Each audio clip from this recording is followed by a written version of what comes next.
Emango digu hasiera. Martxoko osoko bilkurari hasiera ematen diogu. Bai. Bilkura hasi aurretik, bai esan nahi nukena da alkatetza honek 37. puntua eta 38. puntua gai zerrendatik kendu egingo dituela. 37 eta 38. Bale? Ados? Bai, azalpen bat emango dut, bai? Bai. Bai alde batetik komiteak eskatuta eta baita enpresak eskatuta negoziak eta tarte bat eskaintzeko helburuarekin egina dago. Beraz, hau esan da aurrera egingo dugu. Eta honekin batera 30. puntuarekin hasiko ginateke. Getxoko udalbatzak 2023ko otsailean 23an egindako aurrekoiko osoko bilkuraren akta... Txoin, eske, zalantza dauzkagu. Zalantza daukagu lehenengo batzordean bozkatutako puntuak horrela kendu daitezken, ala ez? Ze, karo, Romak eta esaten dau puntuak bere osotasun, gai ordena bere osotasunean bozkatu behar dela, eta ez dakit, bide batzuk jartzen ditu horretarako, zalantza daukagu horren inguruan, idazkariak erantzun dezake. Alkatetzari dagokio gai zerrenda osatzea, eta berari dagokionez, berak kendu edo sartuak ditu. Sartzeko dauze mekanismo batzuk, urgentziazko, premiazko mekanismoak, baina berak osatzen du gai zerrenda, beren almena da, eta berak aukera deko kentzeko, bai. Baina behin osatuta dagoenean gai zerrenda egina dago. Egiten dagoena aukera deko aldatzeko, bai. Aprobati modifikazion, hori dago. Puntu hauek berriro plenora ekartzeko berriro batzordetik pasatu behar dirala ez? Aldaketarik ez balego proposamenean, ez. Aldaketarik badago proposamenean, bai. Aurrera egingo dugu orduan, bai? Bale. Beraz, 37 eta 38. puntua gai zerrendatik kenduak geratzen dira. Eta honekin batera osoko bilkurari hasiera emango diogu. Getxoko udalbatzak 2023ko otsailaren 23an egindako aurrekoiko osoko bilkuraren akta onesteko proposamena. Ez du inorrek hitza hartzen, beraz aurrera egingo dugu. 31. puntua. Kreditu gehigarria onartzeko proposamena Getxoko udalaren eta kultura gela erakunde autonomoaren diru laguntza izendunen 5% gehikuntza finantziatzeko. Batzordearen proposamen hau da onestea, gehigarrizko kreditu emateko espedientea 2023ko bigarrena eta zenbatekoa 43.007,10 eurokoa. Hor agertzen diren, ze partidak gehitzen diren, gastu partidak eta nondik ateratzen da dirua. Eta baita be, Getxo kulturetxea erakunde autonomoaren aurrekunteko honako partida hauek agertzen direna, bebai gehitzen dire, eta nondik ateratzen dire, eta hori da guztira 6.302 euroko aldaketa aurrekontu horretan. Zuzenketa bat dago. Zuzenketa bat dago puntu honetan, EH Bilduk aurkeztua. Irakurtzen dugu normalean, ez? Bai. Bueno, ez dakit irakarri dugun zuzenketa bera, baina zuzenketaren zentzua... Ben daukat.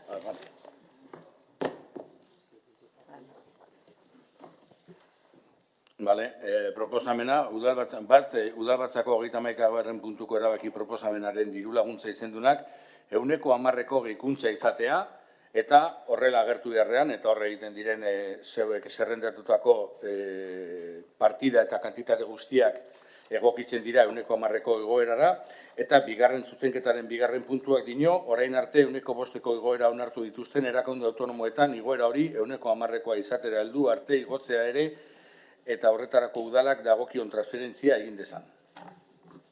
Ados, Uriarte jauna, proposamenaren Egunon guztiei. aurkezpena mesedez. Alkate Andrea, eskerrik asko. 2023ko udal aurrekontu orokorra izapidetzean, udal gobernuak konpromisoa hartu zuen herritarrentzako diru laguntzen lerroak 5% handitzeko, bai konkurrentziakoak, bai izendunak. Gure konpromisoa bete dugu. Ekitaldiaren lehen hirulekoan, konkurrentziagatik ematen diren diru laguntzak igotzen joan gara. Osoko bilkurari proposatzen diogu diru laguntza izendu bakoitzari 5% gehitzea. Las asociaciones culturales... Getxoko bizitza bere lanarekin aberasten duten kultura elkarteek, kirol klubek, merkataritza elkarteek, adinekoen elkarteek edo gizarte elkarteek beste guztiek bezala inflazioak eragindako kostuen igoera jasan dute bere jardueran. Horregatik udalaketaren erakunde autonomoek ematen dizkieten dirulaguntzak 5% gehitzea proposatu genuen. Kasu honetan, dirulaguntza izenduren kasuan, hurrengoak dira. Iruka, Albe, Bizarra Lepoan, Egizu, Cruz Roja, Asociación Gaude, Arnabi, Fundación Síndrome de Down del País Vasco, Hijas de la Caridad, Sortarasi Asociación Claretiana, Sarekide, Caritas Diocesana, Banco Alimentos de Vizcaya, Federación Plataforma Inmigrantes de Getxo, Euskal Fondoa, Asociación Getxo Posahara Aftal, Asociación Zabalketa, Gizatiar, Ibar Nagusi Eretxea, Urtealaiak, Ajane, Serifalaris, Utopia Getxoko Antzerki Eskola, Patronato Aldei y Begiandi, Getxo Foto. Todas ellas se suman a las de concurrencia. Horiek guztiak kirol kluben kultura jardueren jai batzorden eta Getxoko gizarte eta ekonomia ildoen lana lehiarekin bat egiten dute. Horregatik, 2023ko Getxoko udala aurrekontu orokorrarekin bat egin ez zuten talde politikoei proposatzen diegu herritarrei, Getxoko elkarte eta klubei ekintzekin laguntzeko ematen diegun aukera berri hau aprobetxat desatela. Zuen baiezko botoa eskatzen dizuegu. Eskerrik asko. Muy bien, Esprilla Andrea. Barkatu, prozedurari zalantza bat, ez dakit. Karo, guk aurkeztu dugu zuzenketa bat. Teoriaz, hemen emango dira hitzaldiak txikienetik gorenera, azkenak hitz egiten zeuek izango zarete, baina Ignaziok ez badu erantzuten, ez dago erantzuteko aukerarik. Eta guk nola egin dezakegu gure hitzartea jakin gabe zein izango da zuen jarrera gure proposamenari. Oso zaila izango da hitzarte hori egitea. Osea, ¿cómo defendemos nuestra postura? Hau da, nola defenda dezakegu gure iritzia, jakin gabe zein izango den boskaren zentzua. Izan ere, horiek guk baino geroago hitz egingo dute. Hau, behin da berriro solasaldi batean eta hemen aklaratu egin dela, Junta de Portavoces batean erabaki zenuten arautegia jarraitzea eta arautegiak hori izaten du. Egia da, aurrekontuen osoko bilkuran, ez dagoenez araututa, gure artean akordioak hartzen ditugu, denborak direla eta emendakinak eta bakoitzak nola defendatuko ditugun.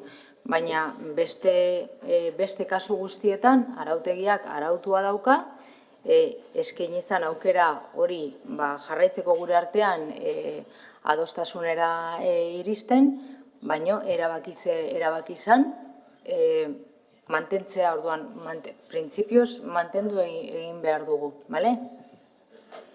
Eta badauzkazu hor, dituzu 5 minutu defendatzeko zure postura, beste guztiak egingo duten bezala.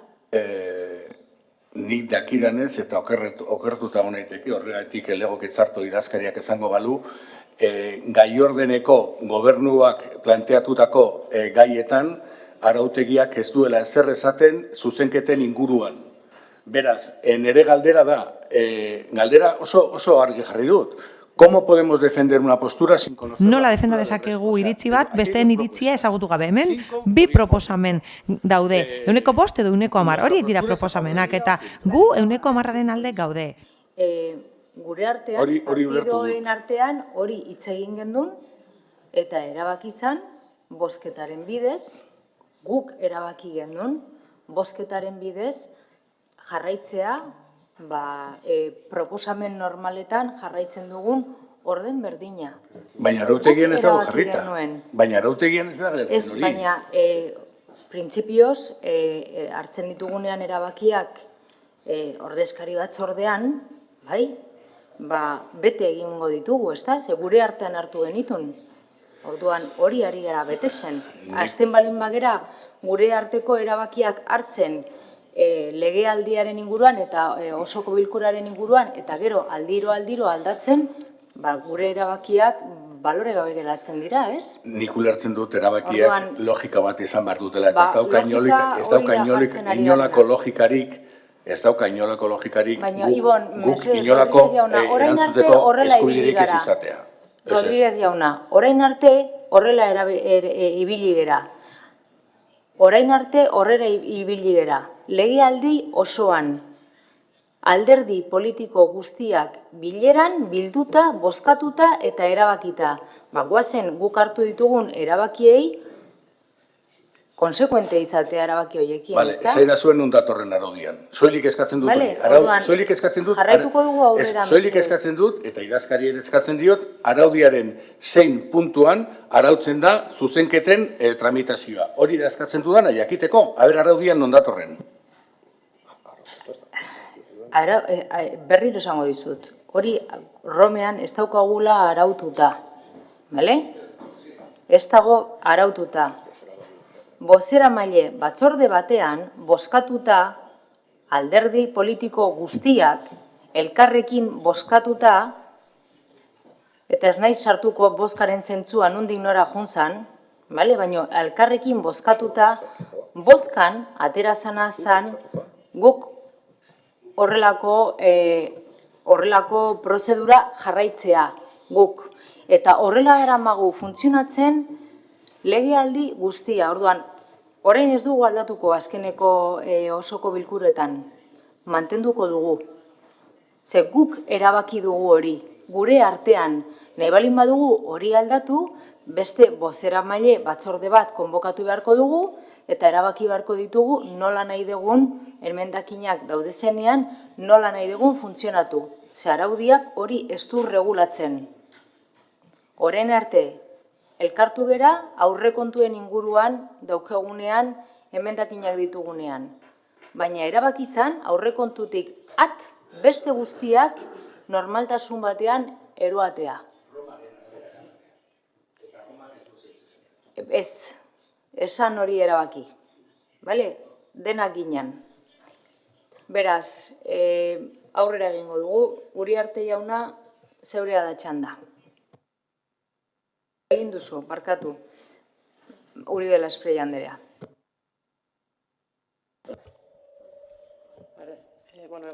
Egunon guztioi. Comentar que nosotros vamos a votar a favor de Guk alde bozkatuko dugu proposamenaren alde. Uste dugulako beharrezkoa dela kolektiboen dirulaguntzak handitzea eta sektoreari laguntzea bere jarduera garatzeko eta duintasunez garatzeko hori. Getzok horrela lan egiten du eta guretzat positiboa da hori egitea. Beti defendatu dugu mahai edo foro bat sortzea kultura sektorearentzat, non kontaktu eta harreman desberdinak sortuko diren eragileekin eta ziur gaude horrelako gauzak eta igoerak bertan jorra daitezkela. Izan ere horrela gehiago sakon daiteke horretan. Hala ere kezkatuta gaude, agian igoera hau eginda soilik inflazioagatik. Beraz, ez dakigu nahikoa izango den 5% hori. Motz gera daiteke eta pentsa dezakegu gehiago egokitu daitekeela errealitate ekonomikora. Baina hori guztia gora behera alde bozkatuko dugu, mila esker. Ez dago, Rodríguez jauna. Bai, eztabaida bitxi honetan, non ez dakigu zein izango den alderdi batzuen jarrera gure zuzenketari, eta ez daukagu horiei erantzuteko edo argudioak emateko, suposazioen bitartez egin beharko ditugun gauzak, baina supuestuen bitartez gauzak egin aurretik edo aurreikuspenen bitartez badauz datu batzuk zehatzak direnak. Eta dira berez, 2022 urtean, 5,6 igozela IPC-a delakoa edo KPI euskaraz, 6,6 izan zela 2021 urtean, 0,6 2020 urtean, eta 1,4 2019 urtean. Horrek esan nahi du, 2019ko urtarrietik eta 2023ko urtarria bitartean, KPI-a edo IPC delakoa 14,2 igozala. Edo bestera batera azateko, azken urte hauetan bizitza 14 baino gehiago garestitu dela Euskadin, eta datuak ez dira gureak, Eustatek emandakoak datuak dira. Eta urte hauetan, aurrekontuetan begiratuta ikusi behar dugu nola igo diren subentzioak edo nola zein izan da subentzioen diru laguntzen bilakaera. 2019 garren urtean 0ko igoera izan zuten, 2020 garren urtean 0ko igoera izan zuten, 2022 garren urtean 0ko igoera izan zuten, eta 2022 garren urtean 0ko igoera izan zuten. Hauteskunde atalean, eta aurrekontuen negoziaketa prozesuan hala esan zunetelako, hori egia da, zuen negoziaketarako borondate eza estaltzeko alegin bat izan zela uste dugu, baina, bueno, tira, 105 igoera planteatzen diguzue. Eta 105 hori ondo etorria da, baina gure ustez nahiko eskasa da, egoera ikusita. Ikusi denez, 114ko igoera baino gareziago izan da KPI-den igoera, edo baino gehiago barkatu, eta horregaitik aurrekontu prozesuan EH Bilduk 110ko igoera planteatu zuen, eta 110ko igoera horri ekiten diogu gure zuzenketa horrekin. Eta jakinda ere, 110ko igoera horrek ez duela estaltzen igoera erreala, 114koa izan dela. 4 urte izan dira, diru laguntzak ikutu gabe, kasu konkretu batzuek salbu, eta kasu hauek eman dira gizarte kohesioan, eta sustapen ekonomikoan eman zen momentu batean gauza konkretu batengatik, edo partida batzuk batetik batera mugitu zirelako, eta bar. Baina diru laguntzeko oinarrizko funtzioa betetze dute. Herriko elkarteen eguneroko lanerako lagungarria dira, eta herriko elkarteek ezinbestekoa dira getxoa ehuntzeko. Edozein dela euren esparrua, kultura, kirola, euskara, nazioarteko lankidetza, jaien antolaketa, ekonomia denak dira beharrezkoak gizarte heldu bat egiteko, gizarte parte hartzaile bat egiteko. Eta horregatik, bizitza garezitzen denean, diru laguntzak ere ez badira igotzen, elkarte hauen lanak kaltetzen dugu, eta gure herriaren herritarreuna ahultzen dugu. Hori dela eta 110ko igoeraren eskaria jakinda ez dela nahiko galera konpentsateko. Eta suposatzen dugu, 110ko igoera hori ez duzuela babestuko. Entonces, pues vamos a decir... Beraz, esango dugu guk 110ko igoera proposatzen dugula diru laguntzetan azkenengo 4 urteotan KPIa gora igo delako. 110 baino gehiago, zehazki. Beraz guk 110 proposatzen dugu eta hori ez da nahikoa egoera konpentsatzeko, baina ere gutxiago 105. 105 horrek elkarteen jarduera kaltetzen duelako. Hau da, ez da nahikoa bere jarduera hobetzeko. Ziur gaude eta ez da eztabaidatu behar. Ziur gaude, esan bezala, zuen 105ak hauteskunde izaera duela, baina hori gora bera ondo dago, naiz eta hauteskundeetara begira egiten duzuen.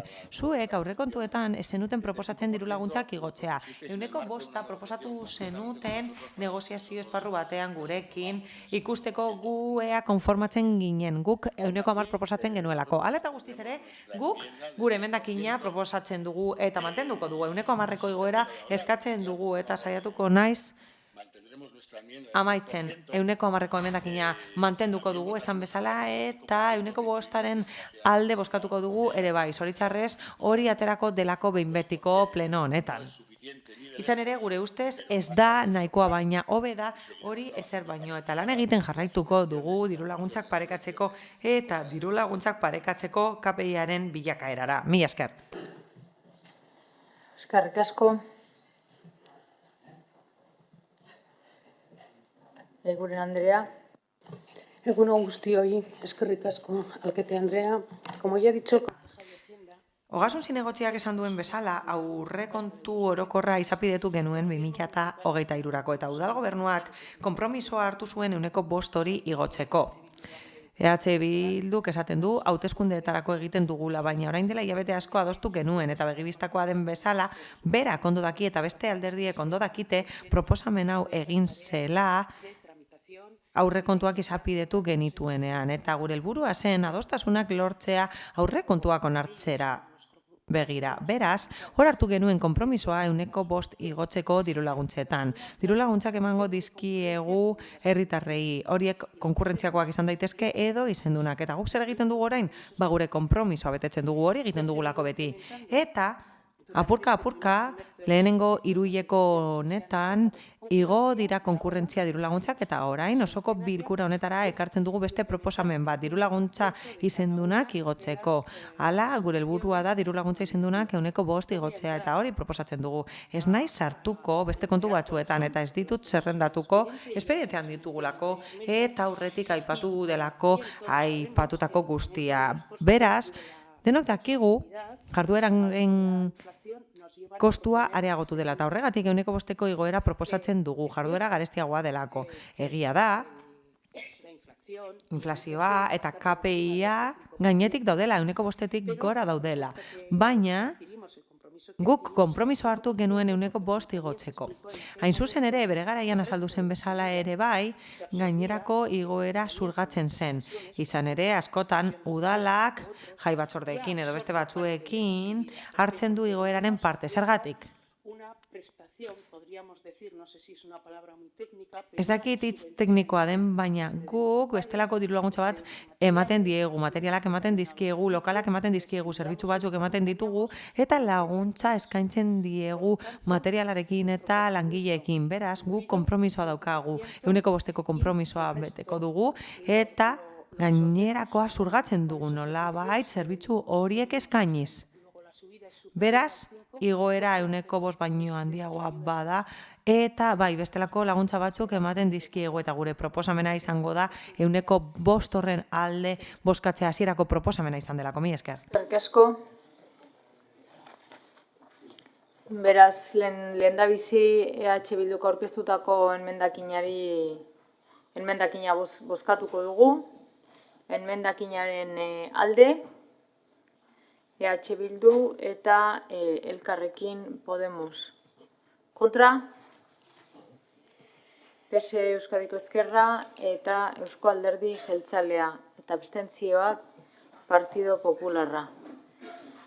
Eta orain puntua bozkatuko dugu, kreditu gehigarria onartzeko proposamena Getxoko Udalaren eta Kultura Gela erakunde autonomoaren dirulaguntza izendunaren 5% gehikuntza finantziatzeko.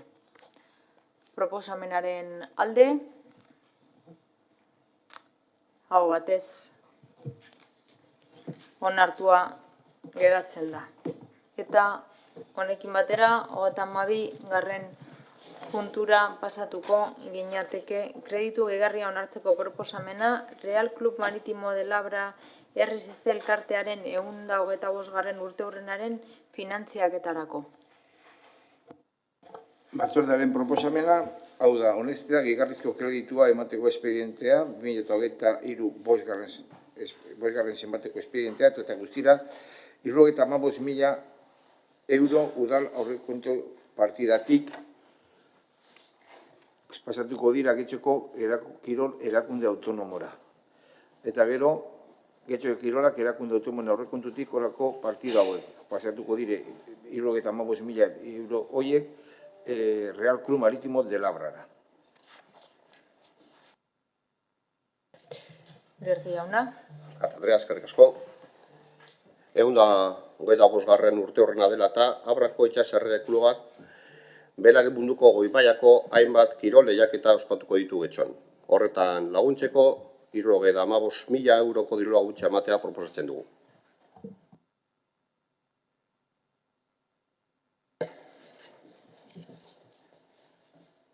Itza? Ez? Inorrek? Beraz, bozketara pasatuko ginateke, proposamenaren alde, Partido Popularra, PS Euskadiko Ezkerra eta Eusko Alderdi Jeltzalea. Kontra? Ez dago, abstentzioak, EH Bildu eta Elkarrekin Podemos. Honekin batera, 33. puntura pasatuko ginateke, kreditu gehigarria onartzeko proposamena, Getxon familia sarerik gabeko gizarte bazterkeriako arriskuan dauden pertsonei laguntzeko eredua garatzeko erakundeentzat. Batzordearen proposamena da, honestea gehigarrizko kreditua emateko espedientea zenbakia 2023 eta guztira 10.257.024 eurokoa. eta zuzenduta dago Hijas de la Caridad 40.683, Pertsonalde elkartea 135.435, eta San Nikolas Zabal elkarteari 40.886 euro, guztira 257.024 euro. Uriarte jauna. Katedra eskerrik asko, idazkari jaunak aurreratu den moduan, proponemos la financiación a las siguientes entidades. Hurrengo entitateak finantzatzea proposatzen dugu eta helburua da gizarte kohesioko arloa koordinatuta garatzea arreta eredua bazterkeria arriskuan dauden pertsonei, familia saririk ez dutenei. Zehazki, Purísima Concepción Hijas de la Caridad zentroari 40.000 euro baino gehiago, Pertsonalde elkarteari 135.000 euro inguru eta San Nikolas Zabalik elkarteari 80.800 euro inguru. Mila esker. Jami Banderea. Eskerrik asko alkatea, egun onden hori. La verdad es que sobre este Egia esan, puntu honen inguruan, batzordera heldu zenean, joan den astean ez genekien ezer horren inguruan, eta gizarte kohesioan esen gaia jorratu. Egia esan, laburpen hori behar genuen, hau da, ematen du konplexua dela eta laburpena behar genuen, eta benetan konplexua da. Hala, hitzeman ziguten plenua baino lehen bilera izango genuela, azken orduan izan genuen atzo, baina izan genuen bilera hori eta eskertu nahi dizuegu benetan. Gainera, bilera horretan sortarazi egon zen eta sortarazik aberastu zituen bere azalpenak. Arazoa hauze izan da. Azkenen orduan egin dela eta ez dugu aukerarik izan ekarpenak egiteko. Egia da galderak egin ditugula, baina ez dugu denborarik izan hausnartzeko eta alde politikotik eztabaidatzeko honek zer dakarren. Hori faltan bota dugu aurretik ematea azalpena eta borondatea edukitzea guk parte hartzeko. Hala eta guztiz ere, esan dezakegu positiboa dela orain arte esfortzu handia egin dela baliabideak emateko bazterkeria arriskuan dauden pertsonei. Eta garaia zen arrisku hori duten pertsonei aukera berbera eskaintzeko. Gizadiaren egoerak eskatzen duelako eta legeak esartzen duelako. Urrats hori beharrezkoa da prebentzioa esartzeko eta ibilbide bat esartzeko baliabideetara jotzen duten horientzat. Lehenengo aldiz harremanetan jartzen diren horientzat gizarte zerbitzuekin edo erakundeekin. Izan ere, orain arte espazio asko genituen eta baliabide asko genituen, baina ez zeuden erabat ordenatuta. Ez zegoen ideia argirik, ez genekien oso ondo zaratik batzuk leku batean zeuden eta beste batzuk beste leku batean. Zuzen ere, elkarteek erantzun dizkiete pertsona horien premiei eta fede honez egin dute, baina koordinazio txikiarekin. Eta gainera hori egin dute erakundea eta aldundia barne hartu gabe. Gu konfiantza boto bat emango diogu urrats honi, noski. Beharrezkoa delako eta jakin badakigulako oraindik ere zaiena egin behar dela. Ibilbide hau martxan jartzea, bere eraginkortasuna ikustea eta ikustea benetan hartzaile pentsatzen duten erabilgarria dela eta ondo planteatuta dagoela. Eta hori bakarrik jakingo dugu denborarekin. Espero dugu planteamendu berri honekin erantzun ahal izatea gure eskumenari, izan ere zorroak hori eskatzen digu. Gizarte bazterkeria arriskuan dauden pertsonei erantzun behar diegu. Garaiak aldatzen dira, baina eskumenak ez. Esfortzu guztiak eta baliabide guztiak jarri behar ditugu horretarako eta espero dugu etengabe ebaluatzea eta hori egitea begirada kritikoarekin eta hobetzeko gaitasuna handitzea. Hau da, arreta hobetu behar dugu pertsona hauekin. Eta atzo argi geratu zitzaigun azalpenarekin 457.000 euro hori beharrezkoak izango direla, alde bozkatuko dugu, mila esker. Eskerrik asko, Diaz Anderea. Mila esker, alkate Anderea, egunon. Eskerrik asko. Getxora, migratutako gazteak heltzen dira eta ez dute familia referenterik, beste udalerri batzuetan gertatzen den bezala. Zailtasunak dituzte hezkuntzarekin, prestakuntzarekin eta hizkuntzarekin. Batzuetan ez dute prestakuntzarik eta ez dute aukerarik enplegua lortzeko. Horregatik gizarte bazterkeria arriskuan egon daitezke. Hala, herri kohesionatua izan nahi badugu enfokatu behar gara pertsona guztiak inplikatzeko. Horregatik, prozesu honetan, udalak gizarte entitate desberdinekin gaztei eskaintzen dizkie aukera gizarteratzeko eta horretarako baliabideak ematen dizkie bere oinarrizko premiak asetzeko. Horrez gain, babes sozioedukatiboa ematen die eta gainera aukera ematen die loturak sortzeko komunitatearekin. Gazte hauek gure herrietara heltzen dira gaitasunekin eta abileziekin eta horregatik bideratu behar ditugu enplegura. Hala, asko kalean daude eta egoera hori luzatzea ez da aukera egokia, ez gizarteratzeko, ez gizarte osoaren kohesiorako. Eta guk hori behar dugu. Hala, proiektu hau berritzailea da, eta berritzailea da komunitate ekintza handia delako Getxon. Izan ere, Getxon voluntario asko daude, eta entitate asko daude, eta gai dira loturak sortzeko pertsonen artean, eta gazte hauek orientatzen dituzte. Horregatik, hitzarmen hauen bidez, helburua da ostatu aukerak ematea, eta babesa ematea hezkuntzan eta gizartean, premiak asetzea eta loturak sortzea beti ere gizarte zerbitzuen zuzendaritzapean. Hala, gizarte zorroaren dekretuak eskatzen digu plazak sortzeko arriskuan dauden kolektiboekin lan egiteko. Guk arriskuan dauden kolektiboekin lan egiten dugu. Logelak eta ostatu baliabideak ditugu genero indarkeriaren biktimentzat eta arriskuan dauden pertsonentzat, baina pandemiaren ostean nabarmendu behar da Eusko Jaurlaritzak dirulaguntzak eman dizkiela entitatei eta udalei. Eta horren ostean baldintzak ezarri dira baliabide hauek garatzeko, logela baliabide hauek garatzeko hain zuzen ere. Orain, denbora honen ostean eta pandemiaren ostean noski, zer egin dugu? Erakunde arteko akordioan lana banatu dugu udalerriaren eta Eusko Jaurlaritzaren artean. Horregatik hain zuzen ere, hitzarmen hauen bidez, plaza gehiago ditugu. Orain 32 baliabide ditugu. 32 logela baliabide ditugu. Eta horrela erabiltzen ditugu bai gure baliabideak, bai elkarteen baliabideak. Eskerrik asko. Eskerrik asko. Bai, Sola jauna. egunon. Bueno, ezin diogu gai honi heldu erabiliden prozedura salatu gabe, lehen Podemosek izan duen bezala. Aurreko batzordean ekarri zeniguten puntu hau, bazterkeriaren kontra harrera eredua finantzatzeko proposamena, eta ekarri zenuten eredua hori bera azaldu gabe. Azalpen hori, zer finantzatu behar dugun, azalpen hori atzo izan zen. Gure ustez berandu eta eredua sakonki aztertzeko aukerari gabe. Benetako babesa nahi duen edonork, gure ustez, benetako politika partekatu landu nahi duen edonork, egiten duen lehenengo gauza, proiektua edo eredua azaldu, partekatu eta ondoren dirua eskatu egiten du. Hemen, Getxon ez da horrela gertatzen. Batzordean, esen honen inguruko azalpenik eman, eta esan dugun bezala azalpena atzo heldu zitzaigun, eguerdi aldera, eta sakonki aztertzeko denborarik ez dugu izan. Prozedura hori, edo horrelako prozedura gure ustez baztertu behar dira. Baina badago kontuan hartzeko sakoneko gai bat. Berriro ere, udalak, bereak diren eskumenak langile publikoen bitartez guztiz bete beharrean, Elizari lotutako elkarteekin eginiko hitzarmenen bidez, estaliko ditu edo estali nahi ditu.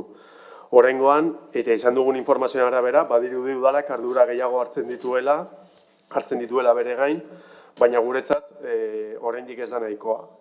3 elkarte hauek egiten duten lana txalogarria da. Hori ez du inor zalantzan jartzen, ez da ezin da ukatu.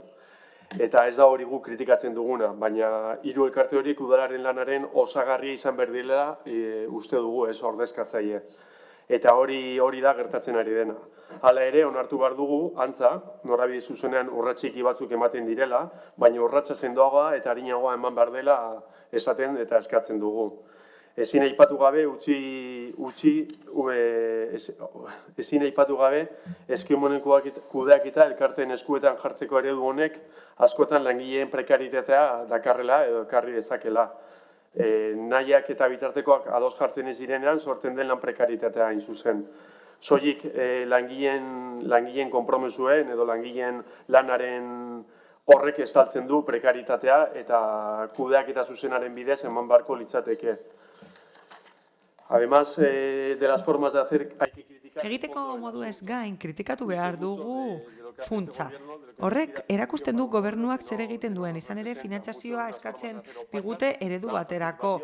Oso ilunak dira bere egiteko moduak eta inpositiboak dira. Atzo azaldu ziguten eredua aurkeztu digute, atzo bertan, eta ez dugu denborarik izan, nahikoa edo behar bezala aztertzeko, baina horrez gain, udal gobernuak insistitzen du akastuna den eredu batean, azpiegiturak eta kontratazioa, erantzukizuna, elkarteenak dira, naiz eta udalarenak izan beharko liratekeen, eskumenak udalarenak dira, eta horiek langile publikoek egin beharko lituzkete, baina gizarte bazterkeriaren eremuan udalak erabaki du bere eskumenak gauzatzea gizarte entitateekin, eta horiek elizarekin daude lotuta, kasu honetan aurrera pausoak ematen dira, hala erakundeak gehiago inplikatzen da, eta hori baloratu behar da, baina ez da nahikoa. Hala, esan behar da, ez ditugula kritikatzen elizarekin lotutako gizarte entitateak, oso lan ona egiten dutelako, baina bere lana osagarria izan behar da, udalak egiten duena osatu behar dute. Eta oraindik ere, gobernu taldeak uste du ordezka dezaketela bere lana. Izan ere, udal eskumenak gauzatzen dituzte hirugarren sektoreko entitateekin. Baina hori guztiak gora behera, gure bozka kasu honetan baiezkoa izango da. Mi esker. Eskerrik asko. Eguren Andrea. Eskerrik asko, alkate Andrea. Como ya se ha explicado en este punto... Puntu honetan azaldu den bezalaxe, osoko bilkurara ekarrigu kreditu gehigarri baten onespena. 257.034 eurokoa diruzaintzako soberakinaren kargura. Guztia gizarteratze programarako izango litzateke azaldu den bezalaxe, gizartetik baztertuak izateko arriskuan dauden pertsonei, zeniderik ez dutenei laguntzeko litzateke. Helburu nagusia hain zuzen ere da, egoera horretan dauden pertsonentzako zerbitzuak koordinatzea eta gizarteratze prozesuak erraztea. Epertain edo luzera gizarteratu ahal izateko. Horrez gain, ahalik eta gazte gehien barne hartu nahi ditugu haiek baitira gure etorkizuna. Herri kohesionatua izateko. Ez dugu inoratzean utzi nahi bakoitzaren zailtasunak zailtasun. Horretarako Getxoko udala lanean ari da baliabide eta zerbitzuekin, udal zerbitzuekin eta lankidetzan beste eragile sozial batzuekin. Eta elkartekin. Zehazki, jada batzuk aipatu dira, Hijas de la Caridad kongregazioa, pertsonalde eta beste hainbat. Erakunde edo elkarte hoiek ibilbide luzea egin jakoa dira zentzu horretan. Proiektu hau, esan bezala, koordinatua izango da, gainbegiratu egingo dute oinarrizko gizarte zerbitzuek. Gizarte zerbitzuen legeak hain zuzen ere lehentasuna ematen die lankidetza honi, lehenengo sektoreko eragileen arteko lankidetza honi. Eta eredua jada partaidetzan oinarritu da. Legeak dioenez 20 plaza atera daitezke, eta guk 32 atara genituen. Horren bestez, helburua egonkortasuna ematea da jada aurretik existitzen ziren zerbitzuei. Uste dugu modelo edo eredu hau koordinatu behar dela eta azkartu behar dela. Gizarte laguntzaz gain, prebentzioa ere ematen da arlo sozioedukatiboan profesionalekin. Horrela, aukerak gehiago daude gizarteratzeko. Eta era berean bolondresak ditugu. Komunitatearekin batera elkarlanan aritzeko. Horixe damen daukagun proiektu, osoko bilkurara ekarritakoa. Eta hori guztia egin dugu EAJ-tik Euskal Herrera ereduaren aldekoa garelako.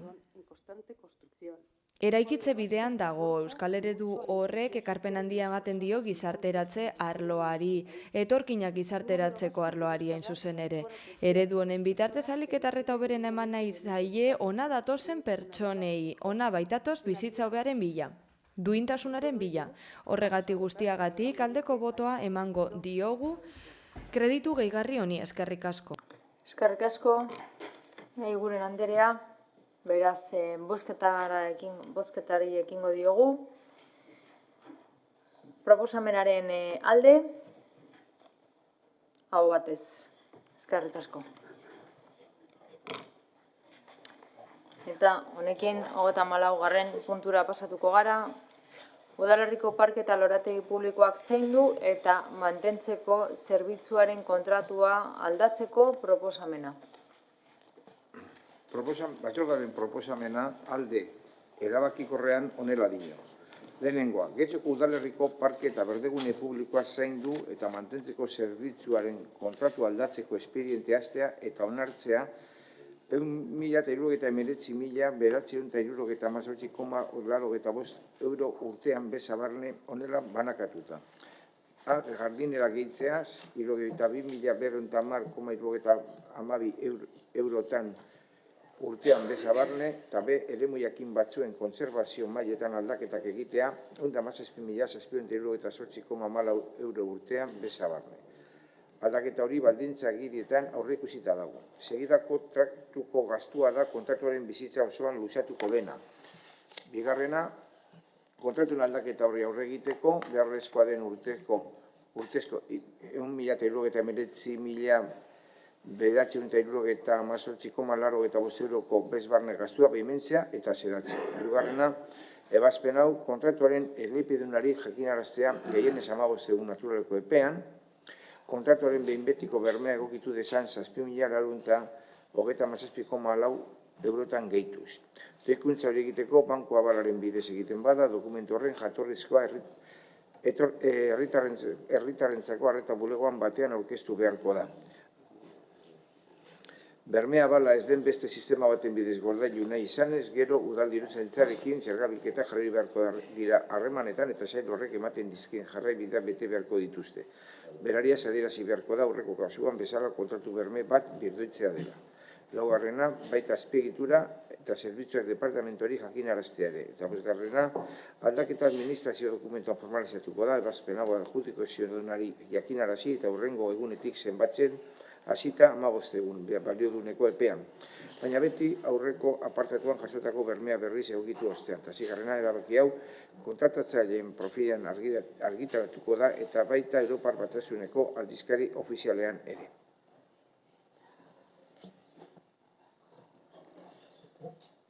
Gonzalo, jauna. Bai, egunon. Bueno, con fecha del 24 de enero... Egunon guztioi, urte honetako urtarrilaren 24an kontratua egikaritzeko ardura duenak adierazi zuen ezinbestekoa dela kontratua aldatzea. Bi kontu aldatu behar dira, jardinera gehiago erostea eta eremu batzuetan aldaketak egitea. Esan bezala guztizkoa 169.918 inguruko litzateke. Jardineretako 62.000 inguru eta 117.000 inguru kontserbazio mailarako. Eta hori zedakargu osoko bilkura eskerrik asko. Ekitza? Zuek ere bai? Bai. Rodríguez jauna? Sí, bueno, es que no sabemos muy bien. Gauza da ez dakigula zer esan. Lehen sainete bat zena, orain sainete handiagoa da, baina azken guztia lotuta dago, ez da. Baliabide hau, urrengoa eta urrengo 2 puntuak kendu dira gai zerrendatik. Eta guztia lotuta dago. Puntuan. Barkatu. Bai, jardinetan eta lorategietan gabiltza. En otros jardines, está. Bueno, erratu naz, barkatu. Zelan hasiko naizen urrengoan bakizue.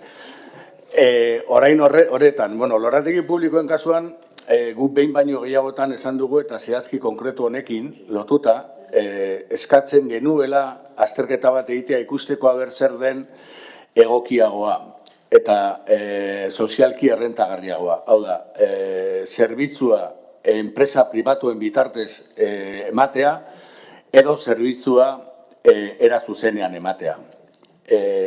Okerrez banago birritan edo irutan aurkeztu dugu proposamen hau pleno honetan eta okerrez banago birritan edo irutan atzera bota duzue. Zer gertatzen da orain berriro honekin, prezioa igoi behar dela. Igoi behar da batetik egia dalako, igual lan gehiago dagolako, lorate gehiago dozelako, eta bestetik igoi behar da aldaketa klimatikoaren eraginez, edo behintzat hori da jaso dugun erantzun bat, egin behar den lana intensoagoa delako. Eta horrek berriro ekartzen gaitu gure lehenengo proposamenera. Hau da, jakin nahi dugu zein den zerbitzua emateko eredurik egokiena. Eta horretarako pentsatzen dugu, agian gu erratuta gaude, gu pentsatzen dugu zuek erratuta zaudetela, agian egokiena izango litzateke honen inguruko azterketa bat egitea. Decía que sobre este contrato en concreto en repetido.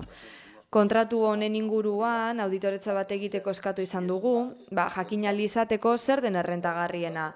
Kontratua enpresa pribatuen bitartez ematea edo norberaren langilekin eta makinekin. Orain prezio igoera bat planteatu da kontratuan jardin gehiago daudelako, beharrezan handiagoa delako, eta abar.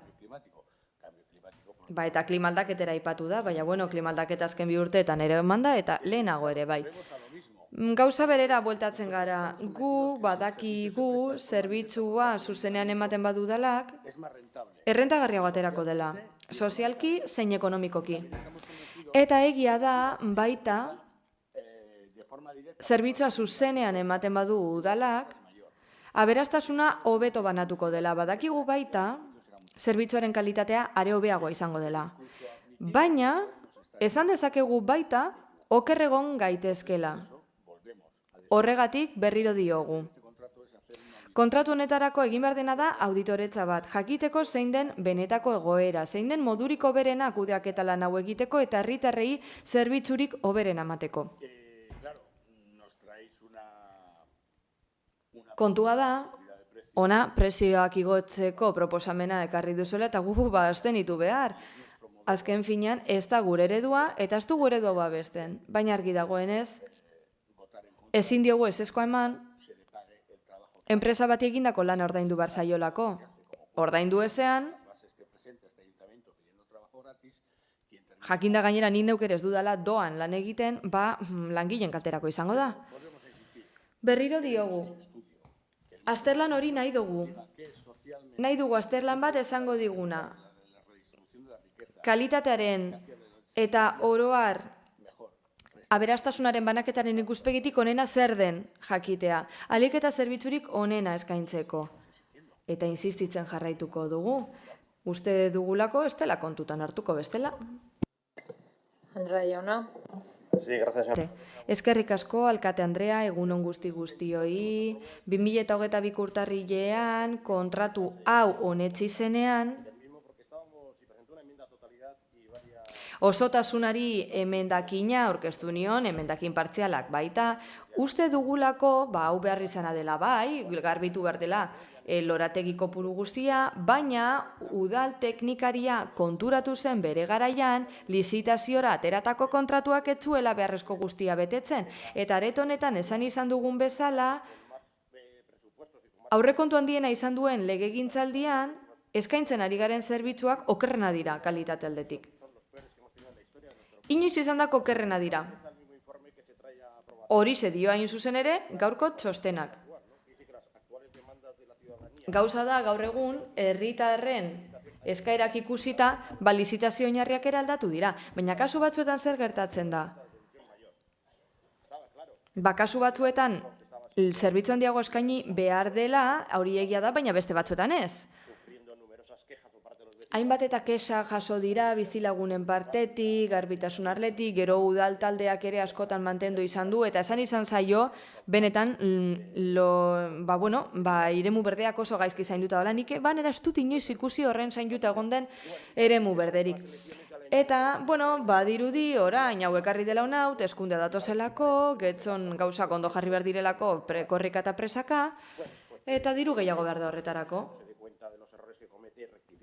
Eta, nire ondo iruditzen zait, alkatetzatik egin jako akatzen kontzientzia hartzea eta zuzentzea, baina beran du.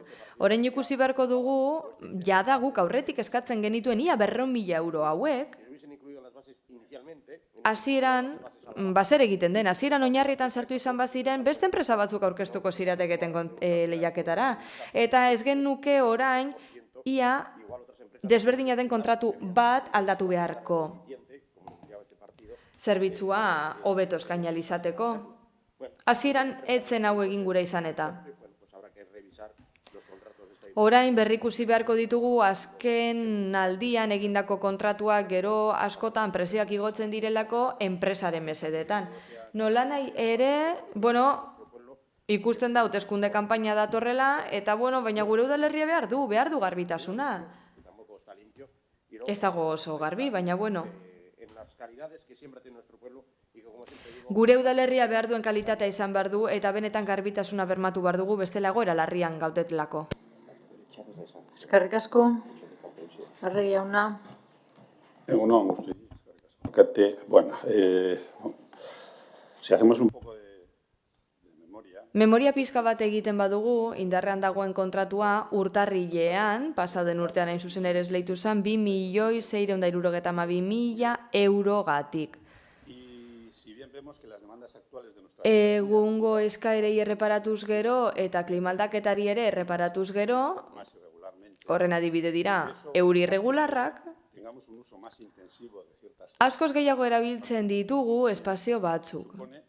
Ondorioz, baliabide gehiago eskaini behar dizkiogu horrelako zerbaiti. Hasieran aurreikusitakoa baino gehiago.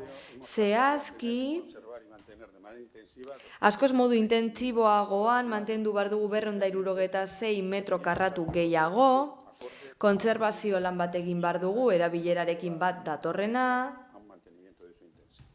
eta esan bezala mantentze intentsiboa egin behar dugu. Santana eta Maximo Igirreremua, Ibaigane, Gobela, Plantziarako, Avanzada, Romoko eskoletako eremu berdea, Larraina Zubi, Zubileta, Larratxaga, Neguri, Geltokiko ingurua, Errantes ingurua, Arkotxa, Santa Clara, Bizkerre, Bidezabal, Galea, Lorenzo Gaintza, Anramari Elizaren ingurua, Konpina Izerrota, edo beste parke batzuk dira mantendu beharrekoak besteak beste. Horri gehitu behar diogu, jardinera gehiago mantendu behar direla udalerri osoan. 160 gehiago. Eta lan horrek guztiak, 100% igoera hori, hazkunde hori gainditzen duenez, enpresarire diru gehiago eman behar. Baina 100% hori kendu egingo da kontrata arduratu behar delako. Beraz, gastua hasi da metro karratu gehiago, azalera handiagoa mantendu behar delako eta jardinera gehiago behar direlako. Hori guztia legerian jasotakoa betez. Esleipen prezioi dagokienez, 6,73 igoko da kontratuaren prezio hori urtean, adierazitako kopuruetan.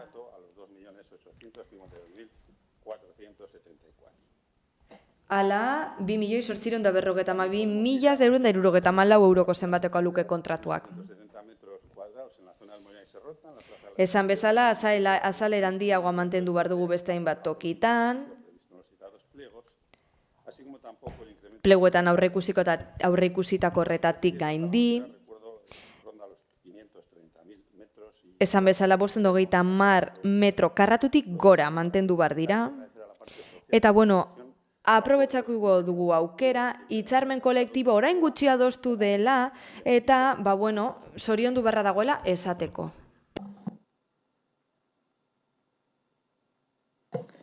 Eskerrik asko. Bozketara pasatuko gara, beraz. Mozioaren aldeko bozkak.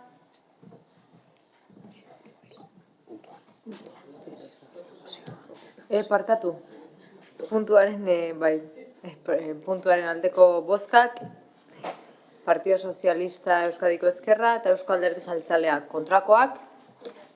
Ez dago abstentzioak.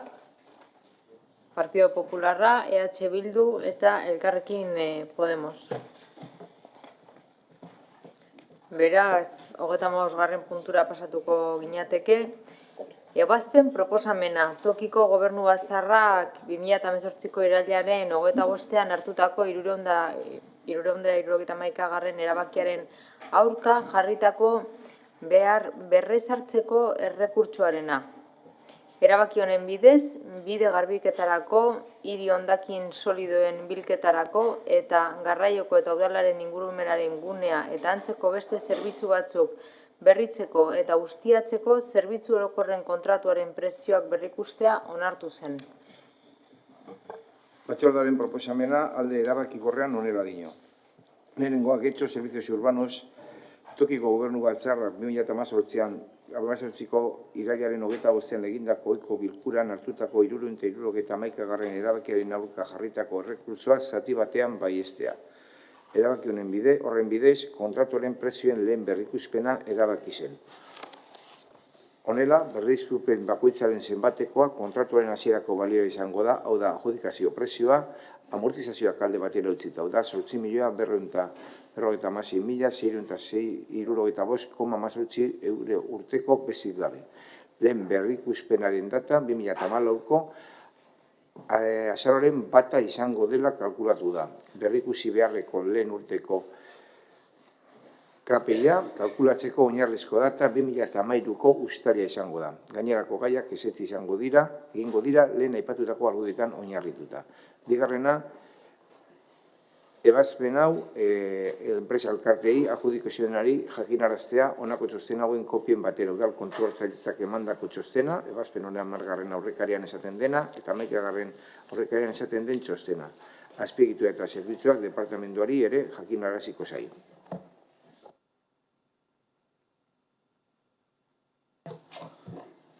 Gonzalo jauna.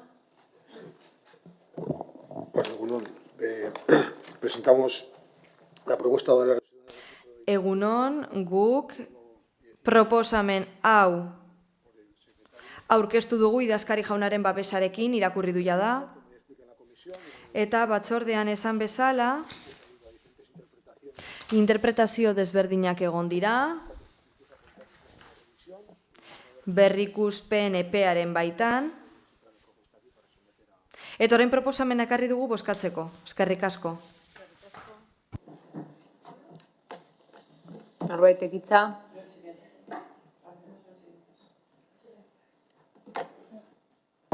Díaz Andrea.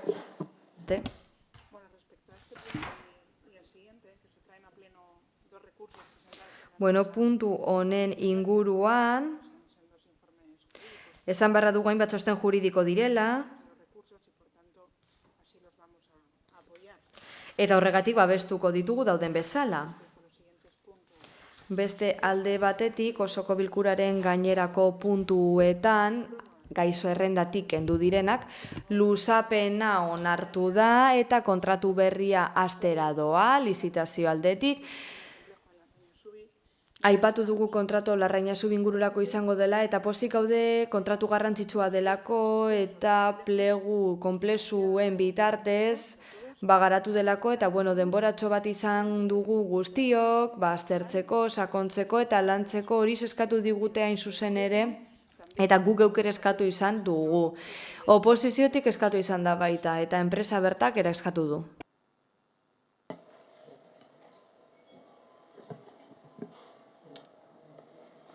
Rodríguez jauna. Bueno, pues ya que antes he dicho que esto iba a ser un sainete en 4 actos, se saca en 2, voy a seguir en lo mismo.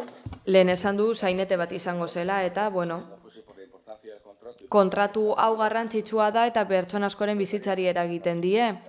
Horregatik azkenean aldatu da, bestela bere horretan egongo ginateko oraindik. Izan ere, benetan ez duzue, benetan bakar batean ere ondo egin.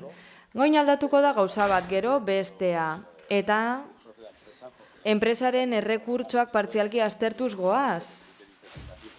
Interpretatzeko irizpide desberdinak aipagen itzake, horrela esan diogu, baina saineteari erreparatuz gero, azken astean ikusiko dugu, txusko utza izan dela, eta alderdi sozialista gainera, bere burua zoriondu du denbora gehiago hartuko dugulako hau aztertzeko. Baina ez da lehenengo aldia gizon emakume hauekona datozena berdin-berdina eskatzera, eta gobernu talde honek denbora luzea izan du, hau egiteko, baina hauteskunden beldurragatik egin du orain. Eta ondo dago inguruko gertakarietara jotzea eta memoria egitea, bai. Aurreko lurralde batzordean, ostegunean, zinegotzi arduradunak, teknikaria denak esan zuen berak, plegu teknikoak defendatuko zituela. Eta berak hitz egin zuen administrazio pleguen kasuan. Esan ez, laulotetan zijoala eta ez bitan. Hau ostegunean izan zen. Eta egun berean, bestelako batzorde batera deitu gintuzten,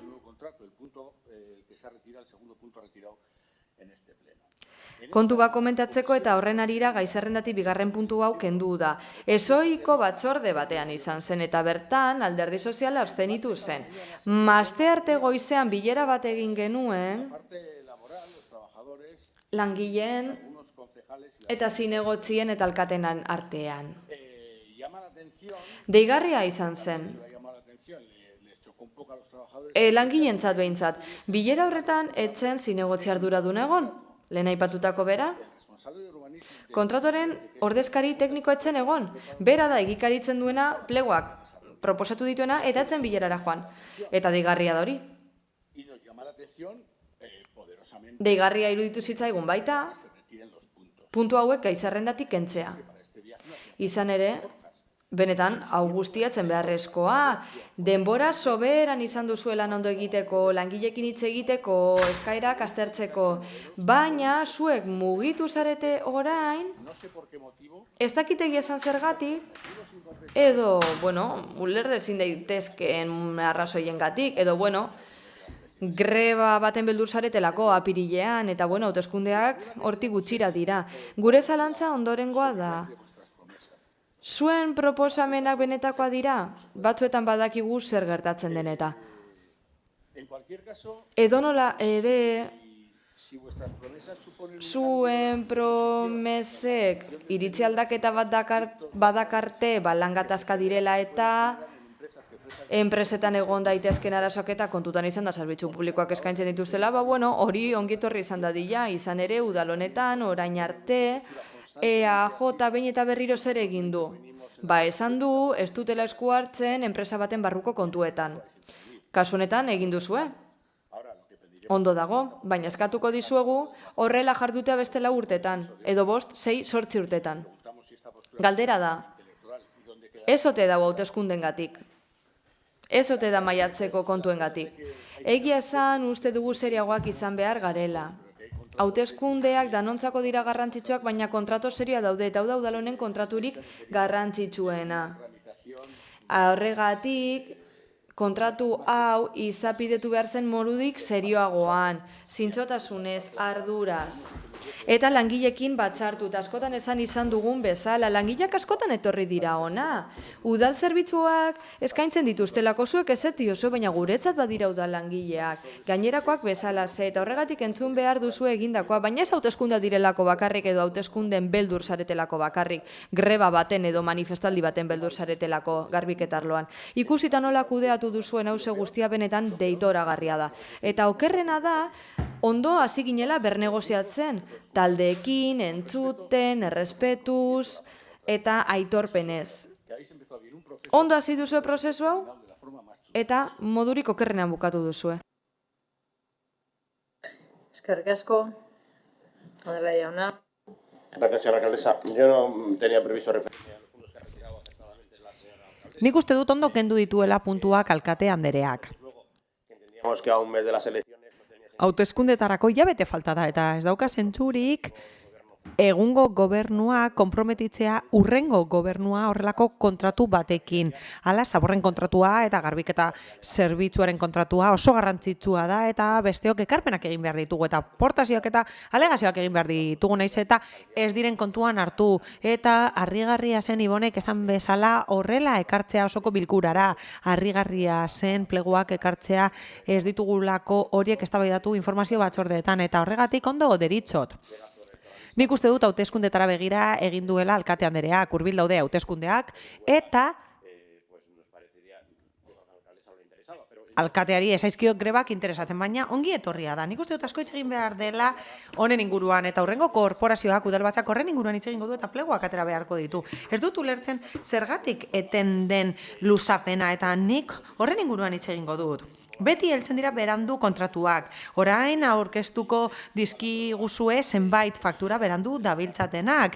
Eta oso garrantzitsua da horrelako gauza kontuan hartzea eta luzapena asko egiten dituzue eta batzuk ez dira epean sartzen. Beraz, luzapena bertan bera geratzea ez dut ulertzen, baina kendu duenez, kendu du eta kitxo, kezkatuta nago hala ere gera gaitezkelako labur edo motz urrengo kontraturako. Edo nola ere, ongi etorria da puntuak kentzea. Beti da garrantzitsua langileak entzutea, soldata aldarrikapena egin dute orain dela asko, izoztu da dituztelako soldatak, eta pleguetan ez daude jasota igoera horiek soldatak galera konpentsatuko dutenak. Eta horregatik hain zuzen ere, pleguetan hori jaso beharko da, baina jarraituko dugu legegintzaldian, urrengo legegintzaldian horren inguruan hitz egiten eta hobeto ekarriko ditugu. Eta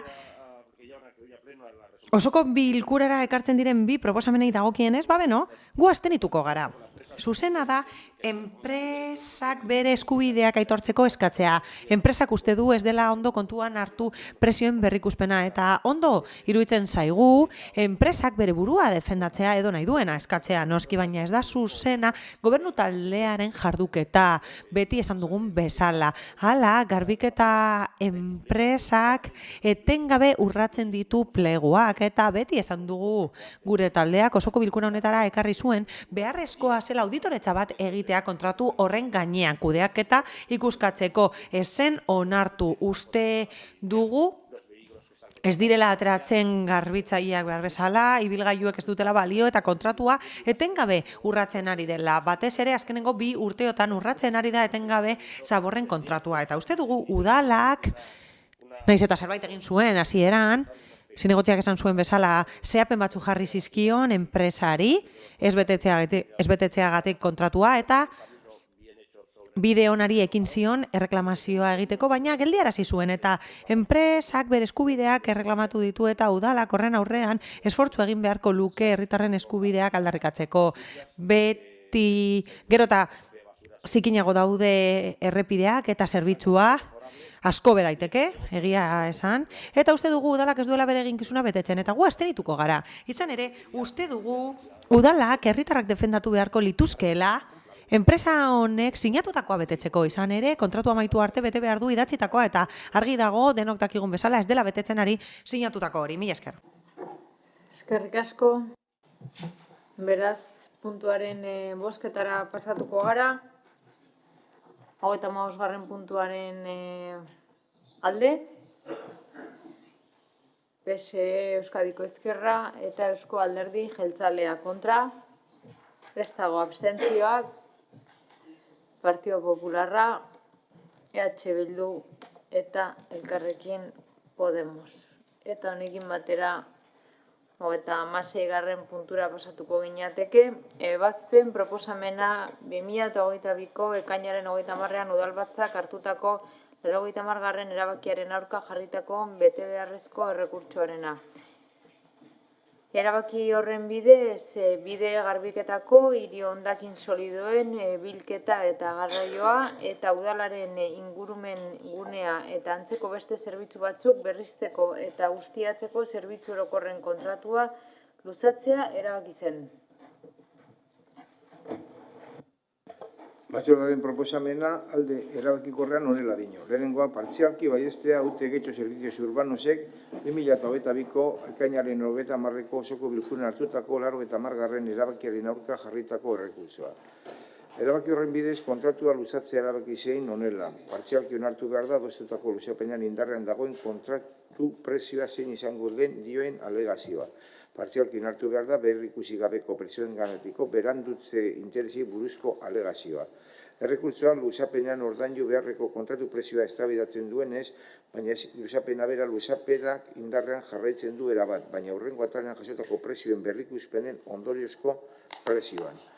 Bigarrena, kontratuaren prezioa berrikustea honako alde hauetarako eta deizten diren zenbatekoetan. Hor jartzen da aldiak eta zenbatekoak. Hirugarrena, bidezkoa dela adieraztea benetan fakturatutakoaren eta ordaindutakoaren eta 2020 azaroaren batetik 2021 urriaren 33 aldirako onartutako berrikuspenaren zenbatekoaren arteko aldeari dagokion itzulketa. Adjudikazio-dunari 2021ko azaroaren batetik 2022ko urriaren 31 eta 2022ko azaroaren batetik 2022ko urriaren 31 aldietarako ateratzen diren zenbatekoak eta dagokion berandutze interesak ordaintzea. Itzulketaren, ordainketaren eta berandutze interese zenbatekoak zehazteko, benetan fakturatutako zenbatekoak onartutako berrikuspenetara doitu beharko dira. Laugarrena, udalbatzak 2022ko ekainaren 30ean egindako bilkuran hartutako 80. luzapen erabakia zuzentzea honako hauei dagokionez. 2022ko azaroaren batean hasi zen eta ez 2022ko urriaren 31ean. 2022ko azaroaren batean eta 2023ko urriaren 31ean aldirako luzapenen zenbatekoa 11.502.442,12 eurokoa da beza barne. Ebazpen hau, adjudikaziodunari jakinaraztea hauekin batera. Ebazpen honen 7. aurrekarian esaten den txosten juridikoaren kopia, 2018ko prezioen berrikuspenarekin jarritako berraztertzeko errekurtsoari buruz emandako txosten juridikoaren kopia, ebazpen honen 8. aurrekarian esaten den udal kontu hartzailetzaren txosten juridikoaren kopia. Azpiegitura eta zerbitzuak departamentuari ere jakinaraziko zaio.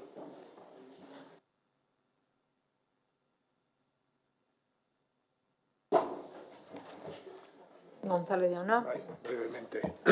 Bueno, la propuesta de votación se estima parcialmente. Partzialki onesten da aurkeztutako errekortzua eta alegazio partzialki onartuko da kontratu prezioari dagokionez eta partzialki onartzen da alegazioa berandutzea interesei dagokienez. Mila esker zuen arretagatik. Eskerrik asko. Hitza norbaitek Uribe de la Esprey Andrea. Eskerrik asko. Bueno, si bien nosotros hemos optado por intervenir... Guk erabaki dugu puntu honetan hitz egitea eta ez aurrekoan besteek egin zuten bezala. Izan ere, guk uste dugu aurreko 2 puntuek aipatzen dituztela errekurtsoak eta sartzen direla luzapen prozesu berean eta negoziazio prozesu berean. Garbiketa kontratuari dagokionez egia da, 2 puntu kentu direla, luzapenari eta pleguari dagokienez, baina ezin dugu aipatu gabe utzi hori gertatu dela langileak negoziazioan egon diren bitartean presero enpresarekin bere hitzarmen kolektiboa berritzeko. Eta uste dugu, kendu diren puntuak, garrantzitsuak direla. Izan ere, eragin handia zuten negoziazio horretan. Izan ere, pleguak onartuko ziren,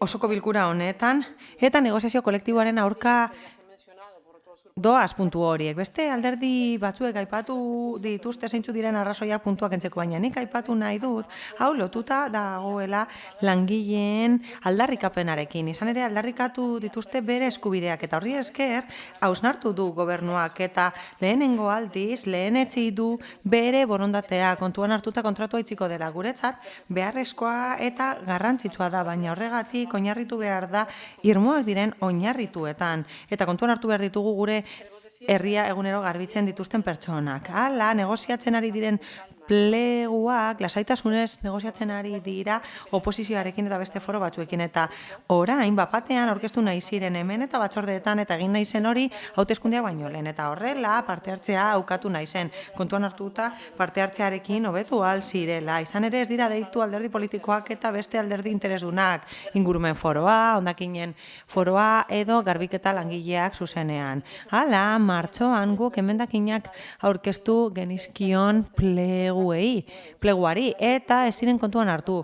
Besteak beste, guk proposatzen genuen berrikustea hilero kontuak.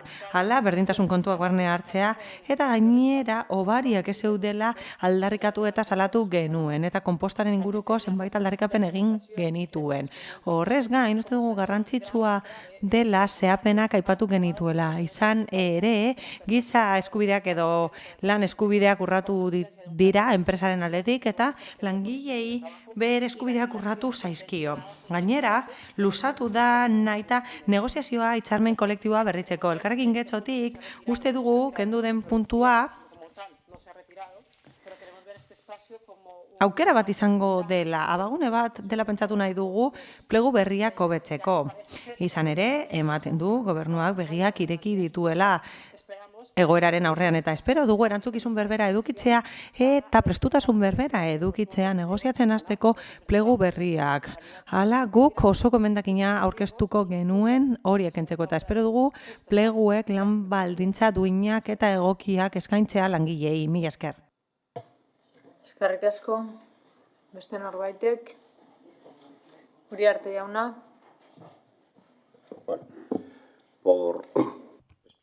Bai, gustatuko litzaidake labur-labur azaltzea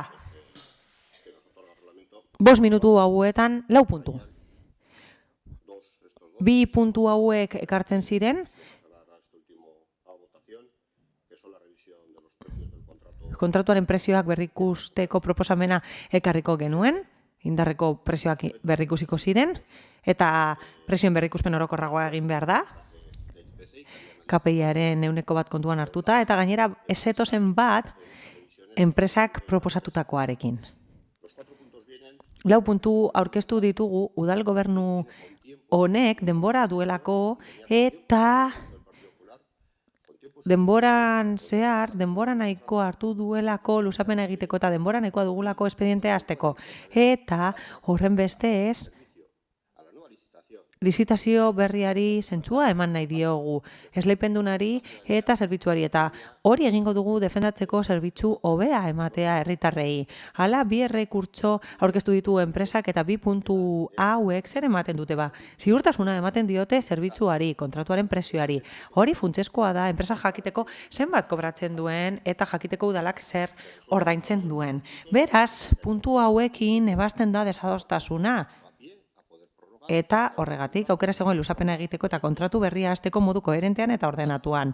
Baina bien bitartean, negoziazio bat irekita dago, batzordearen eta esleipendunaren artean orain dela nahikotxo, negoziatzen ari dira, eta biek eskatu digute, bai batzordeak, bai enpresak, apur bat itxaroteko, langilek eta enpresak eskatu digute denbora gehiago. Hau da, denbora gehiago eskatu digute akordio batera heltzeko. Beraz, hori desiragarria da denontzat, batez ere herritarrentzat. Izan ere, horrek beti dauka eragin positiboa zerbitzuan, eta udal gobernuak beti defendatu behar ditu herritarrak. Hala, alkate andreak oso ondo esan du, plenoaren hasieran, eta horrek zer esan nahi du? Ba, horrek esan nahi du, espediente hasteko puntua kendu behar dugula, eta guretzat koherentea da luzapena kentzea ere, bai, izan ere oraindik denbora daukagu hori aurkezteko eta bozkatzeko.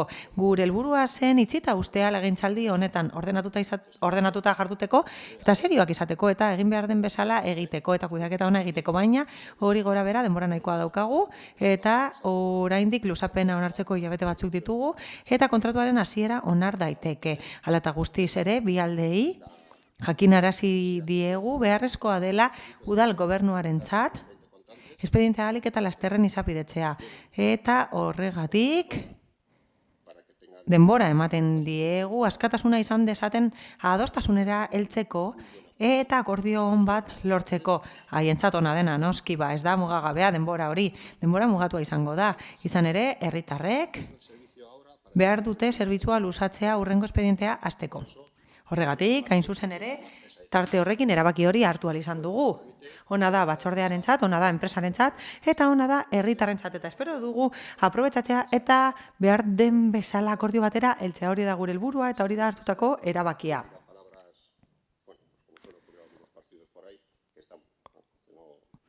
Ez dut hitz handirik erabiliko, beste batzuek hitz horiek erabiltzen dituzten arren, ez dutelako zentzurik hartutako erabakia kontuan hartuta. Eskerrik asko, beraz, puntuaren hartuko ginateke, 36. puntuaren alde, Partido Sozialista Euskadiko Ezkerra eta Eusko Alderdi Jeltzalea kontra, ez dago abstentzioak Partido Popularra, EH Bildu eta Elkarrekin Podemos. Eta honekin batera 39. puntura pasatuko ginateke. 2023. urterako ordainsariak 2,5 igotzeko proposamena.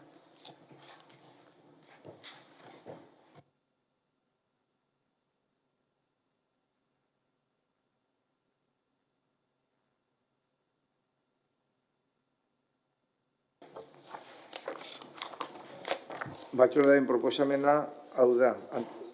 Lehenengoa langile funtzionarien oinarrizko ordainsariak eta osagarriak 2,5 areagotzea 2023ko urtarrilaren batetik aurrerako ondorioekin 2022ko abenduaren 31ean indarrean zeudenerekin alderatuta.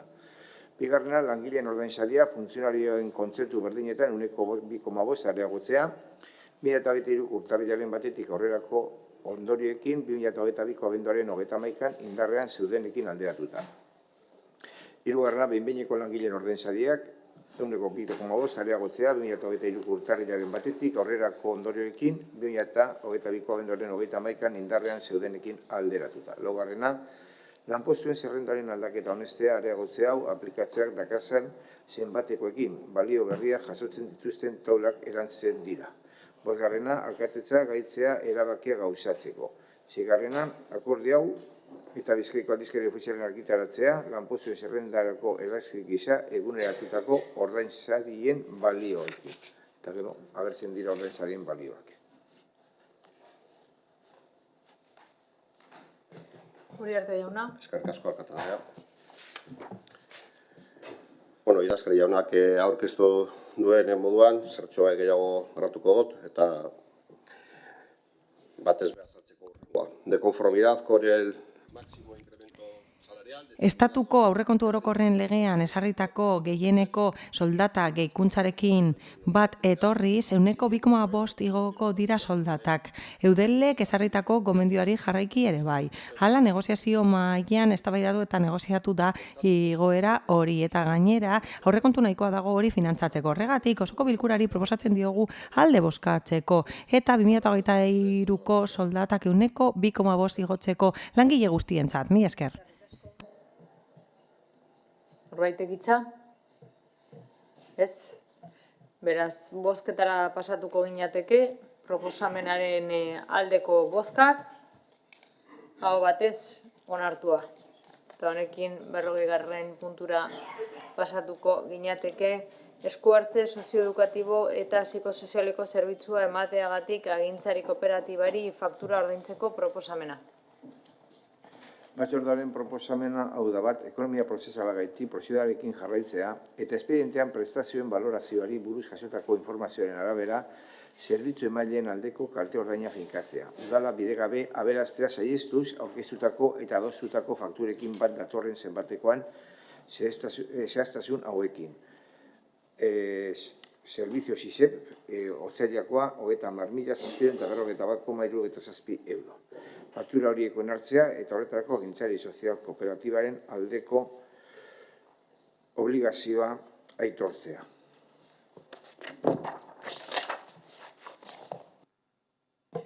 Norbaitek hitza? Gejarrubi Andrea. Bai, gure aldetik gustatuko litzaiguke esatea azken aldia dela onartuko duguna. Urte bat baino gehiago daramazue fakturak hona ekartzen, eta denak muga bat duela pentsatzen dugu, gure pazientzia onaino heltzen da.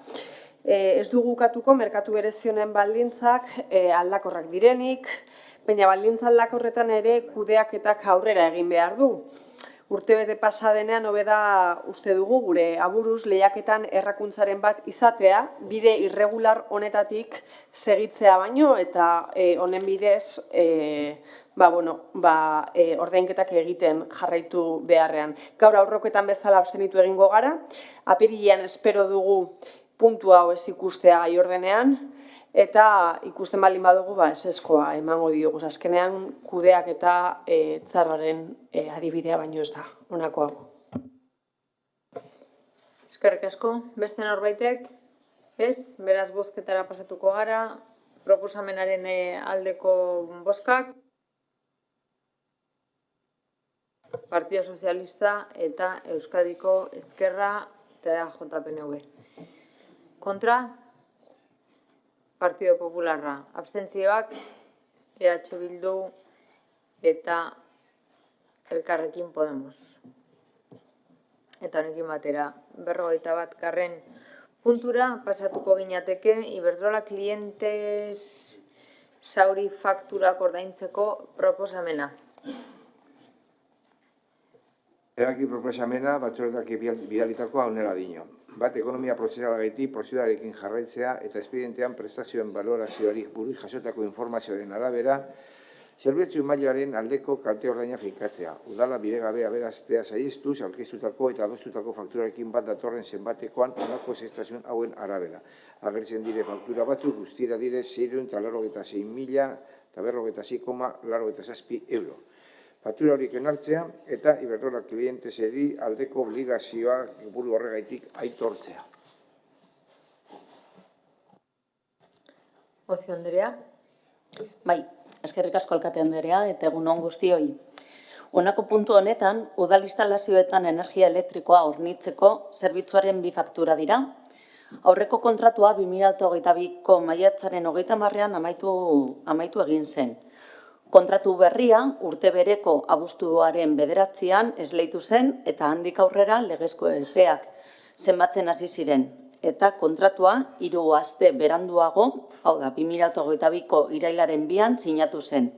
Beraz, kontratuen arteko epea 3 hilabetekoa da, ekaina, uztaila eta abuztua. Eta bi faktura horietan jasotzen dira 3 hilabeteko horietako kontsumoak. Lehenengo faktura, ekaineko eta uztaileko egun batzuk zati bateko kontsumoari dagokio, eta bigarren faktura da uztaileko beste egun horiek eta abuztuko kontsumoei dagokiona. Eta besterik gabe, eskerrik asko. Norbait hitza hartu nahi du? Ez, beraz, bozketara pasatuko ginateke. Proposamenaren aldeko bozkak. PSE Euskadiko Ezkerra eta Eusko Alderdi Jeltzalea, kontrakoak. Partido Popularra eta abstentzioak. EH Bildu eta Elkarrekin Podemos.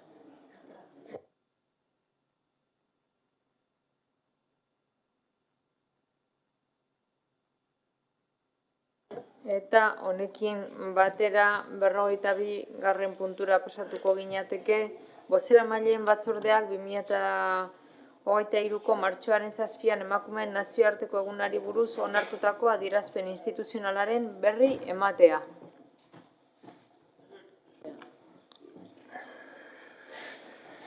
Hogeita 3ko martxoaren 7an, bozeramaileen batzordeak hau batez onartu eban adierazpen instituzional hau. 25 urte baino gehiago igaro dira, egineko adierazpenean eta ekintza plataforman erabakiak hartzerako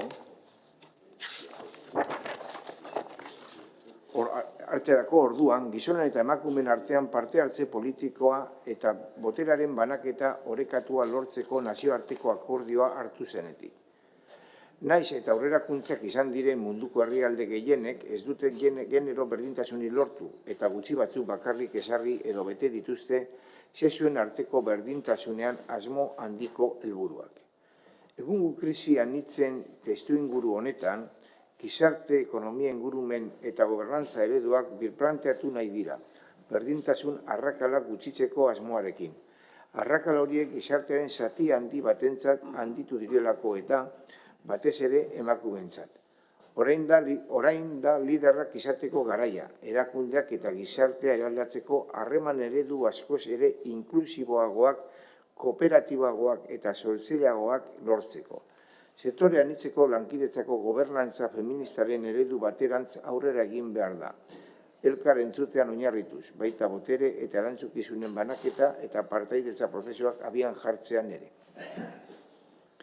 Mugimendu eta talde feministak eta emakumeenak aniztasunean eta belaunaldien artean berdintasunaren inguruko hainbat gai salatzeko eta eskatzeko mobilizatzen ari dira. Adibidez, arrazakeriaren kontrako justiziak hasi eta soldata berdintasuneraino indarkeriaren amaiera eta emakumeen aurkako diskriminazioa sexu jazarpenaren ezabatzea, klimaren aldeko justizia, bakea mantentzea eta hainbat gehiago. Emakumeek politikan eta erabakiek hartzerakoan berdintasunean parte hartzea eta lidergoa izatea funtsezkoa dira. 2030ean garapen jasangarriaren helburuak lortzeko. Hala ere, tokiko eremutiko orokorrera emakumeen parte hartzea mugatua izaten jarraitzen du. Alderdi formaletako erabakiak hartzerakoan, besteak beste politika gaietan, administrazio publikoan, enpresa pribatuetan, unibertsitatean, sindikatuetan, elkarte eta kooperatibetan eta beste hainbat sektoretan. Martxoaren 8 honetan, emakumeen nazioarteko egunean, lehentasunezkoa da emakumeen lidergoak sustatzea, gobernantza feministaren eta lidergo partekatuaren eredu batetik abiatuta. Era berean, berdintasun arloan erabakiak hartzean, emakumeen parte hartzea areagotzeko baldintzak sortzearen alde lan egin behar da. Emakumeen parte hartzea ikuspegi askoz ere zabalago batetik ulertu behar da, ez bakarrik ikuspegi formal edo arau emailetik. Emakumeek erabaki guneetan parte hartzeko dituzten baldintzak aldatu behar ditugu. Emakumeen parte hartzearen alde lan egiteko beharrezkoa da. Botere espazioa partekatzea eta lagatzea eragozten duten erresistentzia eta inertziei aurre egitea. Kristalezko sabaiak hautziz eta arreta berezia jarriz zoru itzazkorrei aurre egitean, eremu guztietan, aniztasun osoan eta ikuspegi intersekzionalarekin emakumeen presentzia bermatuko duten neurriekin. Zaintza lanen banaketa erantzunkidean aurrera guztiz egitea. Justizia printzipioa delako eta emakumeen gainkargak herritartasun osoa egikaritzea mugatzen duelako. Zaintza edo bestelako lan feminizatuen sektore profesionala prekarizatua balioestea eta sektore horri gizarte balioa aitortzea, bere baldintzak hobetuz. Emakumeek lidergoetan duten konfiantza, sinesgarritasuna eta eragina mugatzen duten estereotipo eta aurre iritziei aurre egitea. Emakumeen aurkako indarkeri mota guztiak desagerraraztea, baita emakumeen aurkako indarkeria politikoare. Lidergoan jarduteko praktikak eta moduak deseraikitzea besteak beste menderatzean oinarritutako eredu androzentrikoak, zaintzaren denborak eta erantzukizunak kontuan hartu gabe, emakumeen eta boteretik baztertutako beste kolektibo batzuen talentua eta jakintzak mesprezatuz eta talde lana ez baloratuz. Emakumeen eta nesken eskubideak ikuspegi intersekzionala berritua, erradikala eta eraldatzailea duen agenda feministaren erdigunean jartzea, emakume horiek boterean duten bazterketa sistematikoari aurre egiteko eta desberdintasun arrakalak murrizteko. Horregaitik, Getxoko udaletik gure eskumenen markoan konpromiso hauek hartzen ditugu, emakumeen lidergoa bultzatzea eta boterea berdintasunean egikaritzeko baldintzak erraztea. Estamentu publiko eta pribatu guztietan emakumeen ahalduntzea eta parte hartzea sustatzen duten politikak indartzea da helburua. Martxoaren 3ko 2022 legean emakume eta gizonen berdintasunereko legearen bigarren aldaketari buruzkoan ezarritakoaren arabera. Bat, Getxoko emakumeen etxea sortzeko eta bian jartzeko parte hartze prozesu arekin jarraitzea. Bi, berdintasun programa guztiei eta jabekuntza eskolari baliabide eta espazio egokiak eskaintzen jarraitzea. Hiru, mugimendu feministak eta emakume elkartek tokiko berdintasun kontseiluan duten parte hartzea indartzea erabaki partekatuak hartzeko konpromiso sendo hartuta. Lau, udaleko berdintasunerako 5. planean eta gure gizartea osatzen duten esparru guztietan intersekzionalitatea indartzea, emakumeen beren aniztasunean parte hartze osoa eta eraginkorra izan dezaten. 5, adinaren eta generoaren arabera berezitako tatua sortzea, bat 2022 legearen aginduak dakarrena kontutan hartuz. Neskatilen, neskan eraben eta emakumeen bizitzetan eragin zuzena izango duten politikak egiteko informazioa emateko. 6, politikan sartzen diren emakumeentzako ikaskuntza eta ahalduntze guneak antolatzea, emakumea hautzetzien arteko laguntza elkartasun eta aliantza saren bidez adibidez, baskeskola sarea edo beste basare batzuk. 7, eudeleri eskatzea indarkeria politikoari aurre egiteko protokoloa proposa ditzala, emakumeen parte hartzeari eta erabakitzeko gaitasunari buruzko ikerketa bultza dezala, eta ordezkaritza orekatu baterantz egiten diren aurrerapena babes ditzala. 8, Getxoko udalak, martxoaren 8 mugimendu feministak eta elkartek antolatutako deialdekin bat egiteko gonbite egiten dien herritarrei.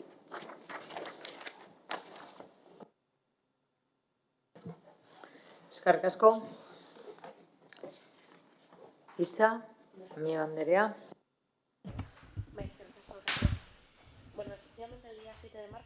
Martxoaren 7an, aho batez, onetsi zen bozeramaileen batzarran adierazpen instituzional hau. Gaiendu barra dagoelako izan ere berdintasunez ari garenean beti nabardurak egon daitezke eta horregatik alderdi politikoa kontsentsu sozialetik atera daitezke. Ekarpen batzuk onartu direlako honetzi da, baina kontutan izan da beste ekarpen batzuk kanpo utzi direla. Gure ustez, jatorrizko testua oso konpletoa zen eta argi uzten zituen hainbat konpromiso. Udalek bakoitzaren egoerara egokitu ahal izateko. Testo ulergarria da, laburra baina ulergarria. Elkarrekin Podemosetik hala ere eskatu nahi dugu lurzoru itsaskorrei buruzko puntu bat sartzea. Eta guk gainera eskatu genuen bere momentuan eta onartu zen. Ea honekin guztiarekin behingoz alde batera uzten ditugu zoru hauek horrek azken finean garamatzalako betiko lana gure gain hartzera. Eta aurre iritziak gainditzeko zailtasunak izatera. Era berean uste dugu martxan jarri behar direla hainbat politika publiko. Eta gure eskuan dagoen guztia egin behar dugu udalbatza gisa emakume guztiak hau bezalako espazio batean sar daitezen. Horren adibide garbia da ordutegiena. Testuan sartzeko eskatu genuen baina etzen onartu.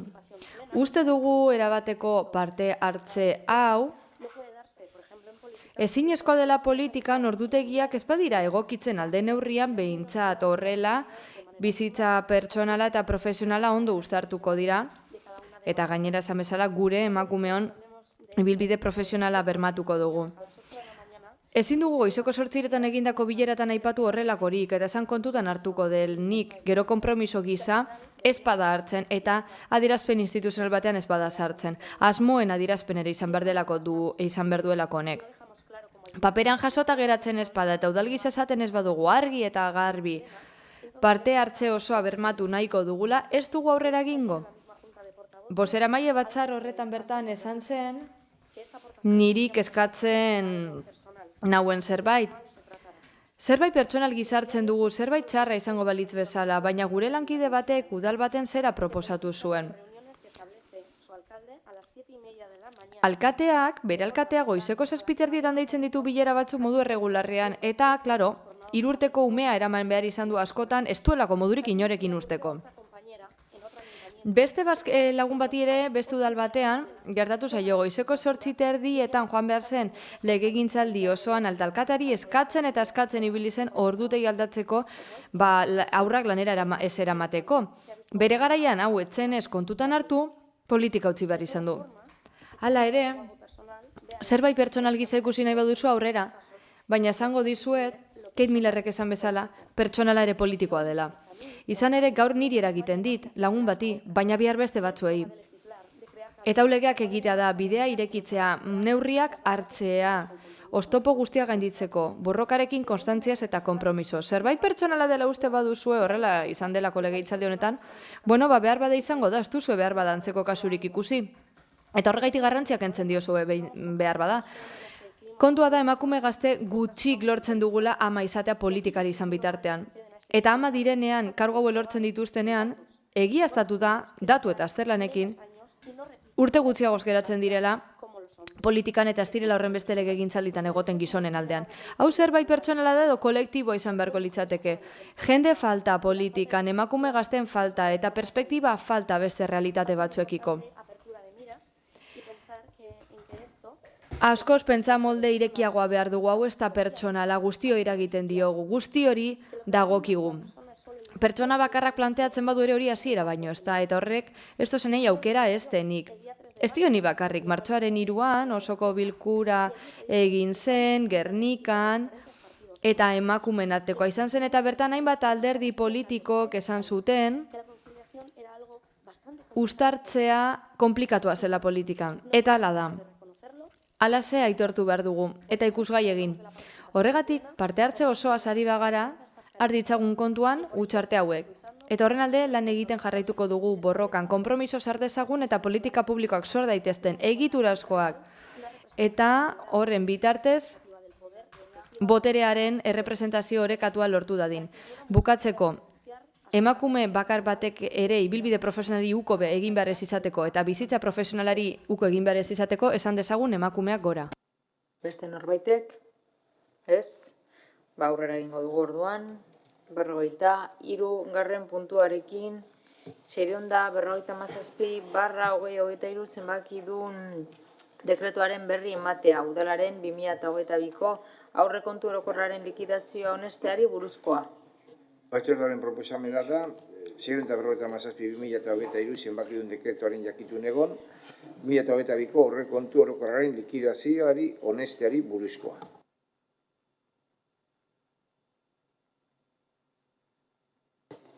Bai, Uriarte jauna.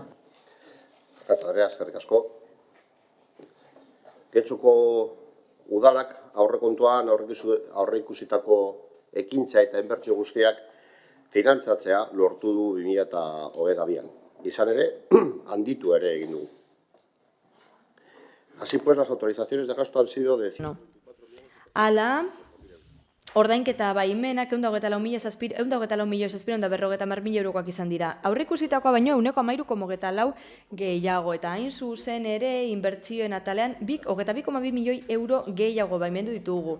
Aurreikusitakoa baino 10 milioi gehiago gainera. Askotariko diru laguntza ezoikoen bitartez ez dugu osoko bilturak aurrekontuekin batera honetzitako zorra osatzen duten 6 milioi eurotatik euro bakar bat ere hartu behar izan. Esan bezala diru-sarreren kasuan, udalaren aurreikuspen 110,6 milioi eurokoa zen eta ekitaldi itxieran 113,4 milioi euroko eskubide likidatuak izan ditu. Hau da, 2,93 gehiago. Inbertsiorako diru laguntza jaso genituen 2022an 6,2 milioi euro, baina udalkutsaren bilakaera egokia eta udal zerga bilketa ikusita,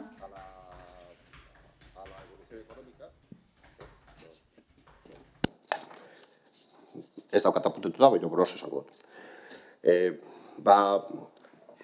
Han facilitado que toda esta finantzaketa horren bitartez, posible izan da aurrekontua betetzea. Udal inbertsioen adibideak. Los 884.000 euros recibidos para ejecución de la plaza de la Estación de las Arenas. 884.000 euro aretako geltoki plazarako. 884.000 euro. Eta oso polita geratu da. Ez diguinok hori eztabaidatuko. 416.658 euro kale nagusia oinezkoentzako egiteko erdian behintzat. Bertati pasada garaia da uste dut, hemengo gehienok, eta egin ez duena joan dadila eta disfruta dezala. 857.181 euro Zugazarte etorbidea birgaitzeko. Bertan kotxak astiroago pasatzen dira, modu seguragoan, gutxiago kutsatuz, eta beraz, denbora gutxiago behar da pasatzeko, eta bizikletaz joateko erosondo dago. 202.703 euro areneko igailu berrirako. Bertan, mugikortasuna eta irisgarritasuna hobetu dira. Erakunde autonomoi dagokionez, 3,18 hobetu dira zifrak aurreikusitakoaren aldean. Eta egikaritza materiala 83koa zen abenduaren 31an. Hau da, bikain bat. 2023 legegintzaldiko aurrekontuen exekuzio oso ona da. Munduko pandemiak eta Europako gerrak markatuta. Eskerrik asko. Eskerrik asko. Beste norbaitek hitza, Andrade jauna. Gracias, señora alcaldesa. Eskerrik asko, alkate Andrea. Duela urte batzuk, urriko osoko bilkuran aurrekontu egikaritza aztertu genuen. Al tercer trimestre de Irailera bitartean izandakoa behintzat. Esaten zen bertan kudeaketa oso txarra izan zela, diru-sarrerak oso onak izan zirela, baina eskainitako zerbitzuak txarrena zirela. Gaur egun legegintzaldia bukatzera doala, 42 milioi euroko soberakina omen dago, ez da gastatu eta beti bezala errepikatzen den zerbait da. Eta hondakin bilketaren zerbitzu horren adibide da, lore zaintzakoa, bide publikoen mantentze lana, udal zerbitzuak abandonatuta daude, bide batez itxita daude, hilabeteak aurrera ginarren, eta zuek oraindik ez duzue kirol portuko hainbat lokal, usategi, kafetega, beste hainbat martxan jartzeko apetarik izan. Bien bitartean, gastu arruntak gora doaz. Esan bezala, gure zerbitzuak, gure egitarri eskaini beharrekoak okerrerantz doaz. Zuek etzarete gai promestutakoa inbertitzeko. Getxo berrin orrialdeak bete bai, baina gero ez duzue hori egikaritzen. Esan zenuten gaina, 95.000 euro inbertituko zenituela informatikarako. Eta azkenean, 22.000 euro gastatu dituzu. Eta beraz, zer? Zulo bat daukagu eta beraz gure bizilagunen datu informatiko guztiak agerian daude. Gainera, 11. esan duzue, aurrentzako parke bat estaliko duzuela, eta gero ez dela dirua heltzen, eta oraindik estalki hori falta da. 70.000 euro gastatzeko zineten herritarren segurtasun arloan, eta hortik 29.000 baino ez dira gastatu, 30 baino gutxiago. Eta, klaro, poliziari baliabiderik eman ezean, delinkuentziak gora egingo du, 32 hain zuzen ere. Azpiegituren eta hirigintzak arloan, 152.000 eurotik milioi bateko gastura pasagara gutxi gora bera. Eta beste hainbat arlotan gastua aurreikusteko baino lehenagoa izan da eta gero jendeak hori sare sozialetan islatzen du. Beste hainbat adibide, 668.000ko partida bat egon da 0 euro gastatu izan dira. Ur edangarriaren sarean ere ez da guztia gastatu. Desidia esaten diogu eta zuek gauzak aurrekontuan sartzea eta gero ez egikaritzea. Baina argiteriaren hobekuntzan gauza bera 450.000 euro aurre ikusi eta hortik 155.000 baino ez dira gastatu. Eta gero harrotasun osoz esaten duzu argiteria publikoa jarriko duzuela. Eta errepasoa bukatzeko etxe bizitza arloa. 2022ko 5.694.000 euro inguruko inbertsio aurre ikuspena egon zen eta gastua gero 0 euroko izan da. Beraz, urte txarra, 2022, negligentea, desidiakoa. Eta horregaitik, 42 milioi euro ditugu soberakin gisa diru zaintzan. Alkate Andrea, zu hona iritsi zinenean aurrekontua 82 milioikoa zen. Eta 111 milioi euroko aurrekontuarekin utziko duzu udala. 35.000ko diru zaintza soberakina topatu eta 42 milioiko utziko duzu. Inok baino baliabide gehiago izan dituzu, ondo erabiltzeko eta txara gai izan. Baliabiderek onenak izan ditugu, baina kudaketari txarrena izan da. Eta berankortasunari dagokionez, 11 milioi euroko berankortasuna aurkitu zenuen etortzean, eta 18 milioiko utziko duzu. 2022ko ekitaldiaren emaitza gure ustez oso penosoa izan da, baina azken finean 4 urteko desidiaren emaitza da. Eskerrik asko.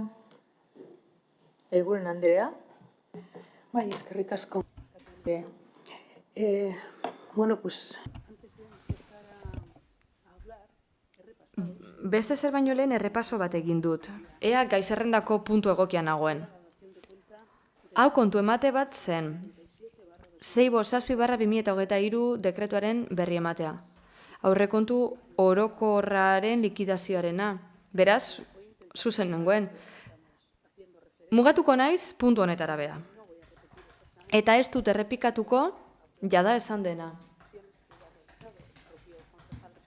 Zinegotzi arduradunak esandakoa ez dut errepikatuko. Hala ere, gogorarazi nahi dizuet 3 datua aipatu behar direla. Getxoko udalak 2022an inbertsio guztiak finantzatzea lortu du. Aurreikusitako guztia. Eta hori dio gainera puntu honek. Gehiago ere barne hartu ditu. Gainera, ekonomiaren bilakaera egokiari eta ezoiko diru laguntzari esker, ez da beharrezkoa izan, sorretik ezer hartzea. Beraz, uste hori ikusita nahikoa dela. Komentatu denez, beste datu badago, aurrekontu bateratuan, erakunde autonomoak agerida, eta bertan esaten da egikaritza materiala, 183ko izan dela abenduaren 31an. 183koa. Datu hori ezin hobea da. Eta puntu honetan hause landu nahi genuen. Andrade jaunak errepaso bat egin du egindako guztiaren inguruan, eta hortik abiatuz nik baipa ditzaket gauza gehiago. Aurrekontuaren egikaritze egoera oso positiboa da, aipatu dugu, eta hause da legegintzaldi aldaketaren aurreko urtea. 2019-2023 legegintzaldia ari gara, pandemia izan dugu tartean, eta gerra bat. Legegintzaldi honetan, 193 egikaritu ahal izan dugu. Hobeto esan da, ekintzen 197. 70 eginda, 25 egikaritze bidean, eta 14 hasi ditugu aurreikusitakoa, baino beranduago. Baina aurreko guztiaz gain esan behar dugu getxoekinez programaren bitartez joakinda guztion adostasuna duela, alkateak ala proposatuta, 100% burutu zen. Eta horri esker hainbat jarduketa guztiontzat mesedegarria direnak, ekonomiarako eta gizarterako, pandemia gainditu ahal izan dugu, legegintzaldiko planean aurreikusitako emaitzak baino hobeagoekin, eta hori ikusten dugu EAJ-tik, eta hori dio gainera legegintzaldi planak.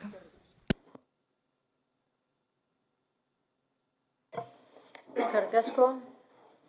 Beraz, hurrengo puntura pasatuko gara, 44. puntura, 1328/2023 dekretuaren berri ematea. Dekretu horren bidez, zuzendu eginda udalbatzak 2022ko abenduaren 29an hartutako 181. erabakian atxemandako akatsa.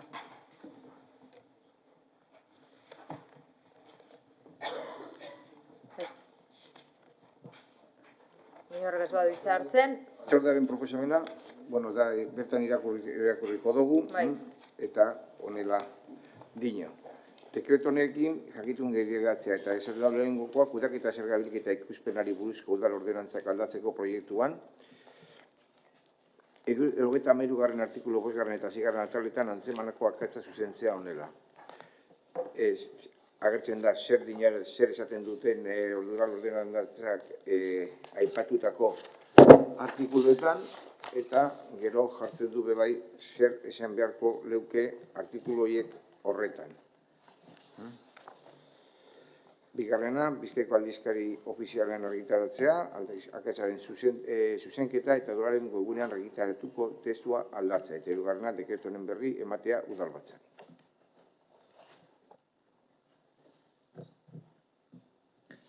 Berrogeita bosgarren puntua, beraz.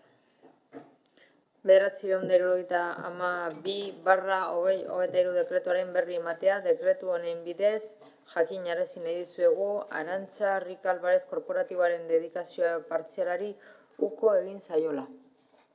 Dekretua dinoana da, Arantxa Rica Alvarez korporatiboa 2023ko otsailaren 20tik aurrerako ondorioekin egindako 150 dedikazio partzialari uko egitearen berri izatea. Bigarren udalaren osoko bilkurari, langileriaren eta antolaketaren arloari, idazkaritza nagusiri, udal kontu hartzailetzari, tokiko erakunde autonomia eta interesionari horren berri ematea. 46. puntura, beraz, alkatetzaren 924 eta 1076/2023 dekretuen berri ematea. Dekretuaren bidez, lurraldeko informazio batzordearen eta udal-egoitzako eta musika eskolako kontseilu errektoreen osaera aldatzen duena. Dekretu honen arabera, lurraldeko informazio batzordearen eta udal-egoitza eta musika eskolako erakunden autonomoetako kontseilu errektoreen osaera aldatzea, Euskadiko eskerrari erantzunez. Eta agertzen dean zelan geratuko ziren batzordeak aldaketa horren ondoren. Bigarrena, dekretu horren berri ematea osoko bilkurari, udaleko talde politikoei, lurralde batzordeko lehendakariei eta idazkariei, musika eskolako eta udal-egoitzako erakunde autonomei eta personal eta antolaketa arloari. Udalkatetzea udalbiltzaren 2023ko otsailaren 22ko 2076 dekretuaren jakitun gelditzea, hauxe dakar, hauxe dakarrena. Zuzentzea alkatetzaren 2023ko otsailaren 16ko 924/2023 dekretuaren igarritako akatsa, izan ere lurraldeko informazio batzordeko erantzuntzako ondorezko zerrendan irantzuri arteko metodal kidearen ordez Ignacio Iriarte Goltzia udalkidea ezarri behar da. Letragoko informazio batzordeko erakuntza hurrengo eran geratzen delarik. Abertzen agertzen da. 57. puntua, beraz, kredito finalista gaitzen bidez egindako aurrekontua aldatzeko hainbat ebazpenen berri ematea.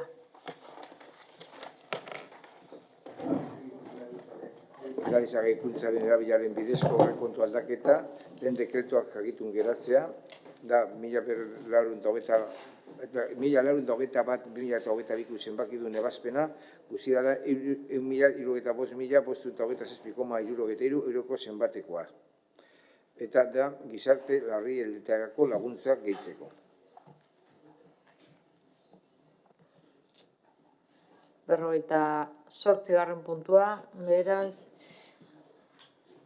Euskal Autonomia Erkidegoko Auzitegi Nagusiaren 510/2022 epaiaren berri ematea. Epai hori 2019ko irailaren 26ko osoko bilkuraren erabakiaren aurka jarritako 949/2019 administrazioarekiko auzi errekursoaren ebazpenean eman zen. Erabaki horren bidez, behin betiko onartu zen Getxoko hiri antolamendu plan orokorraren aldaketa puntuala 42. banaketa eremurako. Batzordean proposamena da, honetaz jakitun geratzea, lehenengo Euskal Autonomia Erkidegoko Auzitegi Nagusiaren 5/10/2002 epaiaren jakitun geratzea. Epai horrek, 9/49/2019 zenbakiko administrazioarekiko auzi errekurtsoaren ebazpenean eman zen, zeinean Maria Dolores Azkorrak Ezabal Andrea, 2019ko irailaren 26ko osoko bilkuraren erabakiaren aurka jarri zuen erabaki horren bidez, behin betiko onartu zen Getxoko hiri antolamenduko plan orokorraren aldaketa puntuala 42. banaketa eremuko, Ormaza. Epaiaren arabera udino, honetzi egiten dugu, errekurtsoa Maria Dolores Azkorrak Ezabal Andrea Getxoko udalaren osoko bilkura 2019ko irailaren 26an egindako ohiko bilkuran hartutako erabakiaren aurka, erabaki horren bidez, behin betiko onartu zen Getxoko hiri antolamenduko plan orokorraren aldaketa puntuala 42 banaketa eremuko Ormaza, 2019ko otsailaren 22an aurkeztutako testu batera ginen bertsioan eta honeko hau egiten behar dugu. Bata errekurritutako erabakiaren erabateko deuseztasuna deklaratu. 2. Epai hau irmoa denean argitaratu aurreko erabakia Bizkaiko aldizkari ofizialean. 3. Kostuak Getxoko udalari ezarri 14. oinarri juridikoaren ezarritekoaren arabera. 2. Erabaki hau Bizkaiko aldizkari ofizialean argitaratzea.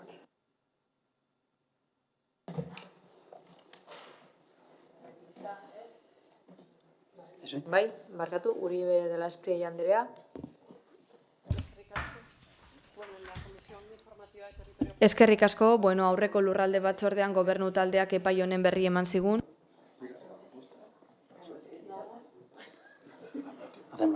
Barkatu, nire errua izan da, bai.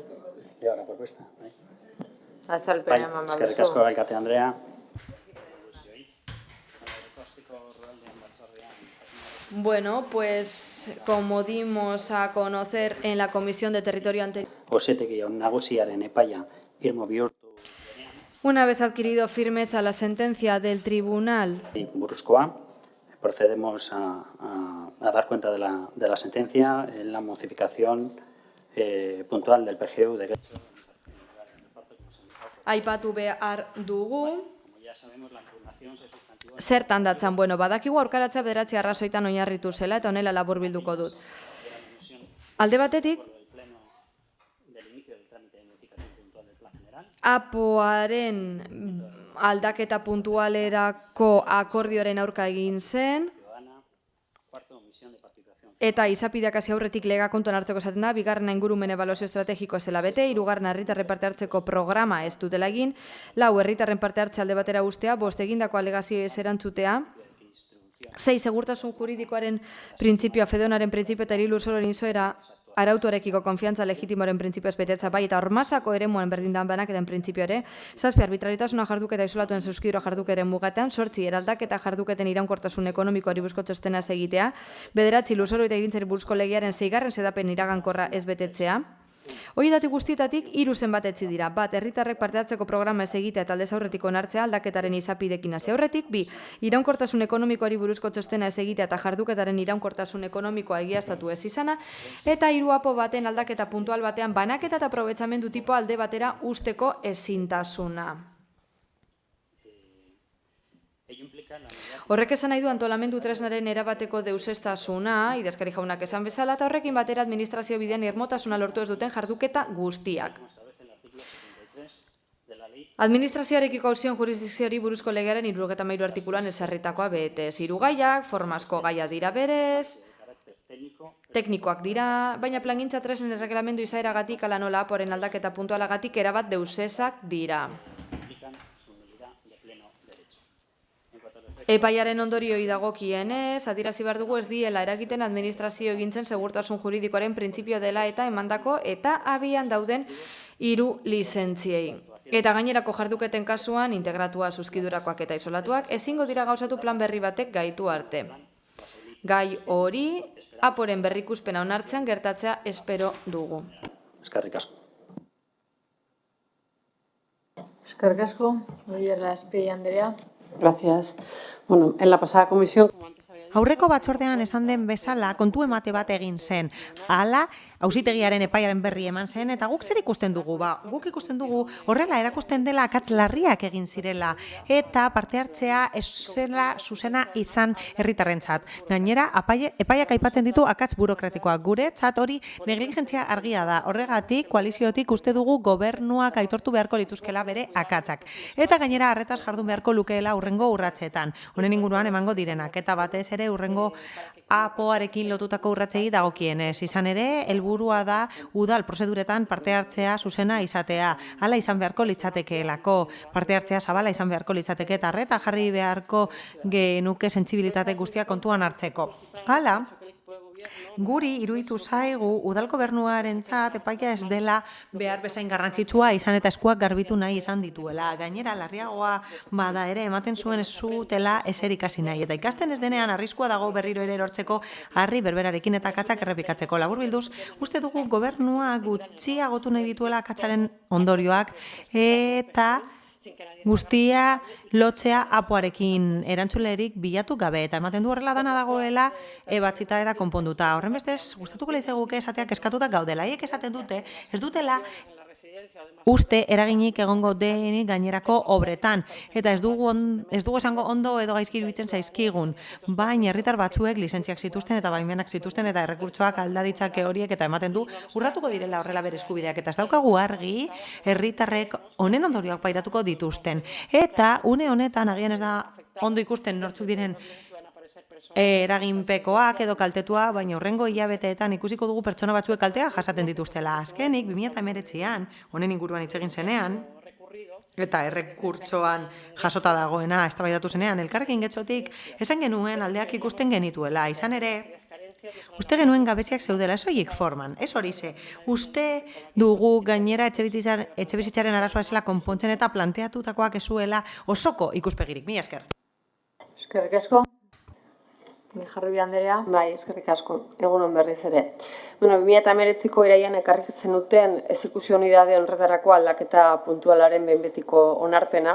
Aldaketa horren aurka beste askotan bezala ezeskoa bozkatu genuen. Udalbatza hartan argia adierazi genuen, ez gundela ados exekuzio unitate horren garapenarekin, hainbat arrazoi aipatu genituen, besteak beste esaten genuen exekuzio unidade horrek, aurreko planaren garapena zen horrek, ez ziela Getxostarren beharrei erantzuten, ez hirigintza eta ez etxebizitza bizitza erronkei. Baina epai honek gehiago aditzera eman digu zuen politikaren garapena akastuna ere badela juridikoki. Eta hemen hainbat aspektu dago, uste dugu formarena ezinbestekoa dela, baina baita edukiari erreparatzea ere. Hauzu egite honek berresten du udal honen hirigintza eta etxebizitza planen porrota, baina ez errekurtso honek bakarrik tramitatzen ari zareten apo honek ere porrota berresten du. Izan ere aurrekoaren jarraipen zutila, baino ez da. Espekulazioa eta etxebizitza librean sustapena ditu ardatz, ondarearen suntziketa, berdegunen desagerpena. Apo berri zaharra irakurrita erraz konturatzen zara, errezeta bera dela, estetiko eta diskurtsiboki makillatuta. Baina aurreko planaren jarraipena baino ez da. Urteetan, legegintzaldietan egindako aldaketa puntualen jarraipen leiala da, tramitatzen ari zareten apo berria. Bada, auzi helegite honek iragartzen du apo berrizar honek ekarriko diguna, porrota ere. Hirigintza jasangarriaren porrota, gazteen beharrei erantzuna emango dien etxebizitza politiken porrota, gure ondarearen porrota, mugikortasun jasangarriaren porrota, herri honetako naturgunen eta arnasgunen porrota. Herritar askok hori ikusten jakin izan dut eta horrela adierazten zuten joan den zapatuan Getxoko kaleetan, guztira 3.000 lagun baino gehiago batu baitzituen mani batek. Baina entzungo horren artean horretan aurreratuenak zarete, horretan klaseko lehenak zarete. Bai, gaur egungo zuen politikak apoan irakurri daitekeen bezala 40 urteetan herri honetan ezarri duzuen ereduaren jarraipen dira. Eta gaur egun ondorio horiek denok ezagutzen ditugu. Gazteen etxebizitza, arazolatza eta exodo nabaria, eremu berde eta naturgunen defizita, mugikortasun jasangarriaren falta, gure herriko ondarearen suntziketa basatia. Eta ondorio horiek ez dira eskutatzen diskurtso sozialaren makillajearekin, ez da empatiaren mozorroarekin. Argi, izan behar dugu ondorio latz hoiei buruz hitz egiten dugunean, argi izan behar dugu EAJaren, eta kasu honetan ere PSeren, erantzukizun osoa dela. Izan ere, gazteak ez dira beraie bakarrik kanporatu. EAJ kanporatu ditu herri honetako gazteak, bere politika espekulatzaileek sustatzen eta monopolira jolasten hamarkadetan. EAJak suntzitu ditu espazio berden eta naturguneak, debekatu dizkigu getxoztarrei. EAJak suntzitu ditu ehundaka eta ehundaka eraikin arkitektonikoak euren politikekin, zuen politikekin, baserriak, eraikin bereziak, emblematikoak. EAJak eta bere politikek orain auzi helegite honi buruz hitz egitera eraman gaituzte. Zuen politikek. Porrota berriz ere.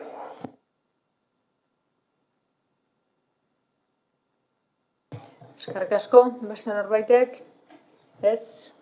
Gonzalo jauna.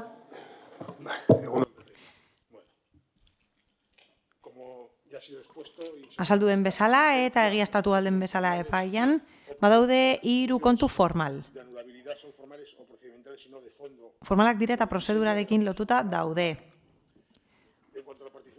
Herritarren parte hartzeari dagokionez argi utzi nahi dut parte hartzea egon dela. Hala, akordiora heltzerakoan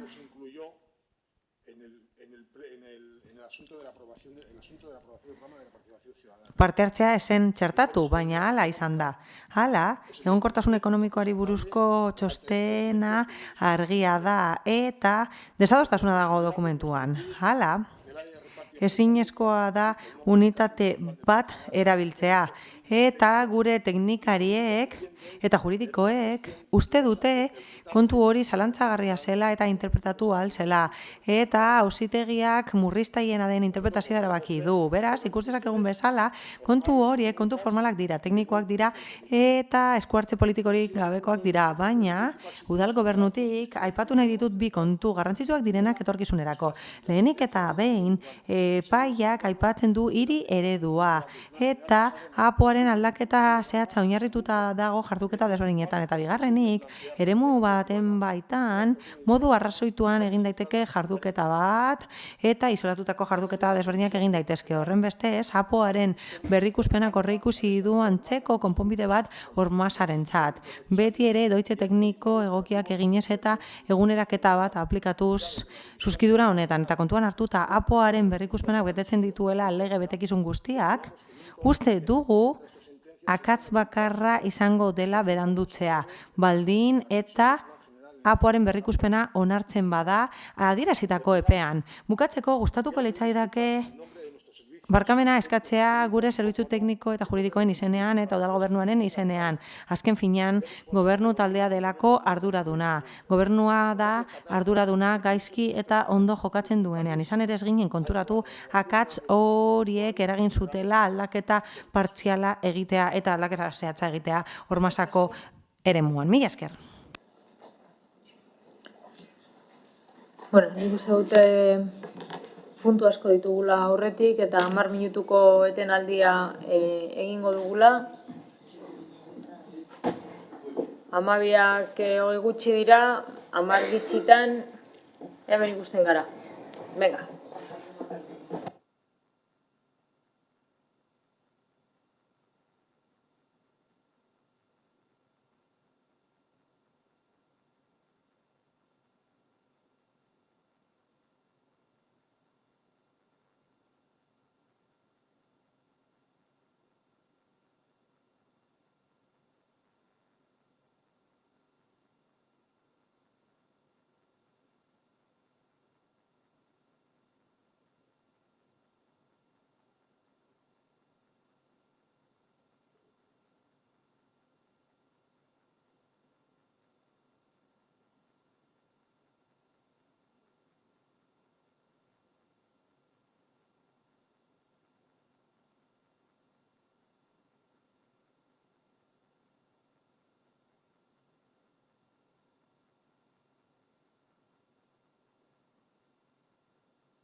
Bueno, hasiko gara, bigarren buelta, mozioen partea.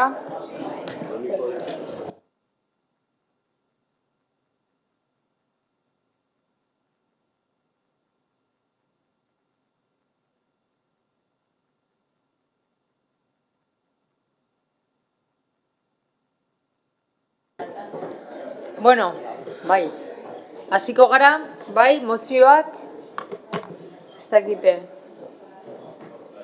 ¿La llevas tú? Pues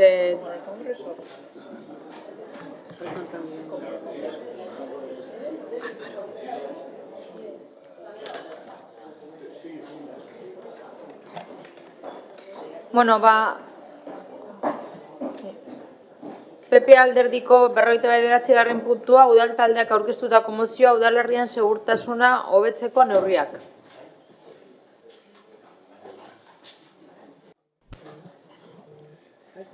Bai, parkatu.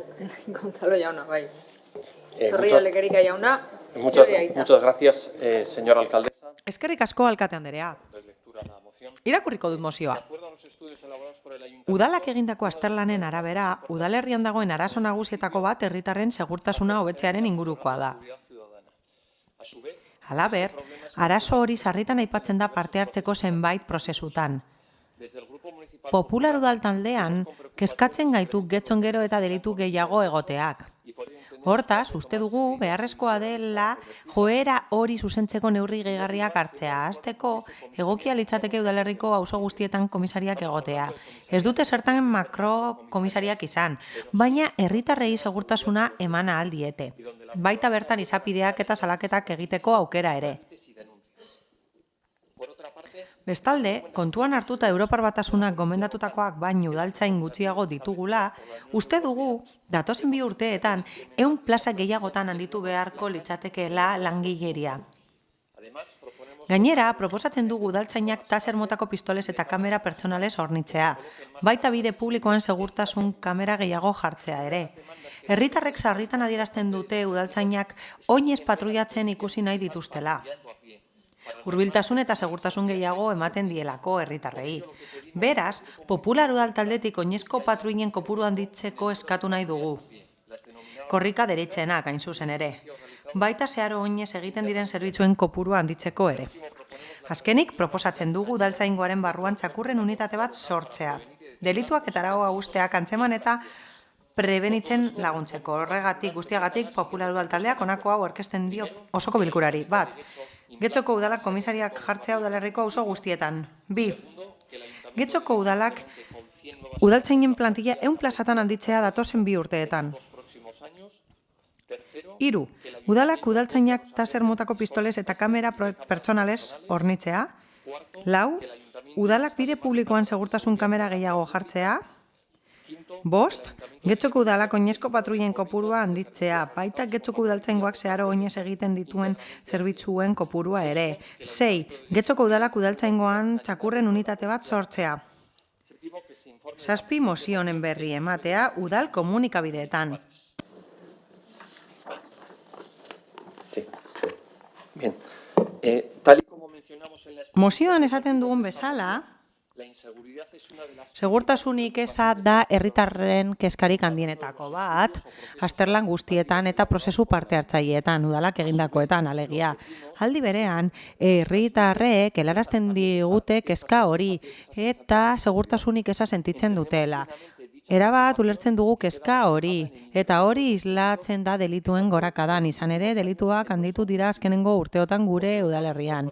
Izan ere, ertzaintzak emandako datuek esaten digute azkenengo urtean delituak 122 baino gehiago igo direla, eta banakatzen baditugu ikusten dugu urtoak 119 igo direla, lapurketak indarrarekin etxeetan 170, lapurketak indarrekin beste dependentzia batzuetan, 130 inguru eta bestelako lapurretak 100 igo dira. Horregatik, uste dugu udal talde popularretik neurriak hartu behar direla, eta neurriak hartu behar direla segurtasunik ezaren sentsazio hori murrizteko eta delikuentzia murrizteko.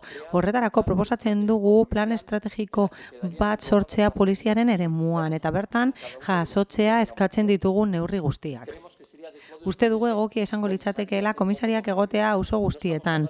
Ez dugu makrokomisariarik nahi alangokoa bezala, ez hori ze. Komisaria txikiagoak izan daitezke, eta horrela, herritarrek hurbilago sentituko dituzte polizia, agentziak eta bestelako salaketak eta izapideak egiteko aukera izango dute. Bestalde, Europako zuzentarau batek esaten du 1,8 agente egon beharko litzatekeela 1000 biztanle bakoitzeko. Hau da, polizia lokal bat, udaltzain bat, 555 biztanle bakoitzeko. Gu ez gara ratio horretara heltzen, eta horregatik komeni litzateke agenteen kopurua handitzea gure udaltzaingoan.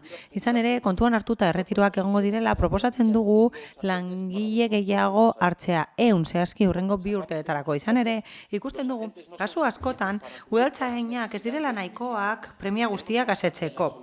Jakin badakigu,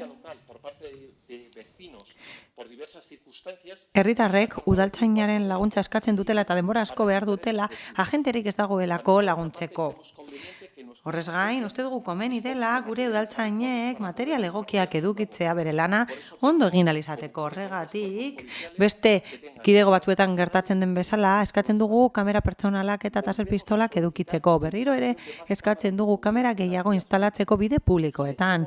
Eta berriro ere eskatzen esaten dugu aurreko 2020ko aurrekontuetan emendakin partzial bat aurkeztu genuelako. Bertan, aipatzen genuen instalatu behar zirela lurpeko pasabidetan kamerak. Emendakina gobernu taldeak onartu egin zuen, baina 3 urte beranduago oraindik ez da egin emendakinak eskatutakoa. Nacionalista vasco nos dirá... Eta gero, EAJak esango du, itxeman dutela, eta baina gaur bertan osoko bilkuran esan digute, eta apuntatu dut. Cumplimos... Esan dute konpromisoak betetzen dituztela. Konpromiso hau hartu zuten 2020an, baina ez dute bete 3 urteren ostean. Badago beste alderdi bat planteatzen dugun eta garrantzitsua dena, eta lotuta dago premia batekin. Beharrezkoa da korrikak handitzea eta oinez egindako zerbitzuak handitzea. Udaltzaingoak horiek egiten ditu. Hala, patrullatzea oinez egokia da, jarduketa horiek eskatzen dituzte herritarrek. Izan ere, hurbiltasuna eta segurtasuna eskaintzen dizkiete herritarrei. Disuasio neurria da eta prebentzio neurria ere bai delinkuentziaren aurrean. Hala, udaltzaingoak emandako datuen arabera, korriketan inbertitutako denbora aldatu da. 2.700 ordu 2021an eta orain 2.400 ordu 2022an zehazki. Beraz, ordu horiek murriztu dira 300 ordutan, eta uste dugu irauli behar direla datu horiek. Azkenik, beste udal batzuetan egiten den bezala, udal talde popularrak proposatzen du txakurren unitate bat sortzea. Hala, zerbitzu hori espezializatuta dago, eta besteak beste espezializatuta dago drogen detekzioan eta pertsonen bilaketan. Eta horrez gain txakurrek espezializazioa daukate eta kontzientziatu beharko genituzke ikastetxetako ikasleak drogen kontsumoaren arriskuei dagokienez. Uste dugu poliziaren plan estrategikoan proposatutako neurriak eraikitzaileak direla eta bideratuta daudela segurtasuna hobetzera eta delitua prebenitzera. Horregatik guztiagatik mozioa aurkeztu dugu eta alde bozkatzeko eskatzen dizuegu. Eta espero dugu gobernu taldeak mozioak eskatzen duena egitea. Herritarrek asko eskertuko luketelako. Mila esker. Hori dela Esplei Anderea. Eskerrik asko. Bueno, para Elkarrekin getxotik mozio honen inguruan hitz egiteko ezin dugu aipatu gabe utzi nahi dugun segurtasun eredua. Segurtasun ereduak ez ditu soilik kontuan hartu behar ondorioa, baizik eta kausak ere. Eta epe ertainera baliabideak askatu beharko dira beste politika publiko batzuentzat. Prebentzioan zentratuko direna batzuek polizia gehiago eskatzen dute. Eta hori esaten dutenean ematen du eskuartzean zentratzen direla eredu bezala. Eta hasten dute bereziki udal eremuan poliziaren jarduketa bitartekaritza lana dela. Eta hori positiboagoa dela epe laburrera eta sakonagoa dela gizarte kohesioa indartzeko. Eta begibistakoa den bezala, hau esaten dugu ez delako lehenengo aldia segurtasuna jorratzen duguna. Eta ez da lehenengo aldia ikusten duguna, ez dugula partekatzen bere eredua eta ez dugu partekatzen bere irakurketa Getxoko segurtasunaren inguruan. Zuek datuak aipatzen dituzu eta bai kontuan hartu behar dira eta uste dugu bai gobernuak bai udaltzaingoa kontuan hartu behar dituela, baina egiten duzuen analisia ez dago justifikatuta alarma sortzeko. Getxo guretzat segurua da eta seguruagoa izan dadin lan egin beharko dugu bizikidetzan, gizarte kohesioan, eskubideetan eta biziropenean eta bai noski poliziarekin lan egin beharko dugu, baina hurbiltasun polizia izan dadin. Prebentzioan eta gatazken ebazpenean zentratuta, horretarako indarkeria matxistetan prestatu beharko dira, suizidioetan eta bar, eta uste dugu bide hori hartu dutela da. Eta datuetara itzulita, datuek esaten dute gehien igo den delituetako bat dela sexu erasoena eta kontuan hartu behar da hori hala izan dela mugimendu feministari esker eta lege aurrerapenei esker. Orain gehiago salatzen dugu. Egia da komisaria gehiago edo agente gehiago egon arren hori ez dela erradikatuka. Izan ere egiturazko kontu bat da matxismoaren ondoriozkoa eta horretarako lan egin behar da hezkuntzan, empatian, errespetuan eta beste balio askotan berreraiki behar ditugunak eta balio feministak indartu behar ditugu horrez gain. Horrez gain, delitu informatikoak hasi dira. Eta berriro ere esango dut, hau nola konpontzen da, polizia gehiagorekin edo prestakuntza hobea ez gainiz udaltzainei. Hala, uste dugu, kontua ez dela kopurua baizik eta kalitatea. Horrez gain, uste dugu udaltzain gehiago edukitzeak ez duela ekarriko segurtasun handiagorik. Nahikoa da eskuragarri egotea behar direnean, eta Romon gertatzen ari dena horren isla da. Izan ertzaina eta udaltzain asko daude Romon eta horrek ez du segurtasun gehiagorik ematen. Aitzitik uste dugu aurkakoa ikusten ari dela herritarrengandik ematen du bigilatzen dituztela etengabe eta sospetxapean daudela. Uste dugu irakurketa berbera egin daitekela kameraren kontuarekin. Hala, gu ez gaude ados horrekin, emendakin bat onartu zen aurrekontuetan eta ez geunden pozik horrekin, baina egia da esan behar dugula ez gaudela ados, baina aurrekontu konpromisoak bete beharko liratekela eta zentzu horretan uste dut gobernu taldea kontuak eman behar dizkiola Alderdi Popularrari naiz eta ez gauden ados bide publikoko kamerekin. Taser pistolei dagokienez uste dugu ez dela konponbiderik eraginkorrena eta ez dugu nahi udaltzainek armak edukitzea naiz eta taser pistolak diren eta bestelakoak ez izan eta txakurren unitatea ez dugu ulertzen zergatik eskatzen duten. Azaldu dituzte gai batzu, baina uste dugu txakurren unitate horiek lotuta daudela azpiegitura handiekin eta kasunetan ez dira gure eskumenekoak azpiegitura horiek.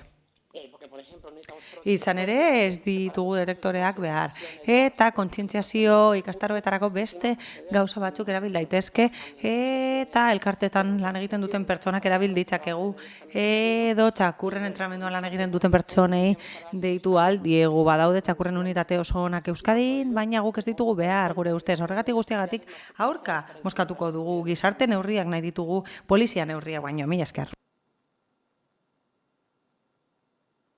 Eskerrik asko. Jauna. Gracias. Eskerrik asko.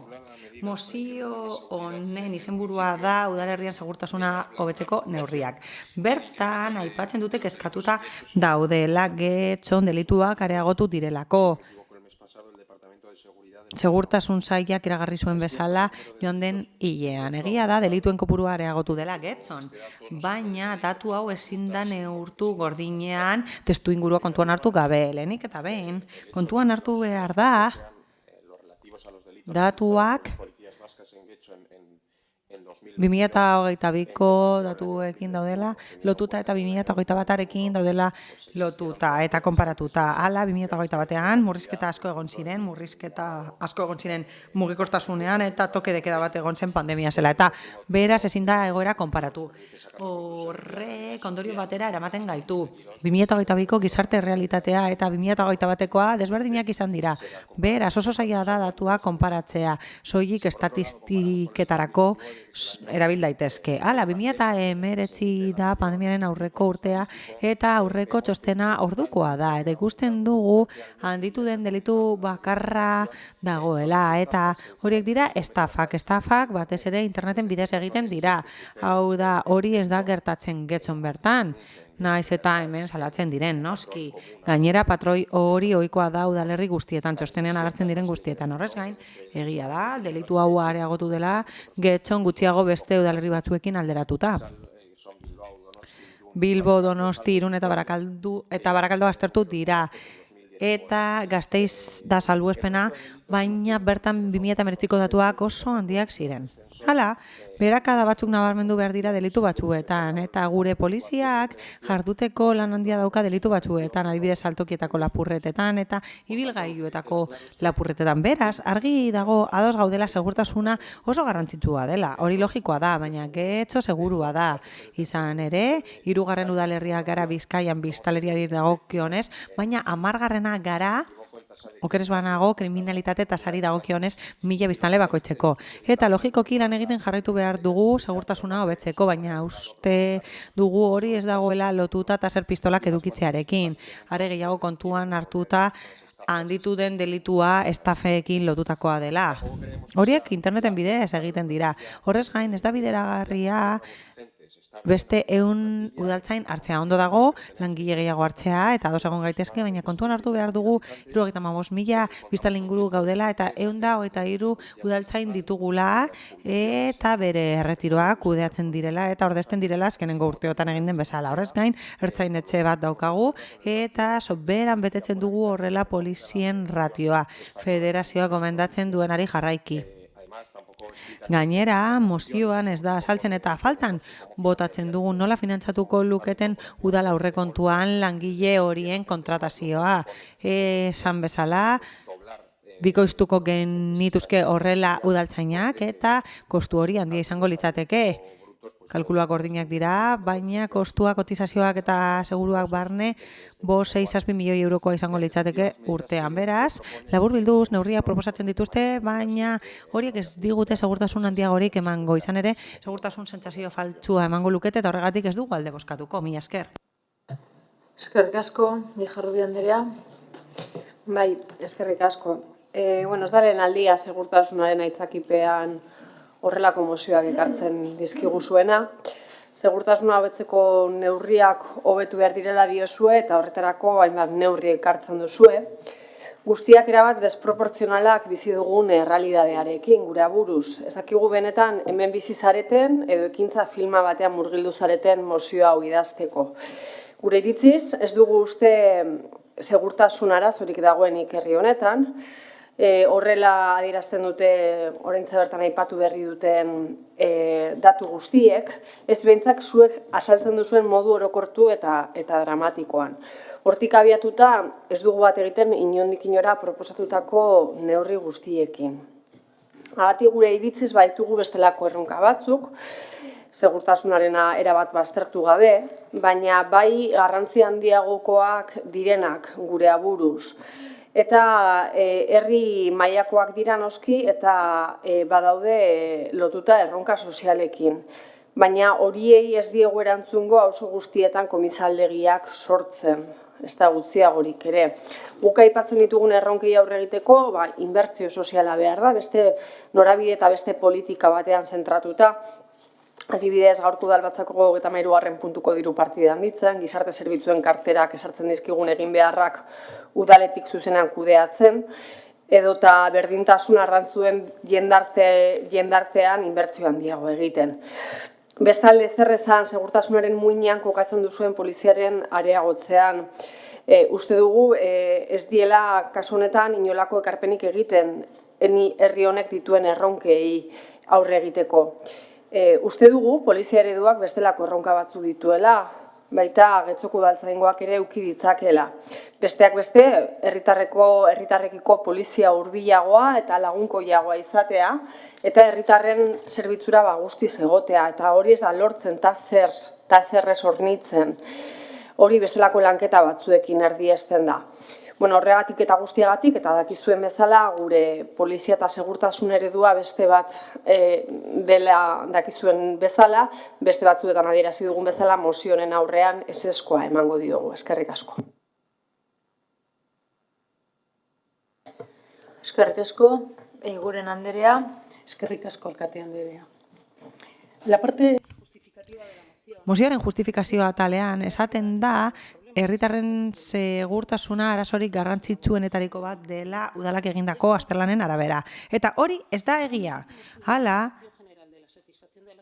herritarren asebetetze mailari buruz egindako azkenengo azterlanaren arabera, alderdi politiko guztiek dutena eta konparazio bat egiten dutenak, datuek aurkakoa esaten dute. Hala, pertsonen 84%ak uste du Getxo seguruagoa dela edo beste udalerri batzuk bezain segurua dela. Hala, oso pozik daude herritarrak 73%an eta asebetetze mailarik eza 4%koa da soilik. Hala, pertzepzio globalari dagokionez, 7,3koa da segurtasunaren pertzepzioa eta etengabe ematen da datu hori. Beraz, ez dago alde nabarmenik auzoen arabera. Izan ere, basuena aretakoa da eta hala ere 7,2koa da. Emakumeek uste dute Getxo segurua dela eta 7,4ko datua ematen dute eta gizonentzat 7,1koa. Hala, poliziaren presentziari dagokionez, herritarren 73% uste dute poliziaren presentzia egokia dela edo nahikoa dela. 27% uste du ez dela nahikoa eta 10%ak uste du gehiegizkoa dela presentzia. Hala, zeintzuk dira Getxoko arazorik garrantzitsuenak? 7. postura joan behar gara segurtasunaren hobekuntza aurkitzeko. 7. postuan dago segurtasunik eza. Hala, arazo hauen aipamenari dagokionez, esan beharra dago azkenengo prozesuan 1000 proposamen baino gehiagotik herritarren segurtasunarekin lotutakoa 59 izan direla. Eta horietatik soilik 9 daude lotuta segurtasunarekin. Era berean, Getxo txukunen azkenengo prozesuan, Neuri auzoari dagokionez, 40 ekarpen ingurutik soilik 5 aipatu zuten herritarren segurtasuna. Eta soilik 2 eskatu zuten poliziaren presentzia gehiago. Eta datu objektiboetara jotzen badugu, Eusko Jaurlaritzak emandakoak dira hauek, 2022koak dira eta aurkeztu berri dira esan den bezala, horiek erakusten dute, Getxo oso segurua dela. 50.000 biztanle baino gehiagoko udalerria da kriminalitate tasarik basuena duena, edo bestela esan da. Getxo da seguruena. Era berean, beringuruko udalerrien tasarik txikiena dauka. Aldi berean, Bilboko tasa baino tasa txikiagoa dauka, baita Bizkaikoa baino txikiagoa ere, eta Eaekoa baino txikiagoa ere.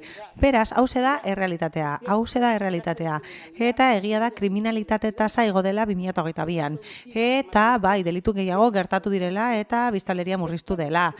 Eta horik eskagarria da alderdi popularrarentzat, baina guk horretan lan egiten dugu. Herritarren segurtasuna partekatutako eskumena da ertzaintzarekin eta hori lantzen da ertzaintzarekin eta udaltzaingoarekin. Eta zer egingo dugu udaltzaingotik delituak egitea prebenitzeko gure neurrien edo gure aukeren baitan? Lehenik eta behin, memoria jasotzen duen bezala, 2022ko memoria jasotzen duen bezala, jarraituko dugu lankidetzan lan egiten eta koordinazioa bultzatzen ertzaintzarekin.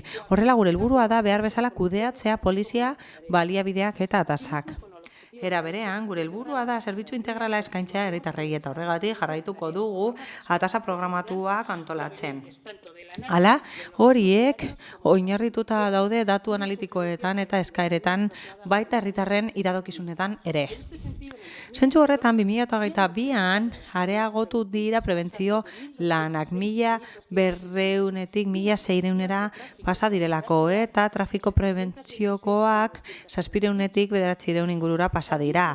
Horrez gain, mantentzen dugu konpromisoa hurbiltasuneko polizia bat sustatzeko, herritarrekiko hurbiltasuna izango dutena, korrika zerbitzuen bidez eta oinezko zerbitzuen bidez eta 2022an horiek areagotu ditugu eta 2000 baino gehiago egin ditugu eta helburua da horiek areagotzen jarraitzea. Era berean handitu ditugu jarduketa horiek handitu ditugu arazo psikologikoak dituzten pertsonekin eta erortzen diren pertsonekin eta jarduketak areagotu ditugu gizarte zerbitzuekin batera. Izan ere, polizia bezala, poliziak barneratuta dauka bere gizarte atasa eta beti kontuan hartzen dute herritarren zerbitzura lan egiten dutela. Eta testuinguru horretan, aurreko batzordean behar bezala saldu zen udaltzaingoaren memoria eta bide batez, alderdi popularrak ez zuen galderarik egin herritarren segurtasunari buruz. Eta orain mozioa aurkezten dute eta proposamenetan planteatzen dituzte zenbait neurri. Horietako batzuk jada proposatu dira askotan eta ukatu egin dira.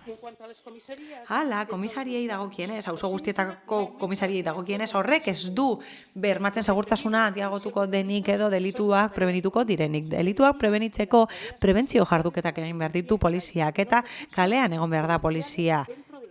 Ez da polizia baliabiderik behar komisaldegietan. Beraz, kontuan hartu behar da, Getxo bezalako udalerri batean, esan bezala, aipatu behar da, gurea bezalako udalerri batean, dirua xahutzea izango litzateke, hainbeste komisaldegi edukitzea. Gero jarraituko dut, mila esker.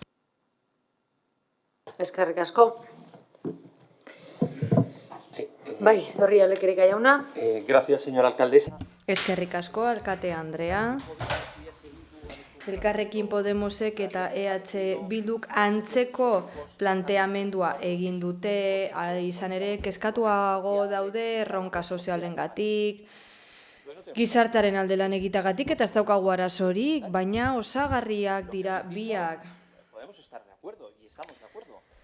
Kontutan izan dezagun ados gaudela, baina horrek ez du esan nahi presentzia polizial gehiago egon ezin denik, gauza batek ez du besteak kentzen.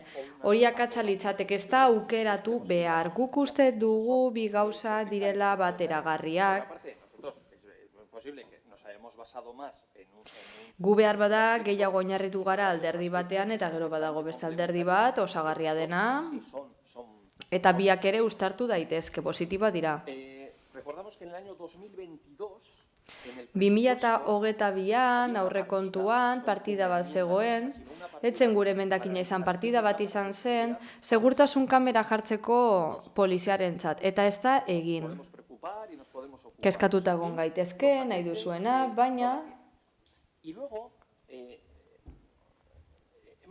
oraindik ez dituzte kamera horiek, eta horrez gain, gure lehenengo hitzartzean aipatu dugu eta uste dugu oso garrantzitsua dela datuak aipatzea. Hau, bere garaian, beto esan da Elkarrekin Podemosi galdetuko diogu, noiz gaude seguruago? Poliziak hurbil ikusita edo poliziarik ez izan da. Ziurrenik, eta ez eman adibide zehatzik, udal gobernuak nagusiaren etxean egindakoarekin, hori kasu berezia zen. Baina oroar, teorian, pertsona bat edo nor, segurago sentituko da polizia inguruan badu. Hori ala da. Beraz, esan dakoa. Badago datu bat asko kezkatzen gaituena eta udal gobernuak esan ez duena. Udaltzaingoaren datuen arabera 2018an korrika bakoitzaren iraupena 82 minutukoa zen, 2022an 67. Beraz, korrikak gero eta laburragoa dira. Eta guri hori ez zaigu positiboa iruditzen. Jendeak eskatu egiten dutan nahiago du polizia patruiatzen ikusi, baina oinez. Beste bat. Oinez emandako zerbitzuak. 2018an 1950. 2020an 1135. Jaitsi dira. Beraz, herritarrek nahiago dituzte oinezko poliziak. Herritarrek ikusi nahi dituzte poliziak oinez bertatik, baina ez haien memorian ageri den bezala zen multa jartzen. Baizik eta bueltak ematen, jendea seguruago sentitzeko. Baina hauze da zuen erreferentzia multak. Horrela gaizkigoaz. Eskerrik asko.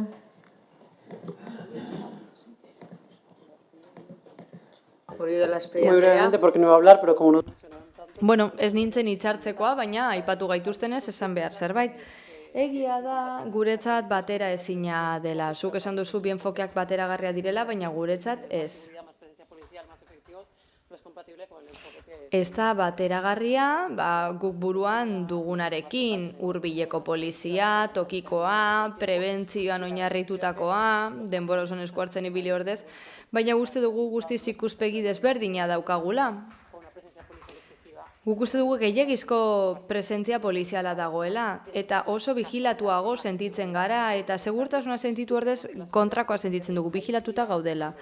Eta segurtasun nola hartzen da, tokiko merkataritza sustatuz, lokalak irekita izanez, naturarekin, zuhaitzekin.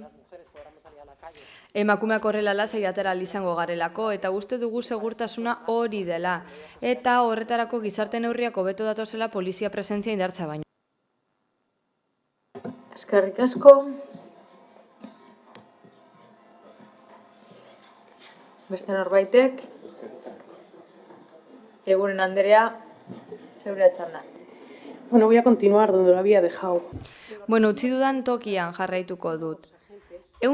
Agente gehiago gehitu dira, eta bideragarritasun eta behar izan azterlan bat oinarri hartu duzu zure argumentuetan edo argumentu populista erabiltzen ari zara beti bezala. Zuk esan duzu agente gehiago behar ditugula, ezta? Indarran dagoen kapituluarekin, baina gauza da horrek ez duela bermatuko herritarren segurtasuna hobetuko denik, eta horregaitik diogu ez dela bideragarria zuk planteatzen duzuna. Esan behar dugu gainera ratioa gainditzen dugula, izan ere udaltzaingoa eta ertzaintza biak kontutan hartu behar dira, eta horren beste esan dezakegu Europa konbentatutako ratioa gainditzen dugula, baina bagaude zerbaitetan lanean, erretiroetan eta behin-behineko inkapazitazioetan, eta horrez gain, kategoria desberdinetan lanpostuak betetzeaz gain eta plantilla dimentsionatzeaz gain, beste hainbat neurri hartzen ari gara, eta taser pistolen kasuan horrek ez du esan nahi deliturik egongo ez denik, gure polizia eredua hurbiltasunean oinarritzen da, eta prebentzioan, delituen prebentzioan oinarritzen da, gehien bat. Eta horretarako gure agentek behar duten materiala dute. Ertzaintzak bezalaze, ez da uste material hori behar denik, patruiaje lanetarako, korriketarako. Eta unitate espezialek baino ez dute eramaten horrelako armarik. Hala ere, taserra baino lehen planteatuko genuke bestelako materiala erostearekin. Kaskoak esate baterako norberaren segurtasunerako.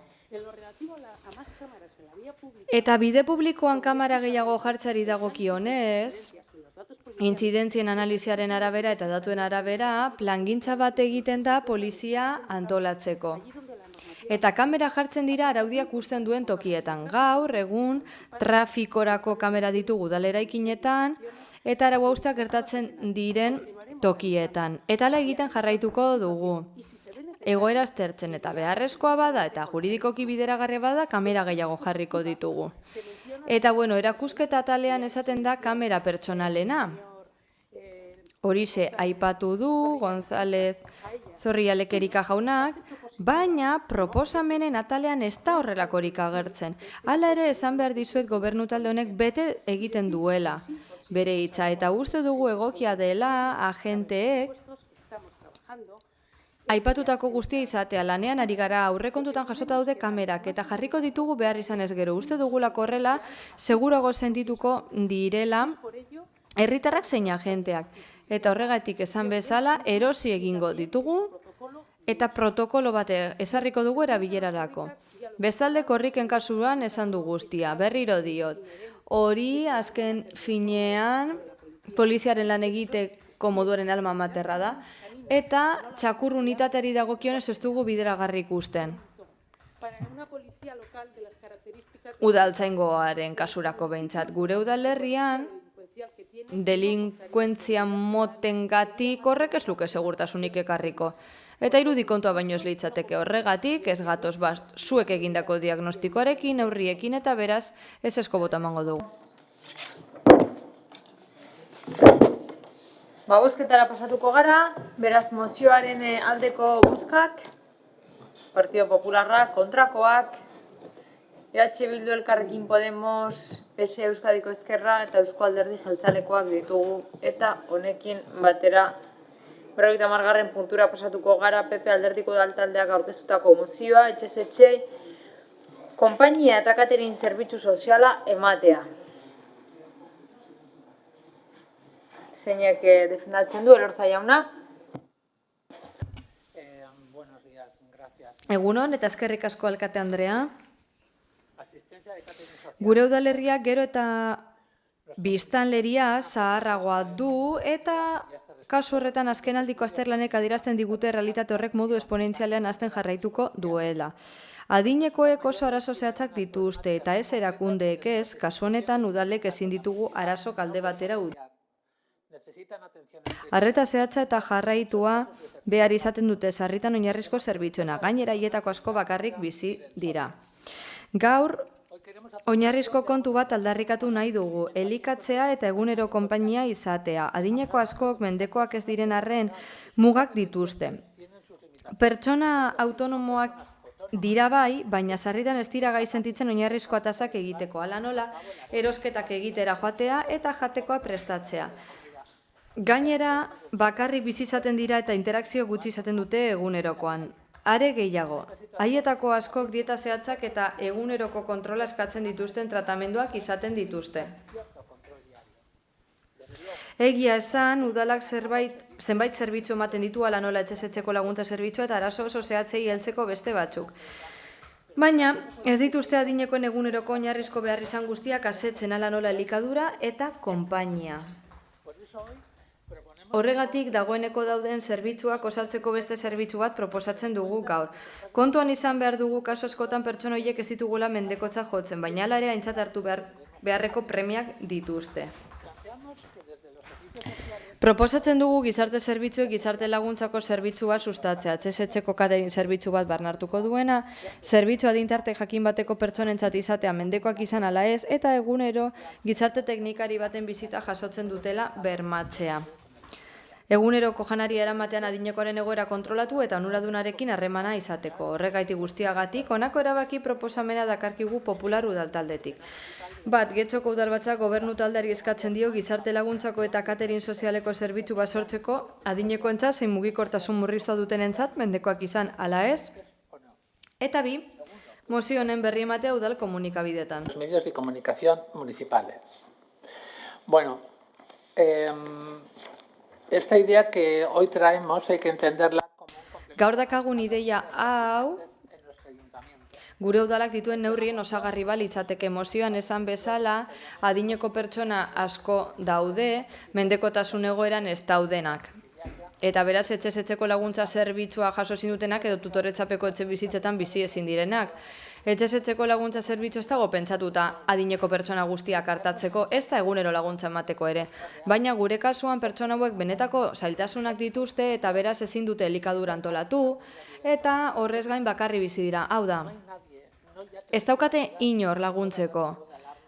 Ez daukate inor laguntza eskatzeko zerbait gertatzen bada. Kontutan izan behar dugu, ezin garela mundu guztiaren garaino iritsi eta ardura behintzat badaukagula. Uste dugu arreta sozialerako laguntza zerbitzu ematea da caterina ematea oso ondo legokela elikadura bezalako premia bat asetzeko.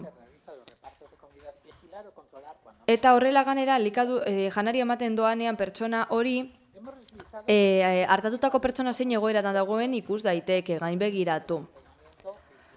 Esan bezala neurri osagarria litzateke.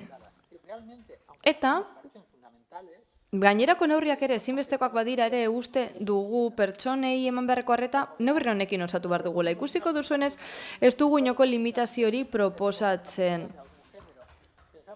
Uste dugu zerbitzu hau pertsona gehiagori eskaini behar zaiela eta ziur teknikariek ikusi halko dute nola ezar daitekeen. Eta ez dugu neurririk jartzen ez da errentagatik. Gure kasuan, gure iritziz, uste dugu errentaren arabera kontutan hartu beharko da onuradun bakoitzak zenbat ordainduko duen. Eta hobariak eskaini halko dira pertsona batzuentzat eta beste pertsona batzuek osorik ordaindu beharko dute. Neurri hau ona dela uste dugu Getxorentzat eta lehenago edo beranduago hartu beharko dugu. Mozioan esan bezala gure udalerria gero eta zaharkituago dago, biztanleriaren 27%, 65 urtetik gorakoa da. Gaur egun, pentsatu hemendik eta 10 urtera. Bien bitartean, politika batzuk ari dira, bilakara kontutan hartzen, baina kontutan hartu behar dugu etorkizun hurbilan zer gertatuko den, eta berriro diot ideia hau ona da, zergatik horrela hartatuko ditugulako adinekoen oinarrizko behar izanak. Elikadura bera, eta askotan hori patologiaren araberakoa izan beharkoa da, erabiltzain araberakoa, eta gainbegiratzeko modu bat ere bada. Ez ahaztu, pertsona hauek adinekoa direla eta ondorioz askotan abandonatzen direla, ez jaten hasten direla edo gaizki jaten hasten. Eta kasu askotan bakarri bizi direlez, ezin dugu jakin noiz dauden egoera zaurgarrian. Argi dagoen bezala gaurkoa ideia da, izan ere, araudiaren formatuak eta denborak ikusita ezin dugu gehiagorik egin ideia bat da, eta gizarte zerbitzuetatik azterlan bat egin beharko lukete. Hau garatzeko aukera dagoen, ala ez ikusteko, adineko pertsonen edo mendekotasun egoeran daudenen bizitza hobetzeko. Eskerrik asko. Eskerrik asko. Amiga Anderea. Bai, eskerrik asko alkatea. Bueno, la verdad es que Egia esan, bat gatoz diagnostikoarekin. Hau bezalako zerbitzu bat onuragarria izan daiteke bai. Izan ere, bakarrik bizi diren eta hala bizi nahi ez duten pertsonei laguntzea horixe delarik hemen planteatzen dena, mendekotasun egoeran egonez arren, zentzu horretan ez daukagun laguntzan dirik. Azken finean, baliabide publiko guztietarako sarbidea galtzen dute dependentziarik aitortuta ez dutelako, nire inguruan ikusi dudalako kasuak eta uste serioa dela. Esango dizuet baita, hau planteatzeko orduan, eta nahi ez den bakardadarekin lotzeko orduan, ondo gongo litzateke proposamen honetan, hizkera inklusiboa kontutan hartzea maskulino baino ez duzu hitz egiten eta gainera egoera hau gehien bizi dutenak emakumeak dira. Buelta bat ematearren. Baina baditugu zalantzak. Izan ere zuen proposamenean, zuen azalpenean, zaku berean sartzen dituzue. Mendekotasun egoeran dauden pertsonak eta ez daudenak, baina hori azken finean nok erabakitzen du, Bizkaiko Foru Aldundiak okerrez banago, ezta? Eta uste dut ezinbestekoa dela hitz egitea eta hausnartzea egungo gizarte zerbitzuen inguruan, nori zuzenduta dauden eta zein baliabide behar diren egoera bakoitzerako, izan ere ez da gauza bera. Mendekotasuna aitortua duen pertsona bat iman beharreko laguntza eta hala estuenari eman beharrekoa. Uste dut berriro kontsideratu behar dela, berriro pentsatu behar dela gaur egungo gizarte zerbitzuen zorroa, azken finean bizi dugun egoeragatik eta batez ere pandemiagatik asko aldatu delako egoera, eta lehen ziurrenik nahikoa zela uste genuen orain daukagun guztia, orain behar bada ez? Eta gainera aldaketa demografikoi erreparatu badakigu getxon esan bezala biztanleria zaharkitua daukagula. Eta hori kontutan hartu beharko dugu duintasunez. Eta azalpenean planteatu dako hori dagokionez, errentaren inguruko hori ez da zer berria. Azken finean guk beti eskatu izan dugu, zerbitzu berria planteatzeko, baina zentzu honetan etxez-etxeko laguntza zerbitzua jadasa da horrela egiten da, erabiltzaile bakoitzak, mendekotasuna egiaztatzen badu, errentaren arabera ordaintzen du zerbitzua, eta beste kontu batzuk ere kontutan izan da. Beraz bai, erreplanteatu beharko dugu beste instituzio batzuekin batera, Aldundia, Jaurlaritza, zer daukagun momentuz, pertsona hauentzat, eta arreta integrala izan beharko da, nola ez, mendekotasuna izan zein ez, prebentzio zerbitzua izan da adin, ezta? Mendekotasunaren aurretik indarrean sartzeko esan bezala bat nator esandakoarekin, baina ez dut uste hau irten bidea denik. Gauzak nahastu dituzuela uste dut. Era berean, aipatu dugu, baliabide eta politika publiko berriak behar ditugula, arrisku egoeran dauden pertsonentzat, baina ikusi beharko dugu baita ere zer gertatzen den, adin konkretu batekin, bakarrik aurkitzen diren pertsonentzat, hala nahi ez dutelarik. Azken finean ez dira mendekotasun egoeran dauden pertsonak, baina behar dute laguntza. Gauza da batzuetan ez dutela baliabide publikorik eta pribatuak eskaintzen zaizkiela. Jente asko horrela, kanpo geratzen da.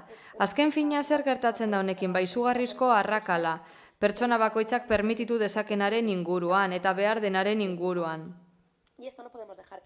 Eta ezin dugu hori gertatzerik utzi alderdi publikotik, horregatik egokia litzateke bereizketa bat egitea mendekotasuna aitortu kasuaren inguruan eta aitortuta ez dauden kasuen inguruan. Izan ere, lehenengoen kasuan badaude baliabideak eta bigarrenaren kasuan ez. Egia da, pertsona hauek hartatu behar ditugula, egia da, askotan gizartetik isolatuta daudela, arazoa dituztela janari kontuekin, eta aukera ona izan daiteke horretarako. Eta, hori zerbait egin beharra dago horren inguruan, ez da? Horregaitik uste dugu ondo legokela hau planteatzea, baina behar bada zuek proposatu duzuna ez da gu proposatuko genukena, eskerrik asko. Eskerrik asko, Díaz Anderea. Mi esker alkate Anderea. Bueno, Alderdi Popularretik planteatu dute ekimen hau, catering soziala deitu diote, eta ekimen hau ondo planteatzen bada oso ondo egon daiteke, ezta?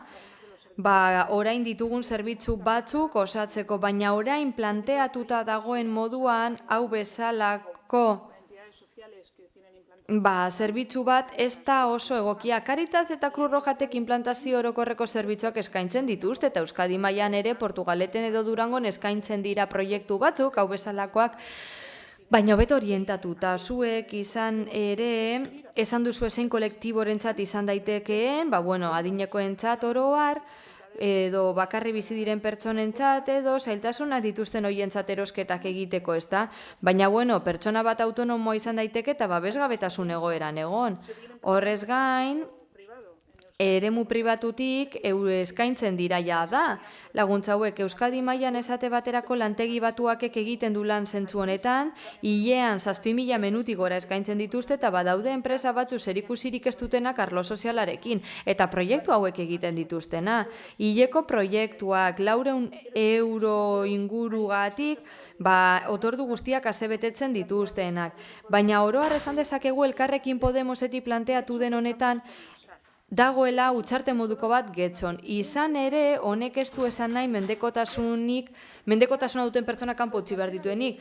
Zorroko dekretuaren arabera, mendekotasun egoeran dauden pertsonei zerbitzu hau eskaini behar zaie, baina aniztasun funtzionala dutenei eta 80 urtetik gorako pertsonei baita adin horretatik gorakoak izatagatik. Helburu hoien bitartez, segurtasun areagotu nahi da erabiltzaileen artean. Batez ere, bakarri bizi diren pertsonen kasuan. Eta tartean sartzen da, otordua prestatzea, sendagaia kontrolatzea, eta bar. Horrez gain, badaukagu laguntza soziala emateko zerbitzua Caritasek eskaintzen duena, bakarri bizi diren pertsona guztientzat. Eta proposamenak nahi duena, beste helburu batzuk zeharkakoak direna, asebetetzea bada, jarraipena egitea esate baterako adineko pertsonei, esate baterako gizarte alroko teknikari bat joan daiteke etxera. Baina Getxon badakizuenez badaukagu horrelako proiektu bat. Pertsona hauen etxetara joan gaitezke haien egoera ebaluatzeko, behar izanak aztertzeko. Eta horretarako detektoreak jartzen dira doan eta gainera harrera hona izan du adineko pertsonen artean. Hainbat kontu hobetu behar dira zuen proposamenean. Planteatu duzu zerbitzu bat, baina adineko pertsona guztientzat izango litzatekena. Mendekotasuna, zaurgarritasuna zein egoera ekonomikoa gora bera, eta horretan ez gaude ados. Izan ere pertsonak osasun egoera honean da badaude, autonomoa badira eta baliabide ekonomikoa baditu ez du guzti gizarte zerbitzuetatik ez ere egin behar denik. Beraz, iraunkortasuna bera ere kontuta hartun da, hobeto esan da bideragarritasuna ezinezkoa dau bermatzea zuek planteatzen duzun moduan, ezin da egunero teknikari bat etxetara bidali. Ez dakigu ez da ere, behintzat kalkulatu dugu, pentsioa jasotzen duten artean 22.000, 25.000 pertsona lirateke. Baina ez dakigu zein nolako onurak ekarten dituzten egunez eguneko bizita hauek. Aurreko mozioarekin gertatu den bezala bertan aipatzen zen 100 euro gehiago eman behar zela zerbitzu batuetarako, baina zuen proposamena baita teknikoki bidera ezina da, ez dela kontutan hartzen zaurgarritasun egoeran dagoen norbait izan behar dela. Zuek ez duzue pentsatu populista denik proposamena, baina guk oro ez dugu babestuko. Abstenitu egingo gara, hori bai. Badaudelako ekimen batzuk, beste udal batzutan egin direnak eta interesgarriak iruditzen zaizkigunak eta baloratzen ari garenak, berriro diot, badaukagu etxez-etxeko laguntza zerbitzu bat berezia dena, desberdina dena eta araudiaren arabera funtzionatzen duena. Mendekotasuna gora bera, udalerriko pertsona guztiei laguntzen diela 80 urtetik gora izan ez gero, edo desgaitasunen bat izan ez gero. Gainera, duela gutxi, ordu kopuru igo dugu. Eskerrik asko. Rodríguez jauna. Guri printzipioz ideia ona iruditzen zaigu, baina egia da ideia garatu inberdala. Galdera asko sortzen zaizkigu, ez da? Ez dakigu bere zerbitzu sozial bat izan behar den, edo udalak eskaintzen duen zerbitzu bat, eta tartean eta behar denean gizarte zerbitzuak lagunduta, baina ez beti. Ez dakigun oraino, adibidez, egoitzak duen zukaldeak bete dezake paper bat horretan. ez dakigun orainok etxez-etxeko laguntza edo horren zerbitzuak zabaldu daitezke edo sakondu daitezken zentzu horretan. Pentsatzen dugu baita ere, horrelako zerbitzu baten inguruko hausnarketa sakon bat eraman gaitzakela beste toki batzuetara, adibidez, ez dakit, zergaitik ez jantoki jatetxe publiko bat antolatu bertoko produktuak erabiltzen duena eta zerbitzuak eskaintzen dizkiona hainbat elkartei edo ikastetxe eta zerbitzua bera. Hau da, berez, egia da proposamena aztertu inbar da. Hala, ere ez dugu, ez gara gai esateko teknikoki ez dela bideragarria. Proposamenak teknikoki ez dakarrelako ezer, ia. Justo esaten dau, zerbitzua antolatu dadila. Berez, guretzako kontuan hartzeko edo hausnartzeko zerbait da eta horrela antolatuko dugu gure bozka. Gustatuko litzaiguke ze pentsaten dugu edo gauzak ez badirazko aldatzen.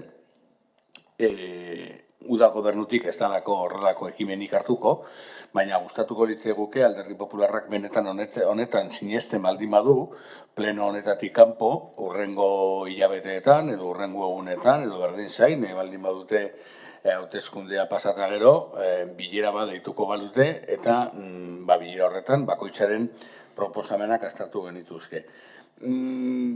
Esan bezala, ondo ikusten dugu eta zentzu horretan garatzeko proposamen bat izan daitekela pentsatuz eta horraino, gure zalantza guztiak, azaldu ditugun zalantza guztiak eta azaldu ditzakegun beste hainbat zalantzakin, printzipioz lehenengo urraz bezala baiezko emango diogu proposamenari. Eskerrik asko, Uriarte jauna. Bai, Alkate Andrea, eskerrik asko. Gure botoa abstentzioa izango da. Arazoaren identifikazioan bat gatoz, baina uste dugu kontuan hartu beharko liratekela hartzaileen ahalmen ekonomikoaren eta haien egoera sozialaren baldintzak. Eskerrik asko.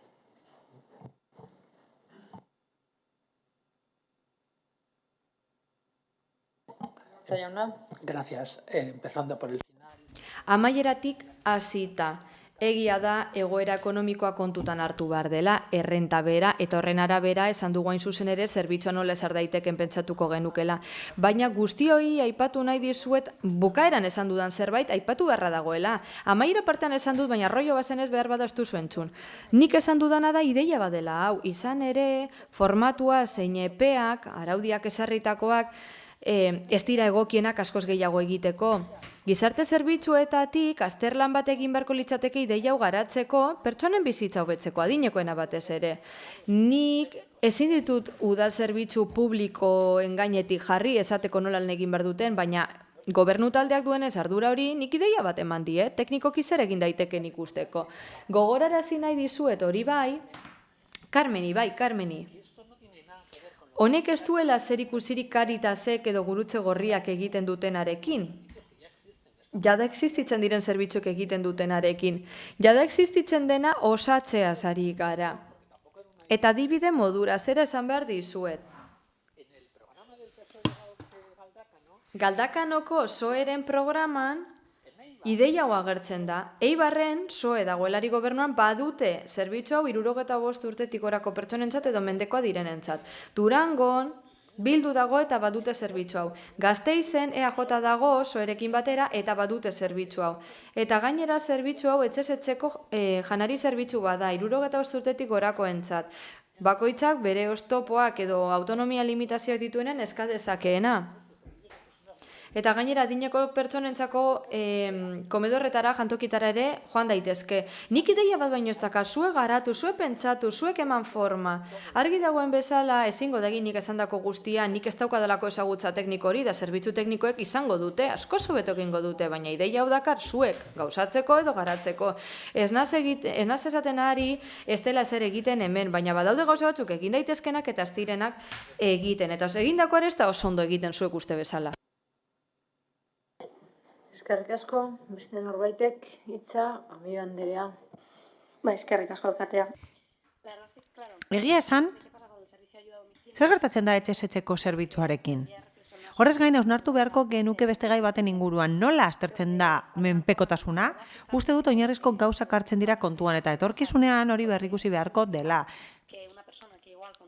Baliteke, 70 urteko pertsona batek aukera edukitzea bere etxetik mugitzeko, baina hala ere isolatuta egotea, bakardadean egotea eta beste arazo batzuk edukitzea eta zaurgarritasun egoeran egotea.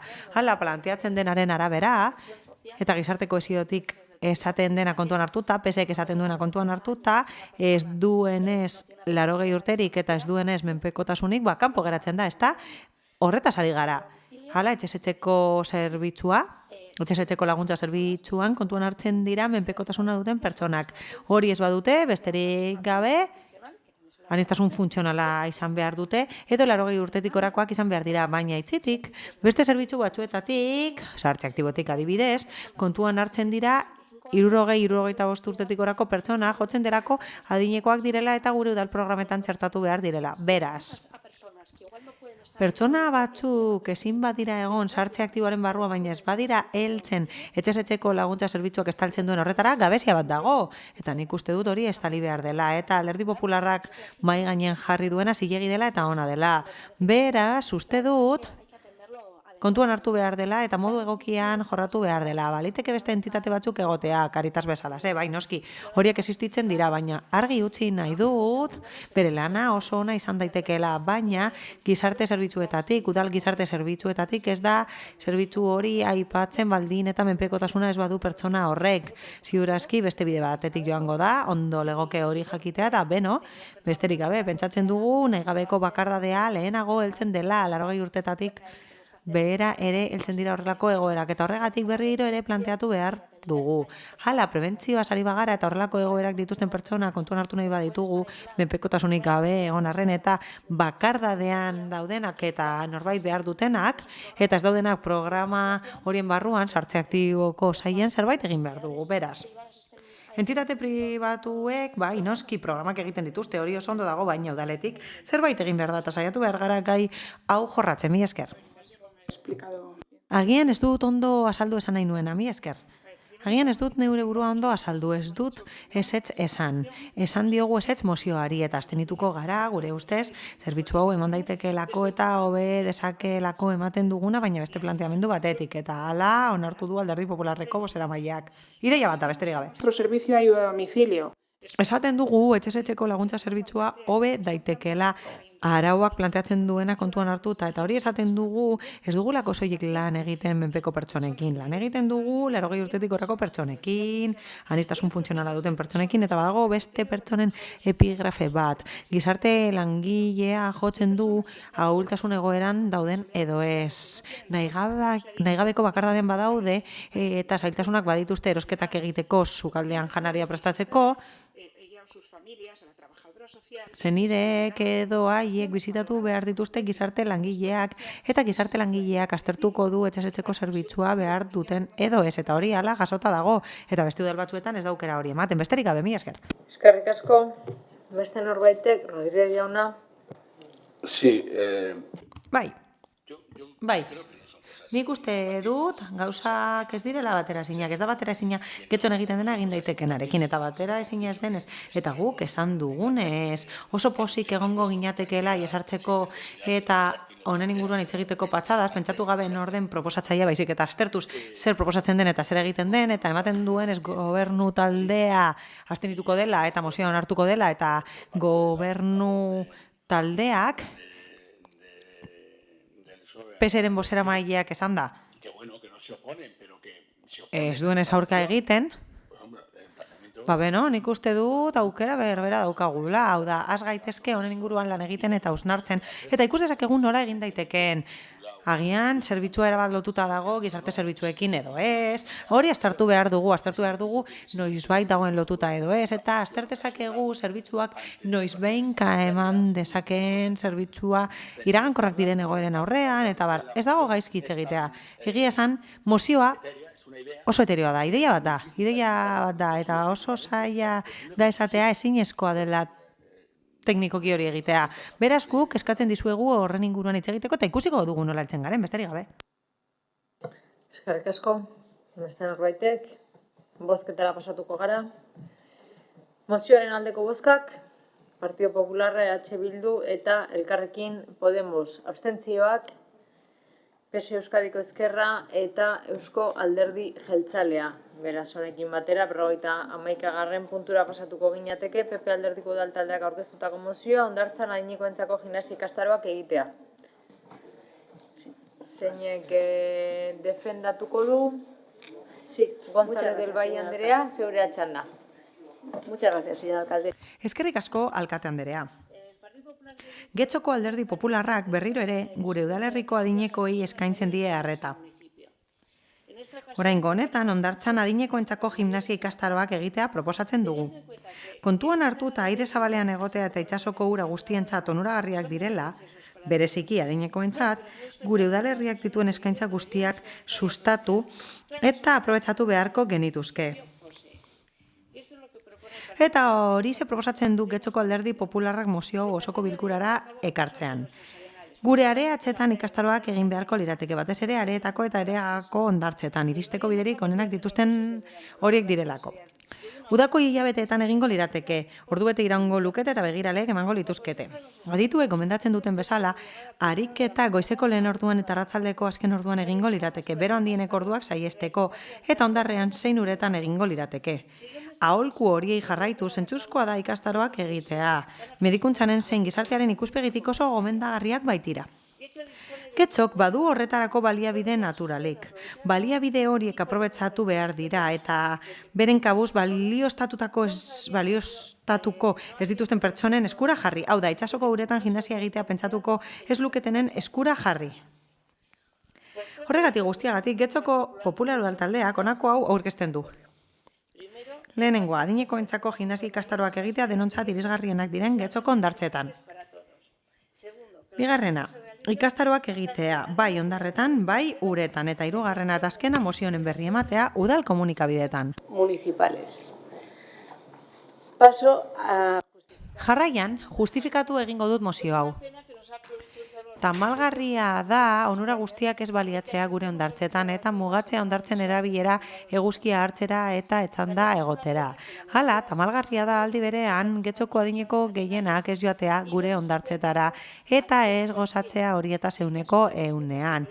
Eta guk helburu hori lortu nahi dugu hain zuzen ere mozio honekin. Alderdi Popularrak jakin badaki ikastaroak egiten direla parke batzuetan eta gainera badaki gimnasia egiten dela igerilekuetan, baina horrez gain, ondo dakigu uztar daitezkeela ikastaro horiek uretan eta hondartzetan ikastaroak eskainiz.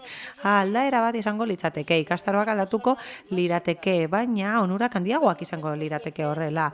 Mediku guztiek uste dute gomendagarria dela hondarretik ibiltzea. Ona da zirkulaziorako, birikiek ondo funtzionatzeko eta ezurren egoera leheneratzeko, insomnioarekin amaitzeko eta abar luze baterako. Argi dago aire zabalean ariketa egitea hondartzetan modu bat dela jodoa hartzeko, D-vitamina hartzeko eta beste vitamina batzuk hartzeko, baina horrez gain sozializatzeko, barre egiteko eta lagunak ezagutzeko modu bat da. Laburbilduz modu bat da negabeko bakardadea saihesteko.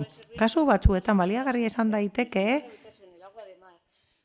beldur diren pertsona batzuek beldurra galtzeko eta ikas dezaten itsasoarekin hurbiltzen edo itsasora hurbiltzen.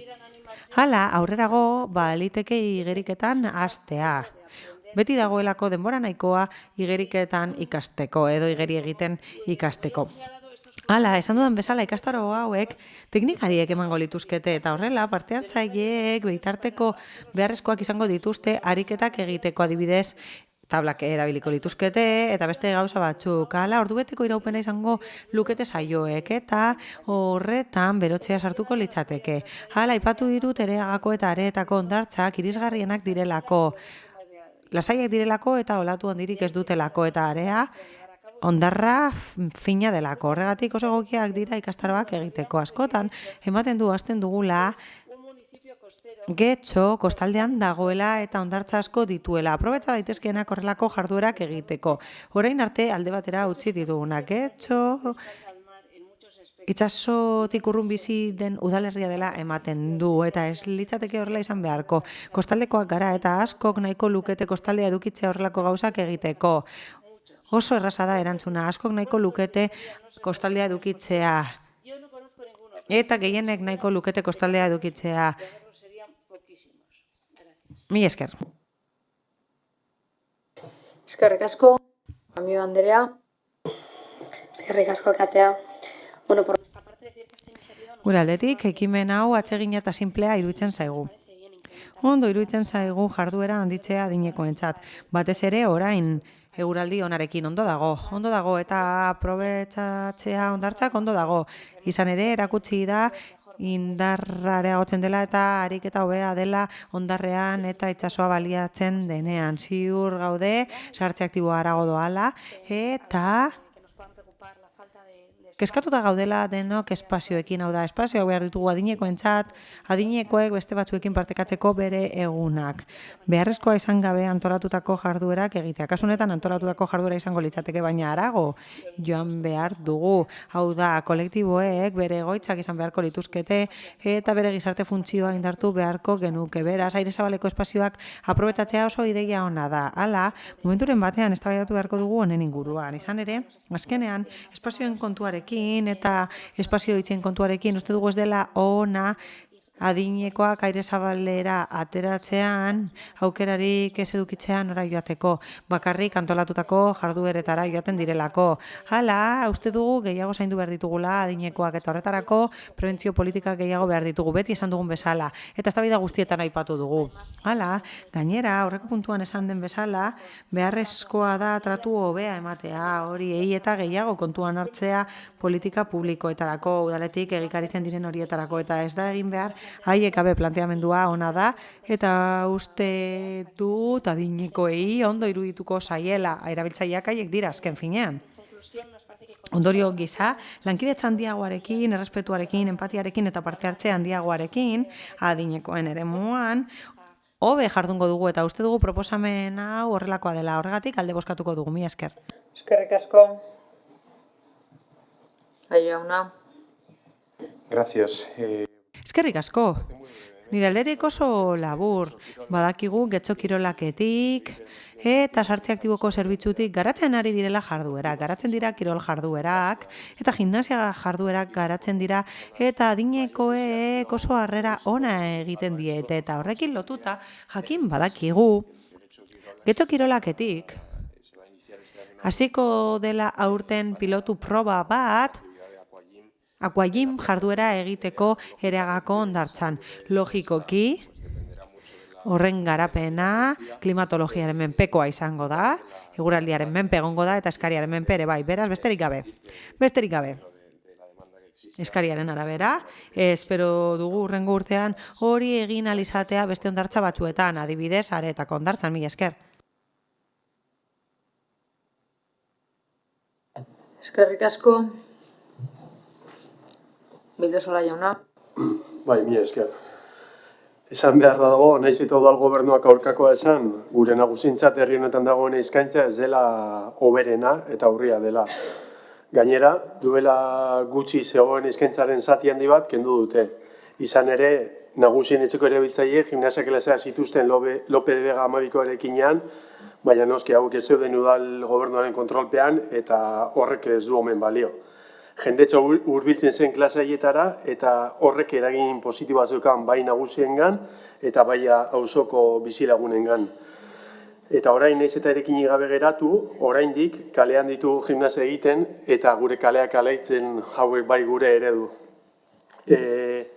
Pepek eskatzen duenara bueltatuz, berez ideia ez da txarra eta esan beharra dago onurak ekarriko dituela eta onurak ekarri ditzazkela, baina mozioaren inguruan eta bai getxo kirolakek sartuko dituen Aquagym klasen inguruan duda ditugu. Mozioan aipatzen diren bi hondartzen alboan, uda garaian, nik dakidala eta gu dakidala, egiten dira horko parkeetan, egiten dira horrelako gimnasia klaseak, eta badakigu beste aurrera pausu bat eman behar dela eta eskartzen dugu mozio aurkeztu izana. Baina ez dugu oso argi ikusten hondartzara barrura sartu beharra. Ez dugu argi ikusten ere, uretara sartu beharra, bai goizeko lehen orduetan eta bai arratsaldeko azken orduetan. Egia esan, ez dugu uste hori guztiz gomendagarria denik, jakinda hemen itsasoa Atlantikoa dela eta nahiko fresko dagoela ura. Baina argi dago, ideia honekin, edo mozio honekin, edo proposamen honekin, agerian uzten dutela, nahiz eta Arantzak horrela ez pentsatu, hemen herrian dagoen eskaintza nahiko bajua dela, eta eskaintza horri parkatu hitz egiten nago. Eta eskaintza horri aurre egiteko, horrelako proposamenak eskertzeko aldirela, eta berriro errepikatu dut, nahiz eta Arantzak horrela ez uste, eskaintza nahiko urria da. Hala ere, mozioan abstenituko gara. Eskerrik asko.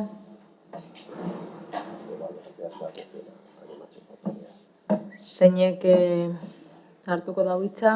Bai, Atxotegi jauna.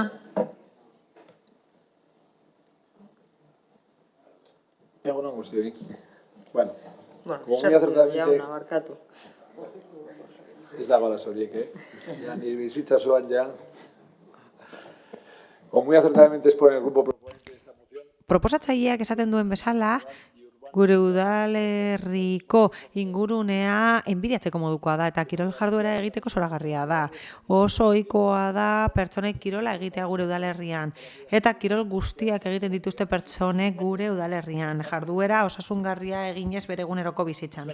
Hala, egia da eta pozgarria da ikustea esfortzuak egiten direla inguruneak zaintzeko eta herritarrek hori aitortzen dutela eta ariketa fisikoa egiteko erabiltzen dituztela gure espazioak.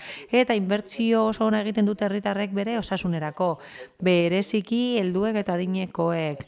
Hala, horrek laguntzen du bere bizi kalitatean eta udalak hori sustatzen du espazio horiek hobeto aprobetxatzeko, ariketa fisikoko programak sustatuz. Horren adibide dira getxo kirolakeko jarduerak. Hala, sartze aktiboko saiarekin batera egiten dira jarduera horiek Kalistenia parkeetan eta parkeetan. Eta museoaren gaira jota faduran eskolak ematen dira urte osoan eta plaza guztiak betetzen dira. Nabarmendu behar da, udan igerilekuak irekita daudela eta doan eskaintzen direla aquagym eskolak erabiltzaile guztientzat.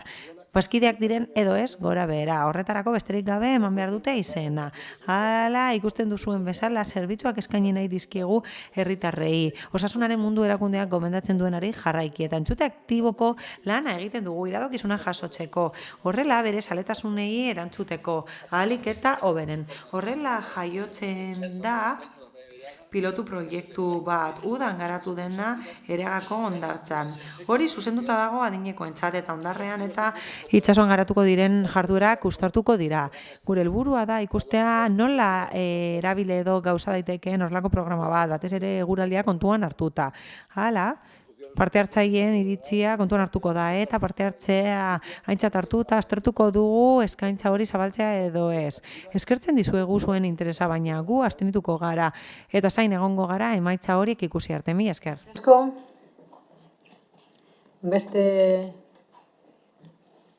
zure hitza.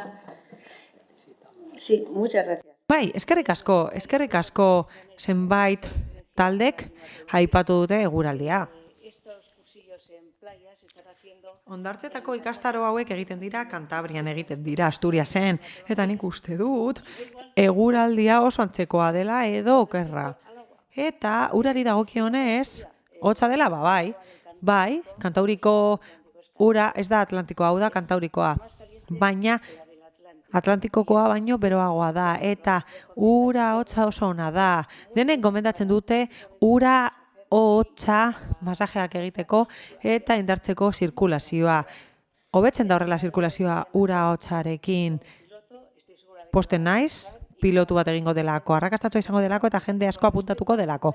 Eta parketako gimnasiari dagokionez denok dakigu, eta ditu guztiek esaten dute, hobe dela hori egitea hondarrean lurzoru normalean baino. Hau da, parkeetan baino.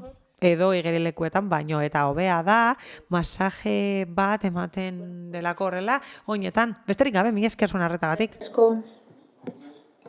Beste norbaitek? Sergio jauna? Bai, simplemente acordar. Besterik gabe, gogorarazi nahi dut, gomendatzen dutela ariketa fisikoa egitea, hondarrean egitea ona da. Baina badakigu ezurrek ahultasunak dituztela ez egonkorra denean lurzorua. Hala, kontuan hartzen badugu adinekoak asko erortzen direla, lurzorua arrisku bat da adinekoentzat. Horregatik hain zuzen ere,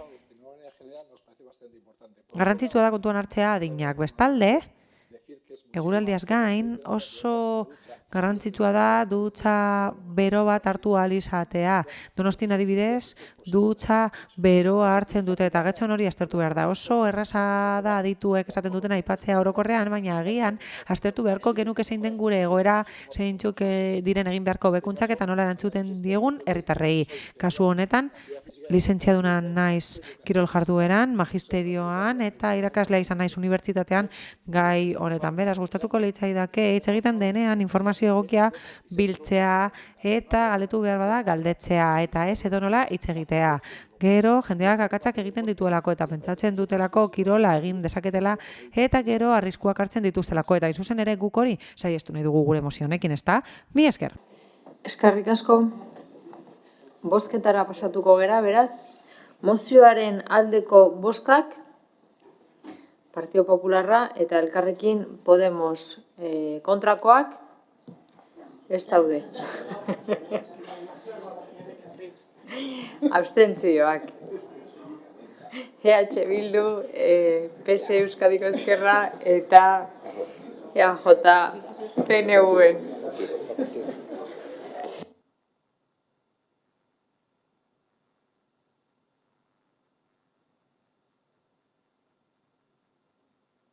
Berrogeita hamabigarren puntura pasatuko ginateke Getxo EH Bildu Alderdi Taldeak aurkeztutako mozioa haurdunaldiko ikastaroak sustatzea. Ildosola jauna. Bai, gaur egun igerilekuak ez dira soilik kiloletako erabiltzen. Baliabide terapeutiko unibertsal gisa ere erabiltzen dira, onura askorekin. Haurdun dauden eta erditu duten emakumeek aukera ezberdinak dituzte kirola egiteko, baina onura gehien ematen dituenak uretan egiten direnak dira. Adituen gomendioen arabera, kirol terapeutikoa haurdunaldi osoan egin daiteke arazo barik. Haurtzoa jaio arte, erditze ondoren eta gomendagarria izanik ere. Haurdunaldian egiten diren uretako ariketek onurak ematen dizkiote bai amari eta bai datorren aurrari. Osasun on batekin zerikusia daukaten markadore garrantzitsuenak hobera egiten dutelarik. Batzuk aipatzearren, loaren kalitatea hobetu, erditzeko aldiak gutxito, erditzeko momentuan instrumentalen erabilera jeistea, zesarea bidez erditzeko probabilitatea jeistea, asko dira beraz dakartzen onurak. Aipatutakoak eta ez aipatutakoak hobetzeko beharrezkoa da programa sendo bat izatea, ondo egituratua eta behar den bezala antolatua. Arestian esandako onurak ematen direla frogatzeko hainbat azterketa egin izan dira historian zehar. Horietako azterketa batek astean 3 aldiz ematen zen uretako programa bat aztertu zuen. Bertan, mota ezberdinetako ariketak egiten ziren, bai sakonera handiko igerilekuan eta bai sakonera txikikoan. Azterketa horrekin egiaztatu ahal izan zen programa horri esker, aurretik aipatutako markadore guztiek hobera egin zutela. Baina horretarako, administrazio publikoa jarduera fisiko hauen aldeko edapena sustatu behar dute. Erakundeek dituzten baliabideak horrelako programa mantendu eta sortzera bideratuz. Gainera, horrelakoak aurrera eramateko orduan, giro osasuntsua sortzeko aukera handitzen da eta onurak ez dira erabiltzaileen soilik geratzen. Inguru ondo denentzako onurak ekarri ditzake. Getxoko udalerrian, langile batzuen proposamenez, aspaldi ezarri zen haurdun eta haurdun dauden emakumeentzako kirol eskaintza. Programa hura, naiz eta astean zehar eskaintzen zen ordutegia urria izan, arrakasta handia zeukan eta denborarekin izan beharko lukeen tendentzia gorazkoa izan beharko litzateke, baina hori ez da gertatu. Eta azkenean ikastaroak bertan bera utzi dira. Geratzen zen eskaintza aurrea desagertu da. Gauzak horrela, hurrengoa eskatzen diogu osoko bilkura honi. Bat, ikastaro hauek behar den bezala sustatu daitezela biziraupena bermatzeko. Bi, oinarrizko zerbitzu izaera izan dezala eta ondorioz bere mantenua bermatu daia denboran zehar. Eta 3, Getxo kirolakeko arduradun eta teknikoak Osakidetzako amaginekin bildu daitezela programa sendo bat osatzeko. Bueno, uste dut mozioarekin nahiko edo asko esan da dagoela, baina argi geratu ez bada, errepikatuko naiz pixka bat. Ezin dira, mota hontako ikastaroak, hala nola bertan utzi. Ez da onargarria, ez da eskubidezkoa. Baldintza ditugu, udal kiroldigietan horrelakoak izateko. Publikoki eskaini beharra dago zerbitzu hau. uste dugu ezin duzuela beste aldera begiratu, eta beharrezkoa den eta oinarrizkoa den zerbitzu mota hau bertan bera uzten joatea. Gertatutakoarekin, kurtsoak entzaren horrekin, jendea kiroldegi pribatutara joko du, ahalko duenak, eta bertoko eskaintza oso garestia dela dena dakigu. Hau da, horrekin, gutxi batzuek egin ahalko dute pausu hori, eta gutxi batzuk jasoko dute mota hontako ikastaroak.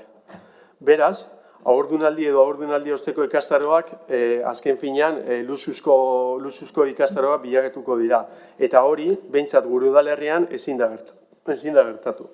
Esan bezala, baliabidea badaude. Eta ardura minimo bat izango bazenute, ez ginateke eztabaida honetan edo gauza hauei buruz gaur hemen hitz egiten egongo. Ez da bakarrik osasuntsua dela, ez dela gutxi. Oreka ekonomikoarentzat onuragarria da ere. Mozioan esan bezala, familia inguru osasuntsuago bat sortzen da. Eta horrekin, osasun zerbitzaren erabilpena seguru, erabilpen hori jaitsiko da. Beraz, guk ikusten dugun aukera bakarra, mozioa onartzea da. Gure logika munduan ez dagoelako beste aukerarik. Uste dugula horrelakoak mantendu behar direla eta oinarrizko bihurtu behar direla. Eta espero dut atzera pausu bat ematea eta behintzat martxan zegoena berriro bere hortan jartzea eta horren inguruan inbertsioa sartzea. Eskerrik asko, Amia Andrea. Eskerrik asko, alkatea. Bueno, la verdad es que... Egia esan, planteamendua erabat egokia da. Joan den astean komentatu genuen, batzordetakoren batean edo kontseiluren batean, eta uste dut egokia dela honen inguruan hitz egitea.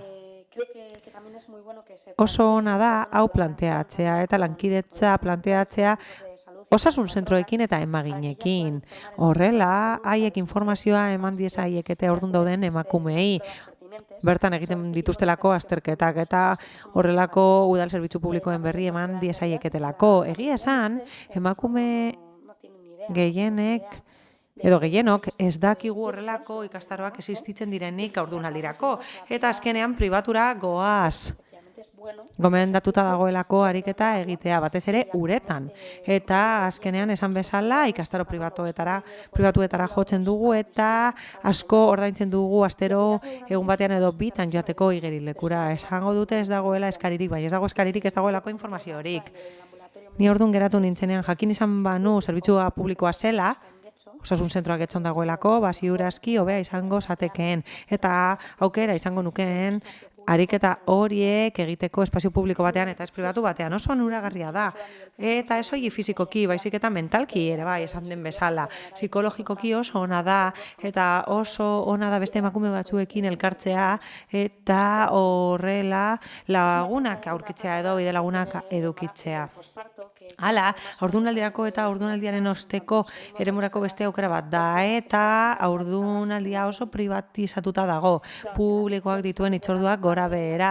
Hala, amaren osasunerako oraindik gabezia asko estali behar dira. Asko dago egiteke oraindik ere. Eta proposamena bideratu litzateke parte hori estaltzera. Hala, adibidez, falta da haurdunaldirako arreta psikologikoa eta lurzoru edo zoru pelbikoko terapia. Hori ez da udal eskumena, baina modu bat da esateko haurdun dauden emakumeei ematen zaien arreta ez dela egokia zerbitzu publikoetatik eta oraindik asko dagoela egiteke. Hala, arrazoi horiengatik noski proposamenaren alde bozkatuko dugu eta espero dugu ikastaro hauek esartzea eta indartzea, baina horrez gain espero dugu kontuan hartzea konexio hori edo koordinazio hori beharrezkoa dela osasun zentroekin. Hala, hori beharrezkoa da emakume guztiei informazioa emateko azterketetara joaten direnean eta horrela aukera izan dezaten informazioa jasotzeko, parte hartu nahi duten kontuan hartzeko eta aukera hori aztertzeko besterik gabe oso beharrezkoak direlako. Mila esker. Esker, alkate Andrea. Bueno, ahora que nos parece muy interesante. Oso interesgarria da eskaintza publikotik ikastaroak eskaintzea berariaz haurdun dauden emakumeentzat. Ez gaude ados esandakoarekin. edonola eten direla esan da. Dakigunaren arabera, 7 urtez eskaini ditu Getxo Kirolakek jarduerak haurdun dauden emakumeentzat. Eta hasieratik 2016an eskaria oso eskasa izan zen eta 3 emakumeek edo 4 baino zuten izena eman. Azkenengo 2 urteotan apustua egin zen ikastaroak egiteko, baina inork ez zuen izena eman. Ikastaro honek eskaera bakarra jaso du eta ez da garatu emakume horrek ez duelako nahi bakarrik joan. Hala ere, positiboa da horrelako ikastaroen alde egiten jarraitzea haurdun dauden emakumeentzat, baldin eta eskaria badago eta uste dugu agian aukera dagoela hobeto promozionatzeko horiek osasun zentroen bidez, esan den bezala. Horren bestez, egin den bezala, naiz eta gehiago sakondu daitekeen ezagutza handitzeko eta eskaria handitzeko gure posizionamendua izango da abstentzioa. Eskerrik asko. Bai, zeurea da txanda. González del Valle. Eskerrik asko, alkate anderea. Alderdi Popularrak uste du mozio lotuta dagoela zuek egindako galderarekin. Galdera bat egin zenutelako Getxo Kirolaken kontseiluan. Saio horretan esan zen, bertan bera utzi zirela ikastaroa pertsona bakar batek eskatu zuelako eta zuelako nahi bakarrik egin ikastaro hori. Hala, datu horrekin oso argi geratzen da, zergatik ez da ikastarorik ematen haurdun dauden emakumeentzako. Hala, bermatzeko eskatzen duzue, baina nola bermatuko da ikastaro hori jarraitzea baldin eta ez badira asistitzen. Esan beharko zenukete berriro ere egin beharko direla. Horrez gain esaten duzue Getxo Kirolakeko emaginekin bilerak egin beharko lituzketela. Eta horri dagokionez esan beharra daukat alderantziz izan beharko litzatekeela. Emagina jarri beharko lirateke harremanetan Getxo Kirolakekin horrela ikastaroak burutzeko eta horiek eskaini ahal izateko hain onuragarriak direnak haurdun dauden emakumeentzat. Haurdun dauden emakumeentzat emaginak dira garrantzitsuenak eta emaginak eman behar dizkiete aholkuak igerilekuetara joateko. Horrela gehiago animatuko lirateke. Hau da, eskaria egongo litzateke eta hor Getxo Kirolakek programatu beharko lituzke ikastaroak. Euskal Herria Bilduk eskatzen duen bezala. Horregatik guztiagatik Alderdi Popularra abstenitu egingo da mozio honetan, mila esker. Eskerrik asko. Sergio jauna. Andrea. Desde EH Bildu nos plantean crear una actividad deportiva. EH Bildutik eskatu digutena kontutan hartuta eta aurreko arteskaritza batzarrean esan bezala zen. Coordinación directa con Getxo Kirolak, pase a redactar los dos por la mañana en Fadura. Jasota daudeia da, aipatutako eremuan egin barrekoak urte honetan, zehazki pertsona bat daukagu, bertako proiektuak aurrera eramateko, eta EH Bilduk emandako arrazoiak ikusita, esan berra dago, xede den biztanleria kontutan hartunda baita, araudia errespetatu berra dago. La OSI de Uribe va a presentarle su oferta deportiva de manera que en caso de que eta OSI bakoitzaren beharrizanak eta karga ikusita, eta eskaintzen den zerbitzua kontuan hartuta, jada erantzuten zaie beharrizanei. Proposamena positiboa da, zerbitzua positiboa da, baina Getxo Kirolaken partetik harrera ez da hoberena izan. Más lejos en el tema de la asociación que nos ocupa desde hace tiempo que no se deriva mujeres. Denbora luzea daramagu haurdun dauden emakumeek parte hartzen ez dutela aipatutako ikastaroetan, baina Getxo Kirolaketik esan digute, jada hausnarketa egiten da ari direla neurrien inguruan. Hemengo eta inguruko emakumei zerbitzuak eskaintzeko. Aurreko guztiagatik esango dizuet abstenituko gare. Eskerrik asko, beste norbaitek. Bai, nik labur. Nik ere, bai, eskerrik asko. Nik ulertu duanaren arabera, Podemoseko bozeramaileak esan duen bezala, berari, pertsona bezala, zitzaila heldu informazioa kurtso egitara joateko. Hau da, hemen daukagun arazoa ez da kurtsoak egin diren 9 urtetan zehar, edo 11 urtetan zehar, edo 10 urtetan zehar. Daukagun arazoa da, informazioa ez dela heltzen, eta horregatik ez dago horren inguruko eskaria. Jendeak ez badaki kurtsoek ez daudela, nola joango dira kurtsoek egiten. Hori da benetako daukagun arazoa.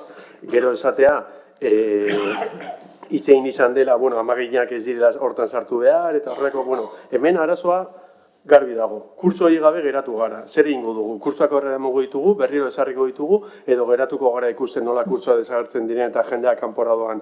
Uste dugu aukera paregeda daukagun udal kiroldegirekin horrelako kurtsoak ezartzeko, aztertu litzateke agian irakasleekin formakuntzak egitea eta kurtso bereziak sortzea horren inguruan, baina harritzen gaitu jaso ditugun erantzunak. Beste norbait,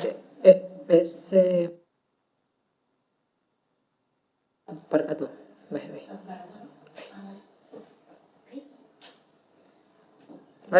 Bai, eskerrik asko. Efectivamente, Bai, hala da. hablamos de oferta y demanda, Eskaeraz eta eskaintzaz ari garen honetan, niri behintzat gertatu zaidana izan da, izugarrizko eskaera dagoela eta gainera itxaron zerrenda dagoela. se recomienda este tipo Jada, gomendioa heltzen denean, eta esaten denean, oro har emakume guzti gainera gomendatzen zaio horrelakoetan parte hartzea, eta emaginak berak erabaki dezake, deskantzu hobe dela, baina ostantzean esaten zaie zuzenean ona dela horrelako gauzetan parte hartzea, eta erakunde pribatuetara joan behar da, publikan ez dagoelako horrelako prestakuntzarik, edo horrelako ikastarorik, eta normalean zer gertatzen da? Niri ere gertatu zaiteta. Esaten dizute itxaron zerrenda daudela, eta lekuren libratzen bada deitzen dizutela. Beraz, eskaera, jaiotza tasa basuena izan den urtetan ere, handia izan da. Itxaron zerrenda goteraino. Beraz, Getxo Kirolaken ikastaroetan, emakumerik ez badago, ez da eskararik ez dagoelako, arazoa dago. Zerbitzua existitzen da eta oso ondo dago, baina ez da nahikoa informazio ez delako heltzen. Beraz kontutan izan dezagun, hau, ez dela izan behar osasun zentroan bertan parte hartzeko gomendioa ematen denerako bakarrik, oroar uste da, ordunaldi gehienetan kontrako esaten ez bada, horlakoetan parte hartu behar dela eta ariketa egin behar dela. Beraz, replanteatu beharko dugu, X urte bitarteko emakumeei, informazio helarazi beharko diegula. Nik uste dut oso ondo dagoela hau kontutan hartzea, hobeto koordinatzea osakidetzarekin, eta uste oso ondo dagoela hasiera-hasieratik hau bezalako zerbait eskaintzea. Eskerrik asko. Eskerrik asko, Díaz Anderea. Elkarrekin Podemoseko bozeramaileak arlo pertsonalera eraman du eta dioenez pertsonala politikoa dela eta bat nator horrekin. Esan du, enpresa batzuei deitu diela, zerbitzu hori bilatzeko eta esan dizutela itxaron zerrenda dagoela. Behar bada, udal zerbitzuetara Getxo Kirolakera deizen ezaken jakiteko zerbitzu hori existitzen da.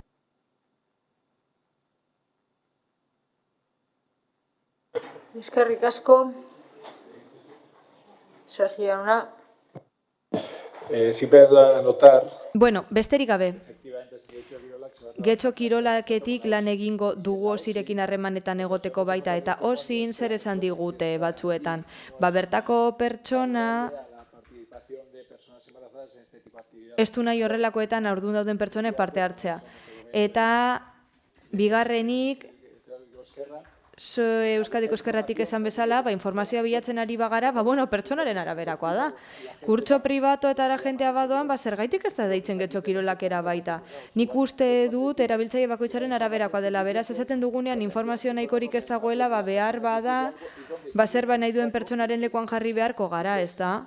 Eta hirugarrenik, hainbat ikastaro aipatzen ditugunean, eta esan duguna saturatuta daudela, uste dut, igerileku partikularraren eskaintza beraz Getxon uste bakarra dela.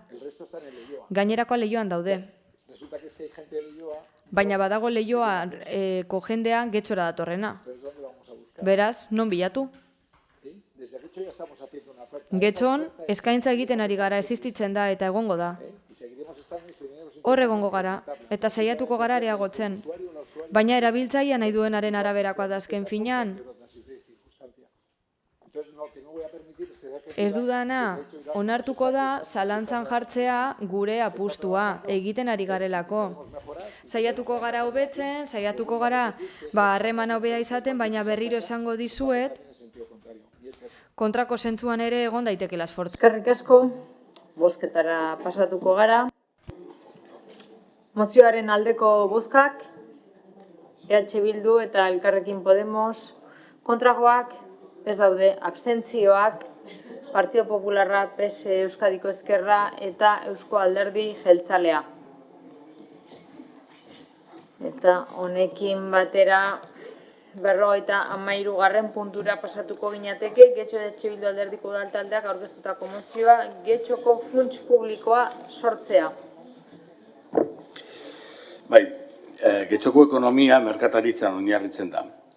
Tokiko merkataritza nahi zuzen, baina zoritxarrez denodakigu tokiko merkataritza ospeona izan arren, ez dagoela bere unerik egokienean. Olain merkataritzak min handia egin dio tokiko merkataritzari. Gure kaleak ustuz, lan baldintza prekarizatuz eta ingurumenari eragin nabarmena eginez. Prekarizazio horretan, enpresa handiek eta frankiziek ere askotan zeresan handia dute. Gainera, tokiko merkataritza berdindu egin dute, berezkoa duen aniztasuna eta aberastasuna zeharo murriztuz. Gure herrian, inguratzen duten merkataritza gune handiek ere ez diote Getxoko merkataritzari mesede handirik egiten. Eta orain zoritxarrez eta era ulargaitz batean gobernu taldeak salmentagune handi berri bat aurre ikusten du Martiturrin. Zoritxarrez ere, ez da udalerria egoera kaskar honetan dagoen bakarra. Tokiko merkataritzako mehatxuak mundu osoan zabaltzen dira. Egoera ez da erreza, are gutxiago konponbidea. Baina gure ustez, egoerari boltea emoteko ausartak izan behar gara. Tokiko merkataritza gure kaleen bizitza da, argia ematen diguna, segurtasuna eta alaitasuna. Guzti hori mantentzeko, bermatzeko ezin gara betiko neurrietan geratu. Gure ustez, udal gobernu honi hori gertatzen zaio.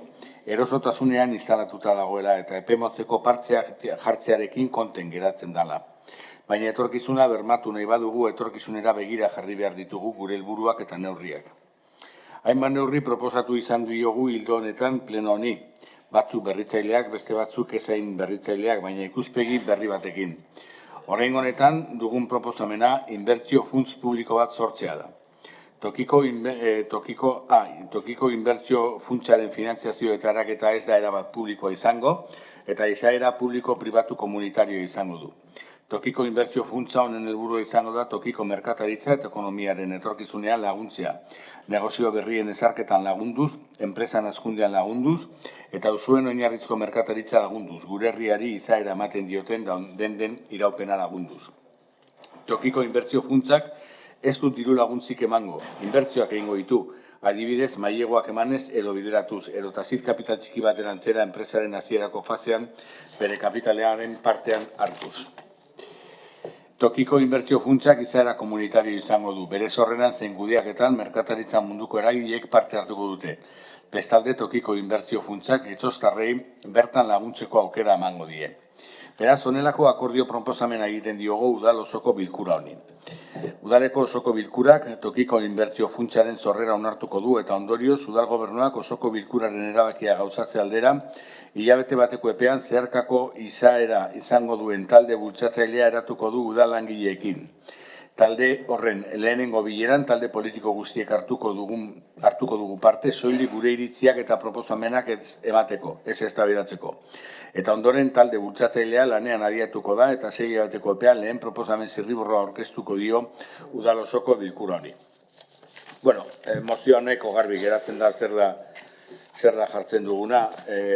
Legegintzaldi honetan eta aurreko legegintzaldian hainbat proposamen ekarri ditugu tokiko merkataritza indartzeko edo tokiko merkataritzak pairatzen duen egoera hobetzeko asmoarekin, esan behar dugu guztietan ezetza jaso dugula, baina horrek ez du esan nahi, ez egingo dugunik, eta beraz horretan segitzen dugu.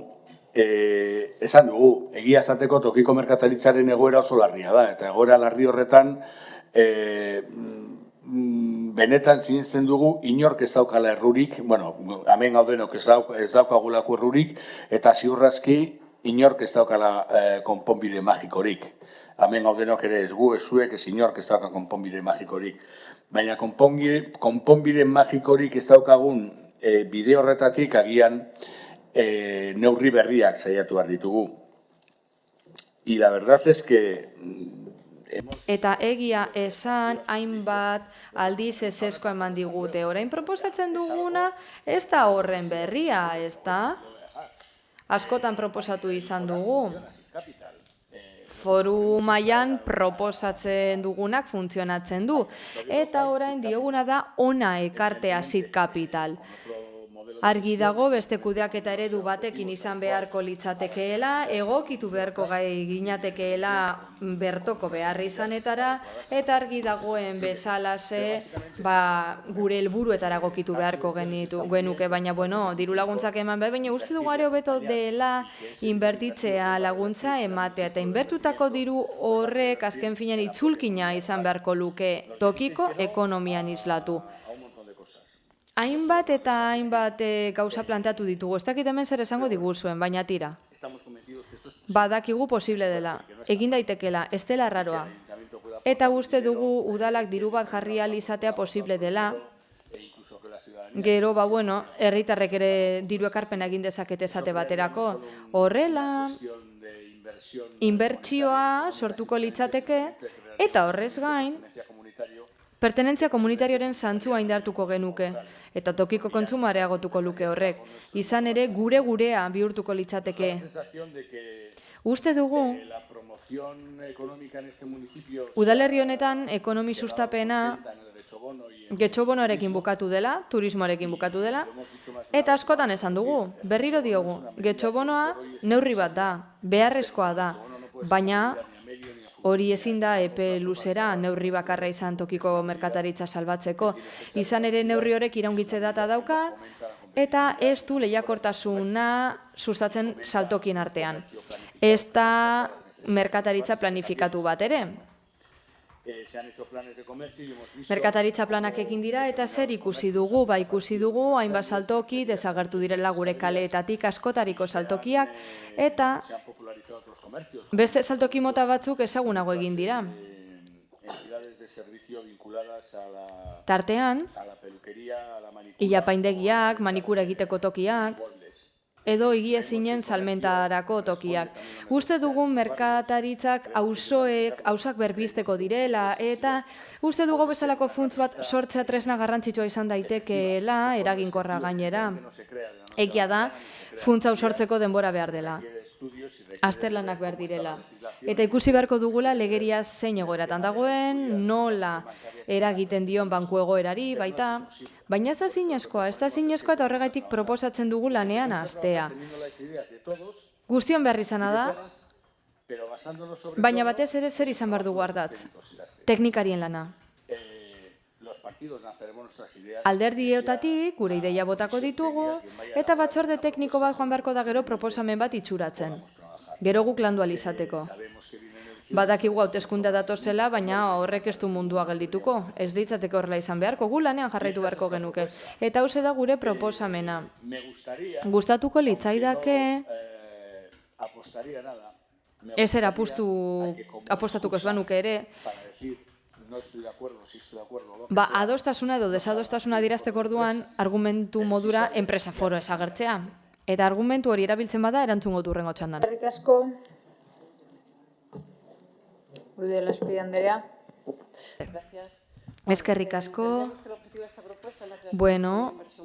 Inbertsio funts publiko bat sortzea da helburua, ezta? Tokiko merkataritza babesteko alde batetik helburua da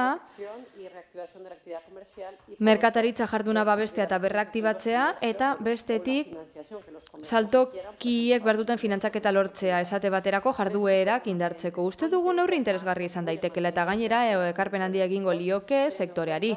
Kontutan izan da ekonomia arloan pesua duela tokiko merkataritzak.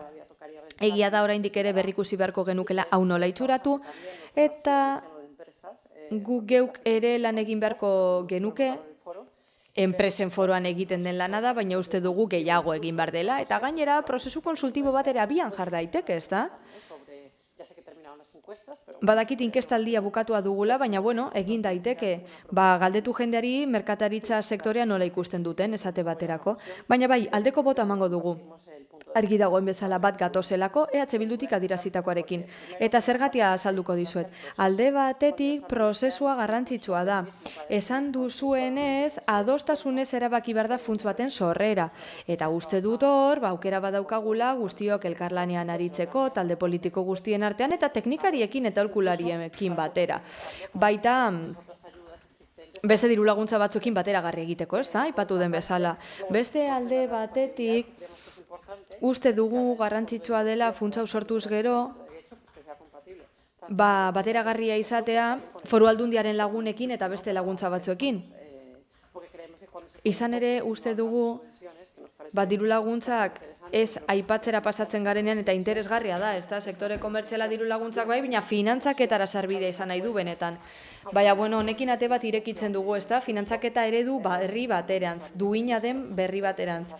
Eta uste dugu funts desberdinekin batera jar daitekela martxan, ez da digela eskuluientea izan. Orain zetasunetan sartzagatik ondo iruditzen zait, azken finan finantzaketaren trakzioa eragitea, eta kontutan izan behar dugu, bankuek denboraldi batzu dituztela, zailagoak, errazagoak, ateak irekitzen eta izten dira, eta funtsa hau independentea izan beharko litzateke, oso ondo. Uste dugu lankidetza publiko-pribatua izan beharko litzatekeela, azken finean hemen ez dugu inbertsore zuzenik nahi, baizik eta errastaileak. Finantzaketara sarbidea izatea, baina, horretarako lankidetza publiko-pribatua behar da, baina batez ere komunitarioa aipatu da. Hori asko gustatzen zaigu, izan ere komunitarioa badakigu erdigunean finantzaketaren kutsu sozial hori jartzen dela, ez da izango bestelako finantzaketa rar hori. Gu nahi duguna da saltoki hauek eragin soziala izatea. Benetan bizi berritze hori behar duten udalerrietako eremuetan egotea. Edo, aspalditi dauden saltokiei laguntzea, ez da? Edo momentu txarreti pasatzen ari direnei. Egoera jakin batzuetan, kalteberatasun jakin batzuei mesede egitea. Eta azkeneko esan behar dut, neurri zehatzak hartu baino lehen kontutan hartu behar dugula udaletik jada gauza batzuk egin daitezkeela eta horrek neurri batean sektorea dinamizatzen lagun dezakela. Eta oroar ekonomi sustapenetik haratago doa hori, ez da?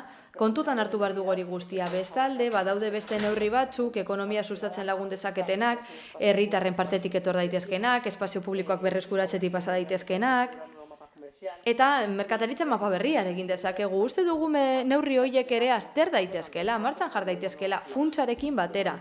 Epe laburrera zein luzera, besterik ez. Aldeko botoa emango dugu. Eskerrik asko. Zainikitza, Andrade, jauna. No, gracias. Eskerrik asko, alkate Andrea. Ez dugu proposamena babestuko. Egia da, hainbat eta hainbat urtez borrokan aritu izan garela. Eta azken finean guk adibidez proposatu izan dugu zerga eta tasa handienak, gehien duenak ordaindu behar dituela. Inversión. Y tradicionalmente, pues eso, Esan izan dugu tradizioz, gure dirua ez zela leku egokinera paratzera joaten, eta askotan aritu izan gara hitz egiten, gobernu taldearen politikaren aurka gaudela, eta guk hainbat neurri alde batera usteko eskatu izan dizkiogu, eta lortu dugu zorionez, baina orain eskatzen zaio funts bat egitea. Eta, hau da, ekarpenak egin, enpresen parte izan, hau behar bada legez kanpokoara izan daiteke. Ez dakit legezkoa den, begiratu beharko nuke.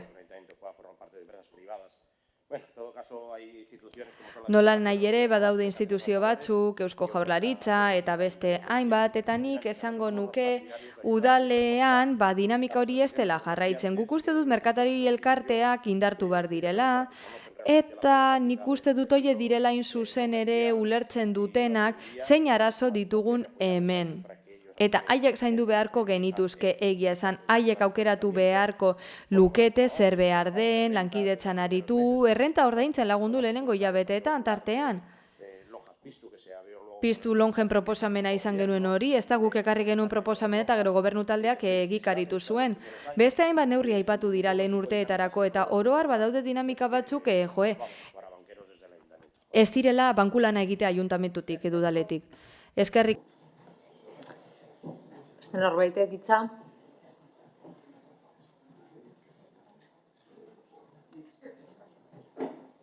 Ez, Rodríguez jauna.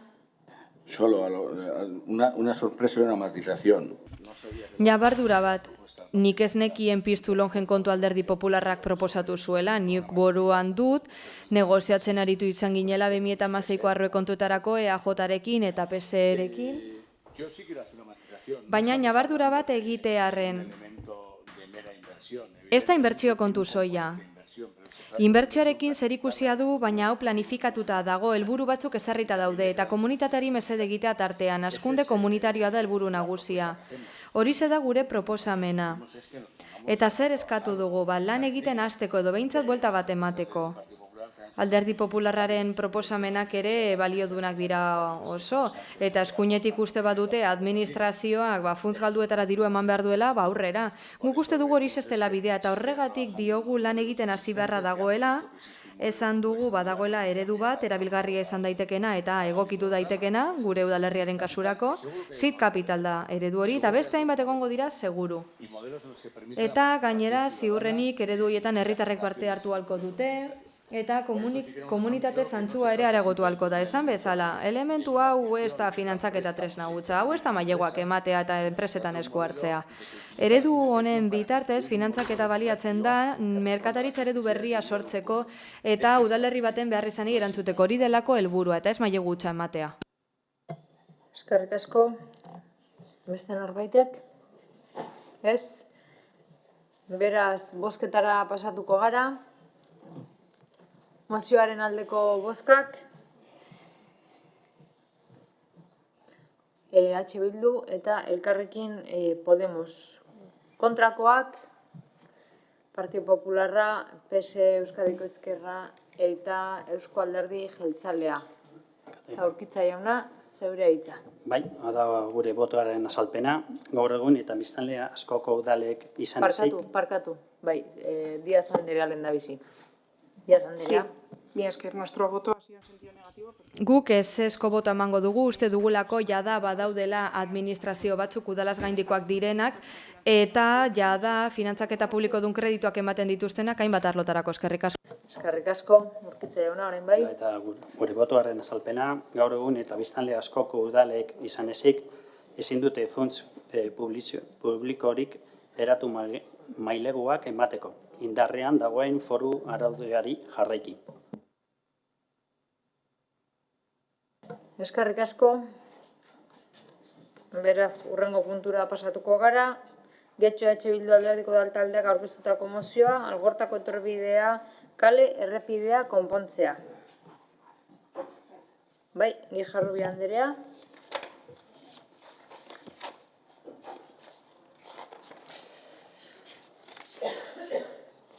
Alangoko gasolindegi zaharretik udaletxe bitartean doan zati arriskutsua da, oro har. Oinezkoentzako, bizikletentzako, ibilgailuentzako eta duela gutxi ikusi dugun bezala bertako eraikinentzat ere bai.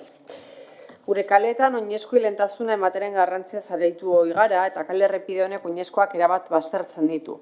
Espaloiek ez dituzte irisgarritasunaren gutxieneko neurriak betetzen, oinezkoek hurbilegi dituzte kotxe eta autobusak, bertatik ez dago gurpildun aulkiak edo eta aurrentzako gurpiltzuak pasatzeko leku nahikorik, are gutxiago segurtasun bermerik. Ez daren aldia arazoa plazaratzen dugula, baina egoerak bere horretan segitzen du. Kale errepide tarte hori arriskutsua da eta premiazko konponbidea behar du. Bertoko biztanleek ere horrela eskatzen dute. Gure ikuspuntutik, kale errepide horri erabateko aldaketa eman behar zaio. Oinezkoek lehentasuna izan behar dute, txirrendularientzako lekua egin behar da eta batez ere irisgarritasuna eta segurtasuna bermatu behar dira. Gertatu izan dira jada istripuak autobusek etxeen balkoiaen edo teilatu egalen kontra jo dutenean, izan ere autobus bik kontrako norabidean elkartopo egiten dutenean, gelditu behar dira lekurik ez dagoelako, askotan autobusak ere kotxe baten aurrean gelditu behar dira, are gehiago, izango genuke kale horretan abiadura handiegia dela bai autobus bai kotxeentzat. Gauzak horrela, Getxoko osoko bilkurak honako hau adosten du. Udal gobernuak Algortako etorbideko gasolindegi zarra eta udaletxarteko satian oinezkoen irisgarritasuna eta segurtasuna bermatzeko egin behar diren lanak eta izapideak hasiko ditu berehala. Bigarrena, gasolindegi zaharretik udaletxeraino doan tartea norabide bakarreko errepide bihurtzeko egin beharreko azterlanak egitea. Hirugarrena, udalak prozesu parte-hartzaile bat burutuko du inguru horretan bizi diren auzokideekin batera eta euren iritzi eta ekarpenak kontuan hartuko ditu abiatu beharreko irisgarritasun eta segurtasun lanetan. Laugarrena, egokitzapen lanak bukatu arte eta prozesua aurrera doan bitartean udalak berehalako neurri hauek hartuko ditu. Errepide tarte hori oinezkoen lehentasun tartea izendatuko da, eta horretarako muturretan seinaleak jarriko dira, B, bertoko abiadura 20 kilometrotara jaitsiko da, C, abiadura moteltzeko berehalako neurriak hartuko dira. Eta bosgarrena, bertatik pasatzen diren autobus linea guztiekin harremanetan jarriko da udala eta euren ibilbidea aldatzeko aukera aztertuko da. Bueno, esan dugun bezala, ez da lehenengo aldia ekartzen duguna, mozio hau ekartzen duguna, bere garaian eskatu genuen kale errepide hori irtenbide bat ematea, ezetz esan zenuten, aurrekontuen negoziaketetan ere sartu zenuten, baina bere horretan segitzen du. Benetan uste dugu herritarrentzat garrantzitsuak diren gaiak ezin direla truke moneta bihurtu. Algortako etorbideko zati hori kezkagarria da. Azken aldi honetan autobusak birritan jo dute etxe desberdinen hegaletan, espaloiak ez dira irisgarriak, gurpildun aulkiak edota aurren gurditzuak ez dira pasatzen zati batzuetatik, bi autobus edo autobus eta kotze bat gurutzatzen direnean arazoak daude, bestalde autobusen eta kotzen abiadura askotan handiegia da, eta ez dago ere seinale nahikoa beste modu batean izan beharko lukela adierazten du dena, ez? Auzotarrak kezkatuta daude eta arrazoi osoa dute. Bere momentuan lehen eskaria egin genuenean trafiko azterketa bat egin zen, orain dela urte batzuk, esan behar dugu trafiko azterketa hura egin zenetik ona gauza nahikotxo edo behintzat batzuk aldatu egin direla gure herriko trafikoan, eta bestalde trafiko azterketa hura oso mugatua izan zen. Ez zituen aukera guztiak aztertzen, soilik hasieran aipatutako bat, baina osagarrian izan zitezkeen beste batzuk ez zituen aintzat hartzen. Adibidez, Foru kaleko trafiko norabideak berrantolatzea, Alango kale eta Konporte kalea nola berrantolatu zitekeen kontuan hartzea, eta abar. Dena den, trafiko azterketa hark bai planteatzen zituen hartu daitezkeen bi neurri. Batetik autobusei hortik pasatzea debekatzea, edo berrantolatzea euren itinerario, euren ibilbidea hortik ez pasatzeko, eta bestetik semaforo bitartez trafiko norabideak txandakatzea, hori ere beste aukera bat izan daiteke. Eta denbora pasatu den arren, ez duzu ez bata ez bestea egin, eta arriskuak hor jarraitzen du. Oraingoan planteatzen duguna da, epe motzeko neurriak ezartzea, arazoari benbetiko irtenbide bat ematen zaion bitartean, hau da, benbeineko konponbide bat, espazio hori nola egin seguruagoa eta irisgarriagoa pentsatzen dugun bitartean edo pentsatzen duzuen bitartean. Eta, bueno, bukatzeko esatea azkenean baiezko bozka ematea, ez dela gure mozioari baietz esatea, baiezko bozka auzotarren kezkak konpontzearen aldeko bozka bat izango dela. Beraz, hori eskerrik asko. Eskerrik asko. Liberaspe Andrea. Eskerrik asko. Eskerrik asko. Proposatzaileak esan duen bezala ez da lehenengo aldia eskaera hau planteatzen dutena. Eta guk beti bozkatu dugu alde, beraz koherentzia mantenduz, eta ados gaudenez. Errepide tarte hori insegurua dela alde bozkatuko dugu gaurkoan ere bai. Izan ere, uste dugu ez dela segurua, haiek azaldu duten bezala, gune hori ez delako irisgarria. Eta espaloiak estuak direlako. Egia da, abiadura aldatzen dela, tarte batean, 30 kilometrotik beste abiadura batera, eta apur bat harin etortzen dira autoak, eta egia da, beste pertsona batzu joan daitezkela oinez poligonora, eta etxe bizitzetara. Beraz, uste dugu besterik gabe hobetu behar dela irisgarritasuna eta segurtasuna ere bai, eta horregatik serio aztertu behar dela nola berrantolatu errepide tarte hori, eta proposatzen dutena gure ustez hobekuntza argia da udalerriaren txat. Besterik gabe, apur bat gehiago komentatzeko, esan beharra dago parte hartzaile esan behar dela prozesua eta herritarrek parte hartu behar dutela eta adituen iritzia kontuan hartu behar dela mugikortasunaren eremuan eta kaleen norabideak aztertu behar ditugula. Eta besterik gabe, pentsatu behar dugu berriro ere antolatu behar dela trafikoa eta horrela hobetuko dela mugikortasun jasangarria eta mugikortasun aktiboa gure udalerrian. Mila esker. Eskerrik asko. Aio jauna. Gracias. Eskerrik asko, alkate Andrea. Mozioak mugikortasun jasangarriaren gaia jorratzen du gure udalerrian. Zehazki, aipatzen dute garrantzitsua dela lehentasuna ematea oinezkoei, eta uste dugu bidezkoa dela balioan jartzea lege egintzaldian zehar burututako jarduketak eremu honetan. Hala, zehazki zertaz ari naiz. Oinezkoentzako bihurtu da kale nagusia areetan, eta zenbait jarduketak egin dira adibidez Aurrezki Kutxa kalean Romon. Oinezkoentzako kaleak bihurtu dira, eta kasu honetan Algorta etorbidea aipatzen da, eta sozialistok askotan esan dugu, ados gaude, tarte horrek konponbide bat behar du, espaloiak oso estuak direlako puntu batzuetan, eta erraiak ere oso estuak dira autobusek pasatzeko, baina ezin dugu ahaztu kale hau kale nagusia dela getxotik ateratzeko eta bertara sartzeko. Beraz, edozein jarduketa egiten bada bertan, kontuan hartu behar da, oso serio aztertu behar dela bestelako arazo batzuk ez sortzeko. Arazo nagusia zein da? Zerbitzu teknikoek arazo nagusi bat planteatu digute. Oinezkoentzako bihurtzea kale hau arriskutsua da horrela, trafikoa kontzentratuko litzateke Algortako Euskal Herria kalean, eta aldi berean hori autobidearekin lotzen da. Ez da simplea, eta ez da simplea berriro ere bideratzea kaleak bi etorbide horien artean. Trafikoa berbideratu beharko litzatekelako, baina berriro ere esan nahi dugu konponbide bat behar dela tarte horrentzat. Naiz eta konponbidea gehiago eta sakonago aztertu behar den, teknikoki aztertu behar da, eta errealitatea zein da, gaur egun, apoaren hasierako onarpenaren atean gaudela, eta kale horretan bidegorri bat egongo dela, edo hori aurreikusi dela. Eta uste dugu, bide horretatik hasi behar galela aztertzen, beti ere argi edukita zailtasuna dagoela tarte horretan, horregatik guztiagatik eta saldu geutakoagatik ez du galde bozkatuko, mila esker.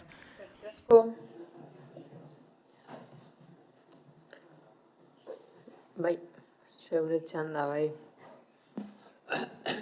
Gracias, señora. Eskerrik asko, alkate anderea.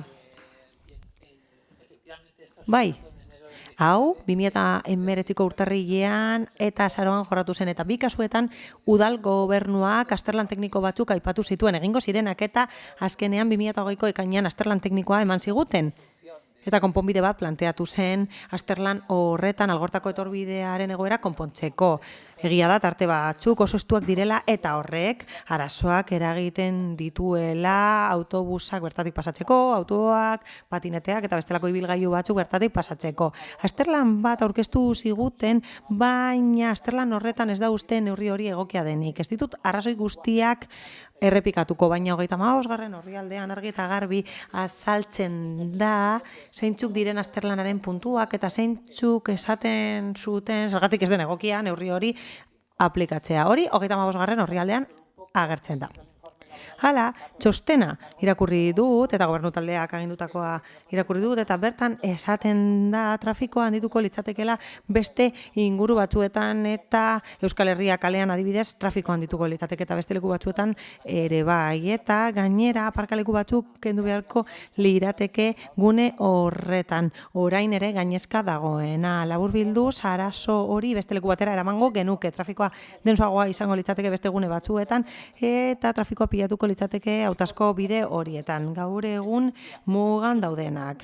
Beraz, kaltea oso handia izango litzateke eta eragin handia izango luke saltokientzat, aparkalekoak kenduko liratekelako Algortan. Hori da obsesioa gobernu taldearentzat, eta berriro ere gogorarazi nahi dizuet saltokien egoera gainberakoa dela, eta haiek esan duten bezala, edo gobernu taldeak esan duen bezala, guerek eskatuta gaude bere egoerarekin.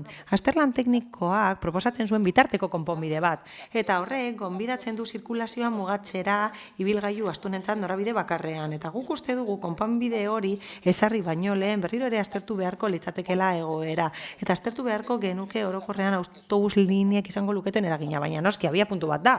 Hala ere ezin dugu ahaztu, esan den bezala, Algortako etorbidean basagoiti atorbidea dagoela ondoan, oinezkoentzako dena eta zabalera nahikoa duena. Bai, uste dugu zirkulazio norabideak kendu gabe, ibilgailuen zirkulazioa hobetzeko aukera izango genukeela eta bizikitetza sustatu ahalko genukeela ibilgailu desberdinen artean.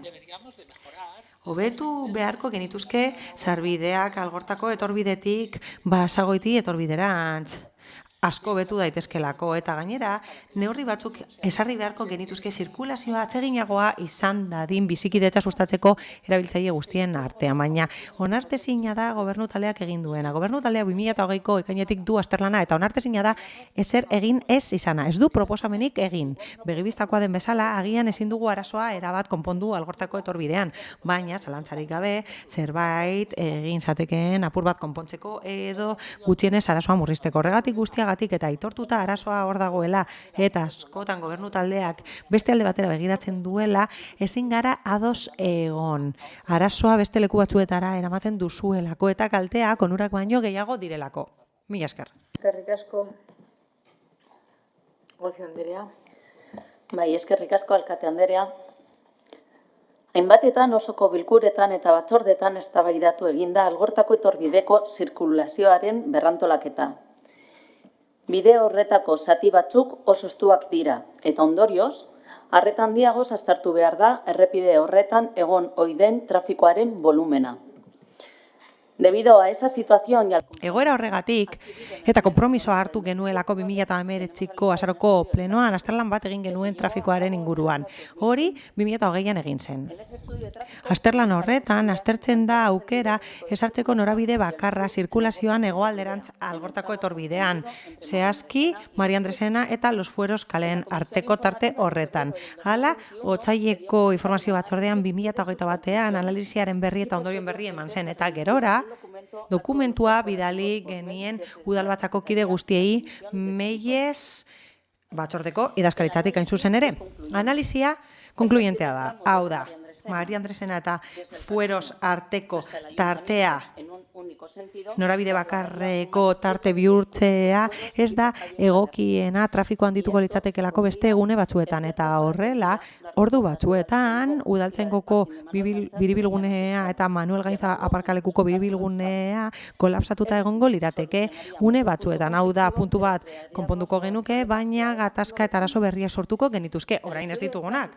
Hala, trafiko azterlanak aldi berean beste konponbide batzuk planteatzen zituen, bitarteko konponbideak, eta 2021ko otsaileko batzordean pentsatu genuen horietan lan egin beharko genukeela.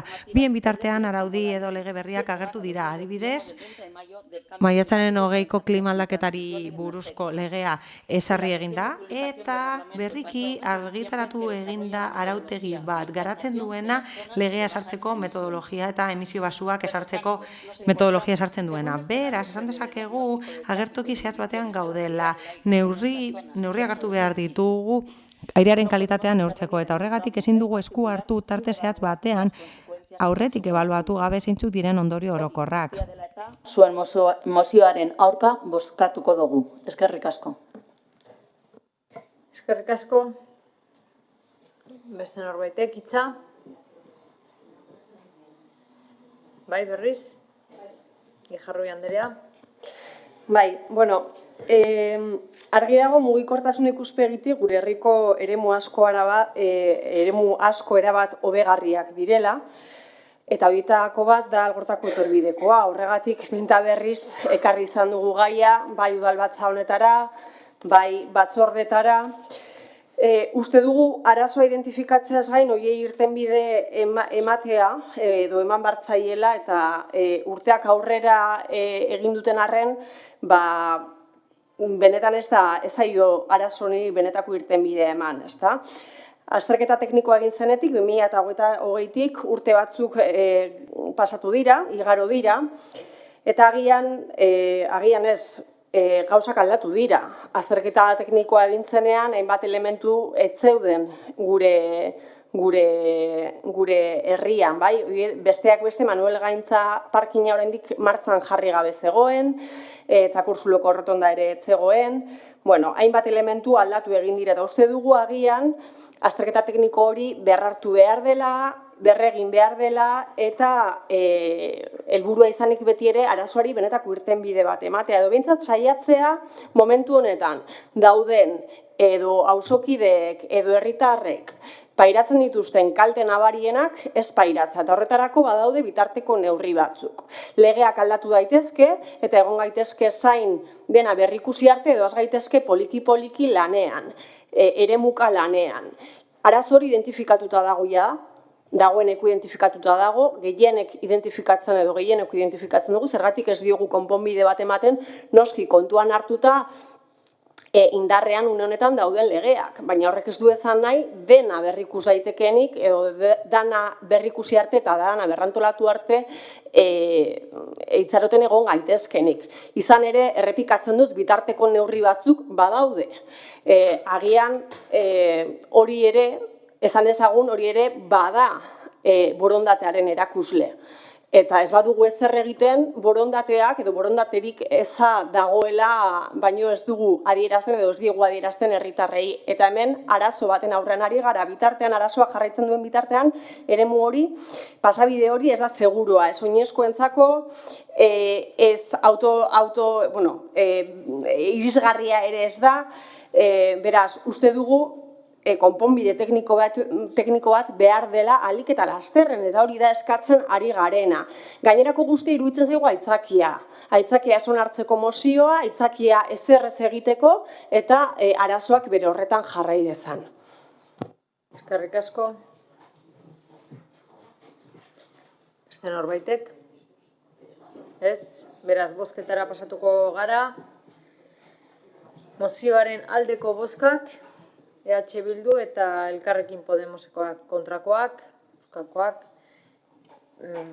PP, PS Euskadiko Ezkerra eta Eusko Alderdi Jeltzalea. Honez beste, 55. puntura pasatuko ginateke Elkarrekin Podemos udaltaldeak aurkeztutako mozioa Getxon bizikleta lonjak sortzea. Bai, Uribe de la Estrella Andrea. Gracias. Bueno, moción para la creación de bicilonjas en Getxo. Getxon bizikleten gordelekuak sortzea. Azken urteotan, etengabe igo da bizikletarekiko interesa garraiobide gisa. Euskadiko hiri eta udalerriek atzerapen historikoa dute esparru horretan Europako gainerako tokiekin alderatuta. Eta, egoera hori konpontze aldera, zenbait administraziok apustu politikoa egin dute bizikleta garraiobide gisa erabiltzea normalizatzeko. Getxon hainbat neurri hartu dira bizikletaren erabilera sustatzeko. Hala nola, bidegorriak sortu, nahi handitzea eta bizikleta publikoen sistemak esartzea.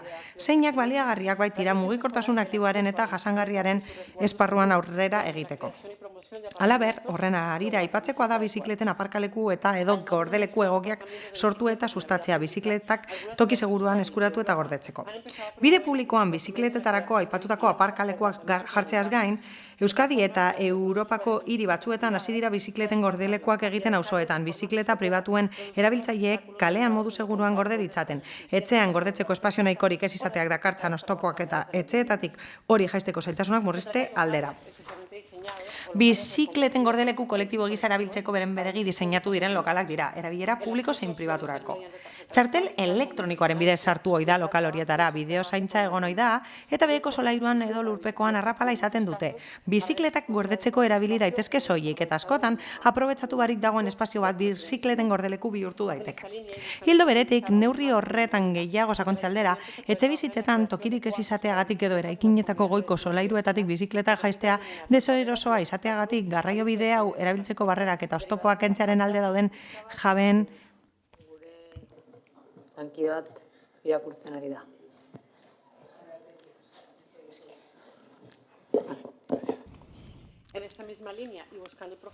Ildo beretik, errepikatuko dut paragrafo hori. Ildo beretik, neurri horretan gehiago sakontze aldera etxe bizitzetan tokirik ez izateagatik edo eraikinetako goiko solairuetatik bizikleta jaistea deserosoa izateagatik, garraio bide hau erabiltzeko barrerak eta oztopoak kentzearen alde dauden jabeen erkidegoetan bizikletetarako gelak sortzeko aukera aztertu dezake udalak.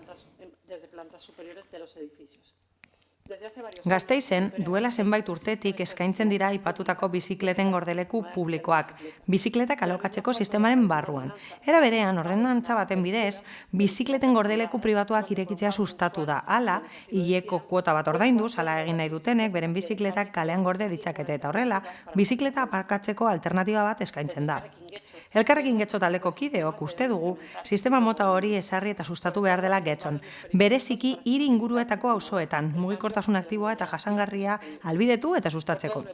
Horregatik guztiagatik, Elkarrekin Podemos udaltaldeak hauze proposatu nahi dio Getxoko udaleko osoko bilkurari. Getxoko udalak beharrezkoak diren neurriak ezarriko ditu Getxon bizikleten gordeleku publikoen sarea sortzeko. Gasteizen eta Europako beste hiriburu batzuetan arrakasta izan duten esperientziak erreferentziatzat hartuta. 2. Getxoko udalak beharrezkoak diren neurriak ezarriko ditu bizikleten gordeleku pribatuak sustatzeko Getxon. Horretarako beharrezkoak diren ordenantzak sortu edo eguneratuko ditu. Halaber, gordeleku horiek irekitzea ahalbidetuko du ekonomia sustapeneko arloaren laguntzaz eta udalerriak hutsik dauden lokalak erabiltzeko aukera gisa aurkeztuko da egitasmoa. 3. Udalak bultzatuko du bizikletetarako gelak sortzea jabeen erkidegoetan. Baita etxebizitza berriak eraikitzeko araudian bizikletak gordetzeko gela bat usteko aukera jaso ere. Gela horren neurriak etxebizitzan bizi diren pertsonen kopuruaren araberakoak izango dira eta irisgarritasuna bermatuko da. Bai. Transaccional. Bai.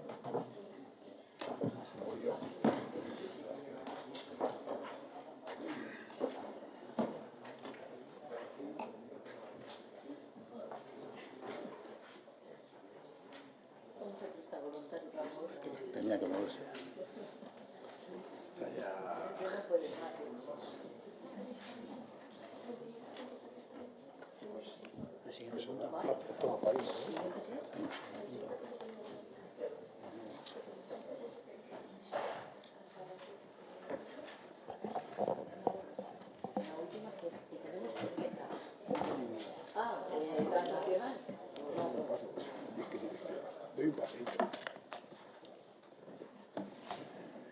Arregi jauna. Bueno, presentamos una propuesta transaccional de sustitución a la propuesta... Erabaki proposamena aldatzeko zuzenketa transakzionala proposatzen dugu eta hausz izango litzateke erabaki proposamena. 1. Hiri mugikortasun jasangarriko planaren 6. puntuarekin eta helburuarekin bat etorriz eta legegintzaldi honetan udaltalde politiko guztiek izan dituzten mugikortasunari buruzko elkarrizketen ondorioz partekatzen ditugun irizpideak oinarri hartuta, Getxoko udalak bizikleta pribatuen aparkaleku seguruen sarea ezarriko du udalerrian. seguros para bicicletas privadas en el municipio. Y el punto segundo... 2. Horretarako, ekonomia sustapen arloaren laguntzarekin, bizikleten gordeleku pribatuak sustatzeko eta intermodalitateari lotutako bizi parkin publikoa jartzeko behar diren neurriak sustatuko ditu. Halaber, hirigintzako araudian jasoko dira bizikletetarako eta mugikortasun pertsonalerako ibilgailuetarako gelak, eraikuntza berrietan izan beharreko edo jada eraikitako lurzoruetan eskaini beharreko elementu gisa. Bai, onartzen dugu zeharkako emendakina. Orain... Vale, bueno, para empezar... Lehenik eta behin, mozioari dagokionez eskerrak eman nahi dizkiogu EAJari zeharkakoa aurkezteagatik. Horregatik, akordioa lortuko dugu gai honetan. Nire ustez, gai honetan adostasuna argia izan behar da erakunde honetan. Hala eta guztiz ere, mugikortasun jasangarria sustatzeari dagokionez asko daukagu egiteke, baina kontuan hartzekoa da eztabaidan sartzea aukera aparkaleku eta gordeleku seguruak txertatzea bizikletentzat bere erabilera txertatzeko. Horregatik urrats hau positiboa da, etorkizunera begirakoa da. Beti ere deskarbonizazioa lortzeko eta airearen kalitatea hobetzeko. Irakurri dugun bezala, mozioaren helburua da aparkalekuak sortzea bizikletentzat, bizilonjak izan daitezke, biziparkinak eta publikoak edo pribatuak izan daitezke. Eta helburua da erosotasuna handitzea pertsonentzat, erabiltzaileentzat, noski eta begibistakoa den bezala lapurretak saihestu nahi ditugu horrela, segurtasun sentsazioa handituko da eta erabiltzaileen kopurua handituko da horren bestez. Ez dutelako zalantzarik izango bizikletak erabiltzeko bere desplazamenduetarako eta horrela erosotasuna handituko da ez delako beharrezkoa izango eraikinetara igotzea bizikleta. Horrez gain, mozioan nabarmentzen dugu beharrezkoa dela aparkalekuak sortzea jatorrian, hau da, etxe bizitzetan bertan hasten direlako desplazamenduak. Hirigune batzu finkatuta daude eta horietan espazioak aztertu beharko genituzke. Aprobetxatzen ez diren espazioak edo partekatutako espazioak aztertu beharko genituzke kale bereko herritarrentzat eta bar. Hala, hirigintza jarduketa berrietan aurreikusi behar da aparkalekuen erreserba bizikletentzat nahikoak izan beharko liratekeenak eraikinentzat. Laburbilduz, oso garrantzitsua da bizi aparkalekoak eta bizilonjak egotea seguruak izango direnak bai jatorrian, bai helmugan eta hori bere biziko baldintza da horrela bizikletaren erabilera sustatzeko estrategia egokia bultzatze aldera. Horrez gain, bidegorriak sustatuko dira, hezkuntza eta prestakuntza kanpainak egingo dira eta bar. Akordioa gure ustez kontuan hartu beharrekoa da eta esperientzia politikoa kontuan hartu behar dira. Bizikletaren aldeko politikak arrakastatsuak izan dira eta tokiko erakundeek horiek sustatu dituzte eta jardunbide egokiak direnez, kontuan hartu behar ditugu eredugarriak direlako. Batetik, elkarteetatik urratsak eman dira eta konbizi elkarteak adibidez gidaliburu bat dauka, eskuliburu bat dauka bizikletak erabiltzeko eta araudien adibideak ematen ditu, estatuko araubideen adibideak ematen ditu eta guk hori irakurtzea gomendatzen dugu urrats asko jasotzen direlako aparkalekuak sortzeko eskuliburua oso gomendagarria da eta bere eduki teknikoa kontuan hartzeko modukoa da. Orain ez da beharrezkoa sartzea xehetasunetan esateko nolakoak izan beharko lirateken aparkalekuak. Mozioan aipatu dut nola ordain daitezkeen, txartelarekin adibidez, gako baten bidez, eta uste dut hori eztabaida daitekeela eta gehiago azter daitekeela alderdi teknikotik eta kontuan hartu daitekeela zer den errazagoa eta irisgarriagoa herritarrentzat. Baina uste dugu garrantzitsua dela adibidea kontuan hartzea, adibidez hiri batzuetan gertatzen dena kontuan hartu beharko genuke. Gasteizen adibidez ordenantza aldatu da eta sustatu da bizilonja pribatuen sorkuntza eta kasu honetan alde zaharrekoak nabarmendu behar dira. Espazio horietan edozeinek utz dezake bere bizikleta 10 euroren truke hilean eta 40 bizikleta baino gehiago gorde daitezke eta gainera patineteak gorde daitezke. Ez dakit ikusiko zenuten, baina vertikalki gordetzen dituzte patineteak eta ez da indar askorik behar horik igotzeko eta jaisteko. Bestalde, uste dugu ekonomia sustapeneko arlotik araudiak ezar daitezkeela, Gasteizen egin duten bezala, ekintzailetza berdeak edo aparkaleku berdeak sortzeko eta ekimen pribatutik aukerak emateko aparkalekuak sortzeko bizikletentzat. Horrez gain, adibideak ditugu Alemaniako Stuttgart hirian bertan kontsigna sortu dira aparkalekuak sortzeko epeluzerako eta badaude beste adibide batzuk Rotterdamen, Herbereetan eta bertan kudeatzen du udalak. Kudeaketa kolektiboa da eta uste dugu badaudela gauza asko aztertzeke eta estatu mailan Kataluniako generalitateak baditu araudiak eta dekretuak eta horiek aurreikusten dute hirigintza jarduketa berriek mugikortasun jasangarria sustatzea eta ezin onartzea horiek baldin eta bizikleta kontuan hartzen ez badira eta aparkalekua jasotzen ez badira. Laburbilduz, posten gaitu mozioa onartzeak eta espero dugu beste alderdi politikoek alde bozkatzea neurria jasotzen direlako mugikortasun jasangarrirako eta aktiborako neurria jasotzen dira bestelako garraio-bide batzuk sustatzeko eta uste dugu besterik gabe orain kontuan hartu behar direla baita urrengo legegintzaldian ere. Mila esker. Gracias. Eskerrik asko. Getxo, eraldaketa prozesu batean dago murgilduta mugikortasun eredu berri baterantz. Garapen jasangarrirako helburuak planteatzen duten esparruaren barruan. Zentzu horretan, bizikleta adibide bat da, garraiobide jasangarria da, eraginkorra eta osasungarria aldi berean. Hala, bizikleta erabiltzeko jarduketa publiko batzuk egin behar dira. Hori guztia egin behar da bizikleta garraiobide bat izan dadin, segurua eta irisgarria. Eta inzuzen ere hori lortzeko eta eredua aldatzeko beharrezkoa da azpiegiturak edukitzea. Gobernu talde honek legegintzaldiari ekin zion lehentasunezko proiektu batzuekin eta horietako bat zen ibilgailuen abiadura murriztea 30 km/h eta bidegorrien konexioa hobetzea zen gure lehentasunetako bat eta biak bete ditugu hiri eraldaketa handiak eginez. Adibidez hori gertatu da Sugatzarte etorbidean eta kale nagusian areetan. Baina bizikleten mugikortasuna benetakoa izan dadin beharrezkoa da erakunden arteko adostasunera heltzea bai gainerako udalerriekin, bai kasu honetan Bizkaiko Foru Aldundiarekin.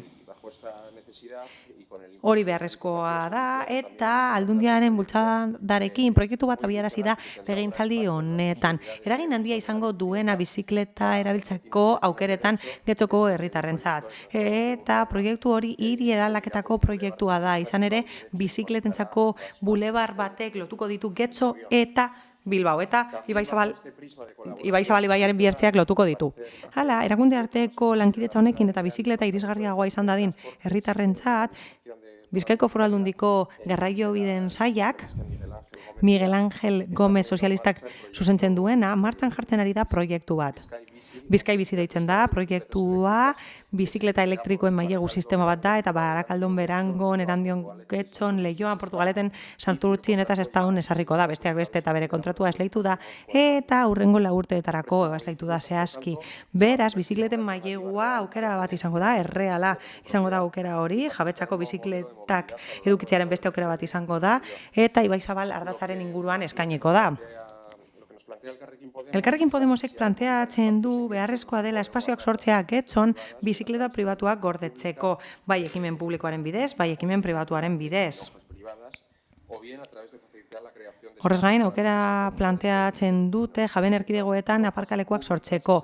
Hala, bizilonja publikoei dagokienez, proposamena interesgarria da, bai, noski. Eta Bizkaian, badaukagu esperientzia pilotu bat, Aldundiak martxan jarri duena, hain zuzen ere, eta horretarako 6 udalekin sinatu dira hitzarmenak instalatzeko aparkaleku seguruak bizikletentzat. Uste dugu interesgarria dela itxarotea proiektu hori ebaluatu arte, jakiteko benetan eraginkorrak diren azpiegitura horiek eta jakiteko zein den kudeaketa eredurik garrantzitsuena edo onena eta Aldundiaren proiektuarekin bat egin ahal izateko. Horregatik guztiagatik zeharkakoa aurkeztu du EAJ-ko bozeramaileak, baina partekatzen dugu, PSek partekatzen du, eta biok batera aurkeztu dugu emendakina, eta uste dugu hobeto jasotzen dela horrela jatorrizko proposamena, eta uste dugu harago doala intermodalitatea jasotzen delako, edo nola ere, sozialistok beti egingo dugu mugikortasunaren alde, eta horregatik horrelako ekimenak babestuko ditugu beti, mila esker. Eskerrik asko. Bildesola jauna. Bai, labur. Guretzat ideia bikaina Elkarrekin Podemosek ekarri duguna. Horrelako zerbitzu batek erraztasuna jarri eta mugikortasun jasangarri baterako bidea edo pausua areagotzen du. Uste dugu neurri hauek bestelako batzuekin eragina izan dezaketela bizikletaren erabilera handitzeko. Gaur egun lonjautza badaude herrian sakabanatuta eta hauek berrerabiltzeko aukera ematen du. Behin horrelako zerbitzua ezarrita aukera sortuko lirateke mugikortasun jasangarrien inguruko programa sendoago bat eraikitzeko. Herritarrek bere desplazamendua bizikletaz egitearen aldeko ekimena izango da, izan ere etxe batzuetan ez dago aukerarik bizikleta gordetzeko eta horrelako zerbitzu batek arrazo hori irtenbidea emango lioke. Beraz, horregatik alde egingo dugu. Eskerrik asko. Lekerika jauna. Muchas gracias, señora alcaldesa. Eskerrik asko, alkate Andrea. Elkarrekin Podemosek aurkeztu duen proposamen honetan, proposatzen da bizikleta gordetzeko lonja sistema publiko bat ezartzea. Uste dugu zuzena dela ideia eta sortu behar direla gordelekuak bizikleta gordetzeko, seguruak egon daitezen eta gainera ondo gordeta. Uste dugu espazio hauek beharrezkoak direla, batez ere hiritarrek eta herritarrek esan digutelako bizikletak lapurtzen ari direla. Hala ere, deigarria egiten zaigu eta pixka bat lehen segurtasunari lotutako eztabaidan eduki dugun elkarrizketa horretan, esan zaigu sakondu egin behar dugula inklusioan, hezkuntza ereduan, eta hemen proposatzen dena da zementua eta bideozaintza kamerak, ez da? Orduan, iruditzen zait pixka bat kontraesankorra dela lehen esan zaigunarekin, eta gu ados gaude segurtasun honekin, baina pixka bat kontraesankorra da hemen esaten dena lehen esan denarekin. Ulertzen dugu egokia dela Getxon bizikleta gordetzeko tokiak sortzea, baina beste kontu bat da, eztabaidagarria izan daitekeena da periferiako auzoetan sortzea edo ez. Guretzat beharrezkoa da auzo guztietan. Dena den, periferiako auzoetan beharrezkoagoa da gure ustez mugikortasun jasangarririko beste eredu bat sustatzea. Eta ari gara hiri autobusari buruz eta gobernu taldeak ez du ezarri nahi. Proposamena positiboa da, baina zintzoak izan behar dugu. Uste dugu beldur gara exekuzioa txarra izan daitekela, ze ikusita non kokatzen diren adibidez Lagaleako gauzak eta Padre Felix de la Virgen kalean, hor lonja daude eta ez dago erabilita. Orduan, zalantza dauzkagu exekuzioarekin. Guk, nahiagoko genukeen, edo uste dugu mozioa osoagoa zatekeela, beste instituzio batzuek egiten dutena kontuan hartuta. Gure kasuan, Getxoko udalak ezarri beharko luke lankidetza hitzarmen bat Foru Aldundiarekin, hain zuzen, bizikletentzako aparkaleku seguruak esartzeko udalean. Zaia, Madinon, Ermuan eta beste udalerri batzuetan egin diren bezala.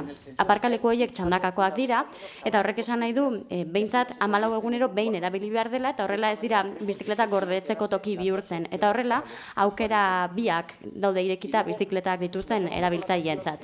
Horrez gain, pixka bat, deigarria iruditzen zaigu 3. puntuan proposatzen dena, ze berez, 3. puntu horretan proposatzen dena, eta gero egia da pixka bat nabartu egin dela, baina aurreikusita dago hiri ordenamenduaren plangintza berrian, zehazki 6.8 artikuluan esaten da, eraikuntza berriek, zahar berritzek edo egiten diren moldaketa integralek, bizikletetarako eta ibilgailu ez motorizatuak gordetzeko tokiak izango dituztela.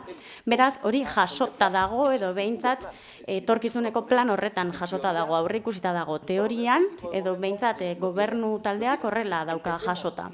Ulertzen dugu, beraz, emendakin transakzional hori hobea dela, hasierako testua baino, eta beraz horregatik guk bai bozkatuko dugu proposamen honetan. Eskerrik asko. Eskerrik asko. Arregi jauna. Eskerrik asko.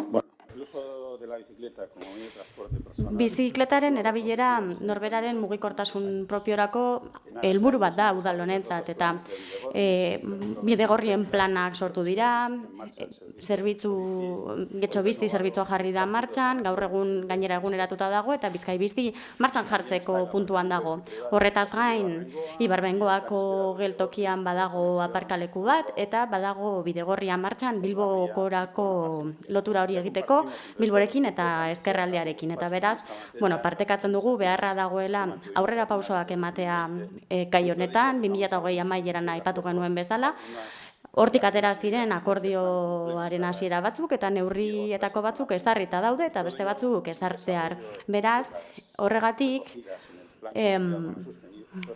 hiri mugikortasun jasangarriaren planean jasota daude batzuk edo helburuen garapenean. Gaur adostuko duguna da beste urrats bat egitea eta bizikleta pribatuen aparkalekuaren erronkari aurre egitea, eta uste dut argi daukagula denok partekatzen ditugula helburuak. Eta beraz, esker ona erakutsi nahi dizuegu mozioa egiteagatik eta akordio batera iristeko borondate honagatik. Baietz bozkatuko dugu. Eskerrik asko. Uribe de la Espriella. Bueno, antes que nada decir que... Uribe de la Espriella Andrea, bai, lehenik eta behin, esan nahi dut, transakziozko emendakin horren testuarekin ados gaudela. Horrek ez du esan nahi zementu gehiago erabiliko dugunik, baina eskertzen dugu botoa. Ez da zementu gehiago gehitzea, baina da bizikleta sare hori handitzea eta bizikilonjak eukitzea, eta beraz, uste dute ez dela zementuaren kontu bat badaude tokiak horretarako, baina esan dugun bezala mozioan ez dugu zehaztuko nola egingo dugun, eta eskerrona adierazi nahi dizuet, bizikletantzako aparkaleku pribatu eta publikoak sortzeko. Beste norbaitek, bozketara pasatuko gara, beraz, mozioaren aldeko bozkak, hau batez, aurrera egingo dugu. Eta honekin 56. puntuan sartuko ginateke, Elkarrekin Podemos udal taldeak aurkeztutako mozioa funtsezkoak legegintzazko herri ekimeneko kanpaina babestearen alde Espainiako migratzaileen ezohizko regularizazioa lortzeko. Amigo Andrea. Eskerrik asko alkatea. Dado que el movimiento Regularización Ya ha solicitado el apoyo del Ayuntamiento de Getxo para la... Regularización Ya mugimenduak laguntza eskatu dio Getxoko udalari Espainiako estatuan dauden migratzaileen estoiko erregularizazioa lortze aldera. Hori dela eta gure taldeak mozio hau aurkeztu nahi izan du helburu berarekin, mugimendu horrek proposatuako testua baita. Egin diren azken kalkuluen arabera, Espainiako estatuan 500.000 migratzaile inguru bizi dira administrazio egoera irregularrean, zeinetatik eren bat adingabeak baitira. 4/2000 lege organikoak, atzerritarrek Espainian dituzten eskubide eta askatasunei buruzkoak eta atzerritar horiek gizarteratzeari buruzkoak, esartzen ditu bizileku baimena lortzeko irizpideak eta oso murriztaileak dira. Murrizketa horiek jasaten dituzten pertsonak zaurgarritasun egoera larrian daude, eta horrek eragin nabarmena du haien gizarte bazterketan. Halaber, gizarte bazterketa horrek hirian eta gizartean oro har eragiten du, eta izugarrizko ekarpena galtzea dakar. Ekarpen ekonomikoa, fiskala eta funtsezko sektoren jasangarritasunekoa, zeina bereziki beharrezkoa baita gaur egun bizi dugun gizarte eta ekonomia krisialdian. Iazko udan, Elgak egindako ministerio bileran, inklusio, gizarte, segurantza eta migrazioko ministroak, Jose Luis Escribak, hauxe adierazi zuen. Iraupen luzeko irregulartasun egoeren ondorioz, batzuetan 7 eta 8 urtekoak, ekonomia informala sortzen da. Zeinak beranzko presioa egiten baitu sektore askotako ordainsarien eta lan baldintzen gainean. 2022ko abuztuan, Estatuko Gobernuak onetsi zuen 4/2000 lege organikoa, atzerritarrek Espainian dituzten eskubide eta askatasunei buruzkoa, eta atzerritar horiek gizarteatzeri buruzkoa. Arautzen duen erregelamenduaren erreforma. Horren bidez, lan baimenak emateko izapideak malgutu dira, ekonomia hazten eta duinak naiz kalitatezkoak diren lanpostuak areagotzen laguntzearren. Alabaina, ez da konpondu gaur egun Espainiako estatuan administrazio egoera irregularrean bizi diren 500.000 pertsonen egoera. Estoiko erregularizazioaren mekanismoa Europar Batasunean erabilia izan da. 1996 eta 2008 bitartean. 43 aldiz Europar Batasuneko 17 estatutan, 6 aldiz Espainiako estatuan. Azken ezoiko erregularizazioak Portugalen eta Italian egin ziren, 2020an. COVID-19 gaitzaren ondoriozko pandemian. Eta Nazio Batuen Erakundeko giza eskubideen aldeko errelatore bereziak babesten duen neurria da. Hortaz, erregularizazioaren aldeko legegintzako herri ekimena bultzatu duen kolektiboari gure babesa helarazi nahi diogu. Azaldutako guztiagatik, Elkarrekin Podemos taldeko kideok, erregularizazioa orain mugimenduak hala proposatuta, hauxe proposatu nahi diogu Getxoko udaleko osoko bilkurari. Bat, Getxoko udalak babesa helarazten dio erregularizazioa orain mugimenduari. Espainiako estatuan dauden migratzaileen ezoiko erregularizazioa lortzeko asmorekin egindako legegintzako herri ekimena dela eta zeinetan 700.000 sinadura baino gehiago bildu baitira eta zeina kongresuan baitagoia da, enplegu eta gizarteratze batzordean. 2. Getxoko udalak diputatuen kongresuan eskatuko du aldatu dadila lege proposamenaren honako testu artikuluduna. Atzerritarren ezoiko erregularizazioa ezartzen duen legea. Artikulu bakarra. 4/2000 lege organikoa, urtarrilaren 11koa, atzerritarrek Espainian dituzten eskubide eta askatasunei buruzkoa, eta atzerritar horiek gizarteratzeari buruzkoa. Lehen xedapen iragankorra aldatzea. Urtarrilaren 11ko 4/2000 lege organikoaren, atzerritarrek Espainian dituzten eskubide eta askatasunei buruzkoaren eta atzerritar horien gizarteratzeari buruzkoaren, lehen xedapen iragankorra aldatuko da. Honela idatzita geratuko da. Lehen xedapen iragankorra. Espainian dauden atzerritarrak erregularizatzea. Gobernuak errege dekretu bidez 6 hileko epean ezarri behar du Espainian dauden atzerritarrak erregularizatzeko prozedura 2021ko azaroaren 1 baino lehen. 3. Getxoko udalak berresten du migratzaileen eskubide eta betebeharrekiko duen konpromisoa. Bai eta bidezkoagoak, inklusiboagoak, anitzagoak eta demokratikoagoak diren hiria eta gizartea lortzeko borrokarekiko konpromisoa ere. 4. Getxoko udalak osoko bilkuraren erabakia helaraztiko die erregularizazio orain mugimenduari, diputatuen kongresuari eta Espainiako gobernuari. Bien, continúo con la propuesta. Gaituko du proposamenarekin.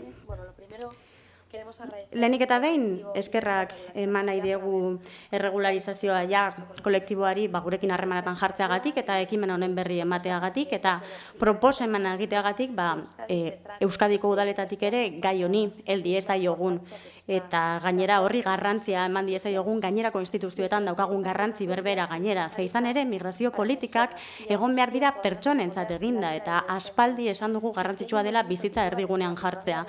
2008ko udaberretik dabil mugimendu hau pertsonen bizitza erdigunean jartzen eta ez bakarri modu abstraktuan baizik eta bizitza ukigarriak eta insistitzen du ez dago legetik kanpo dagoen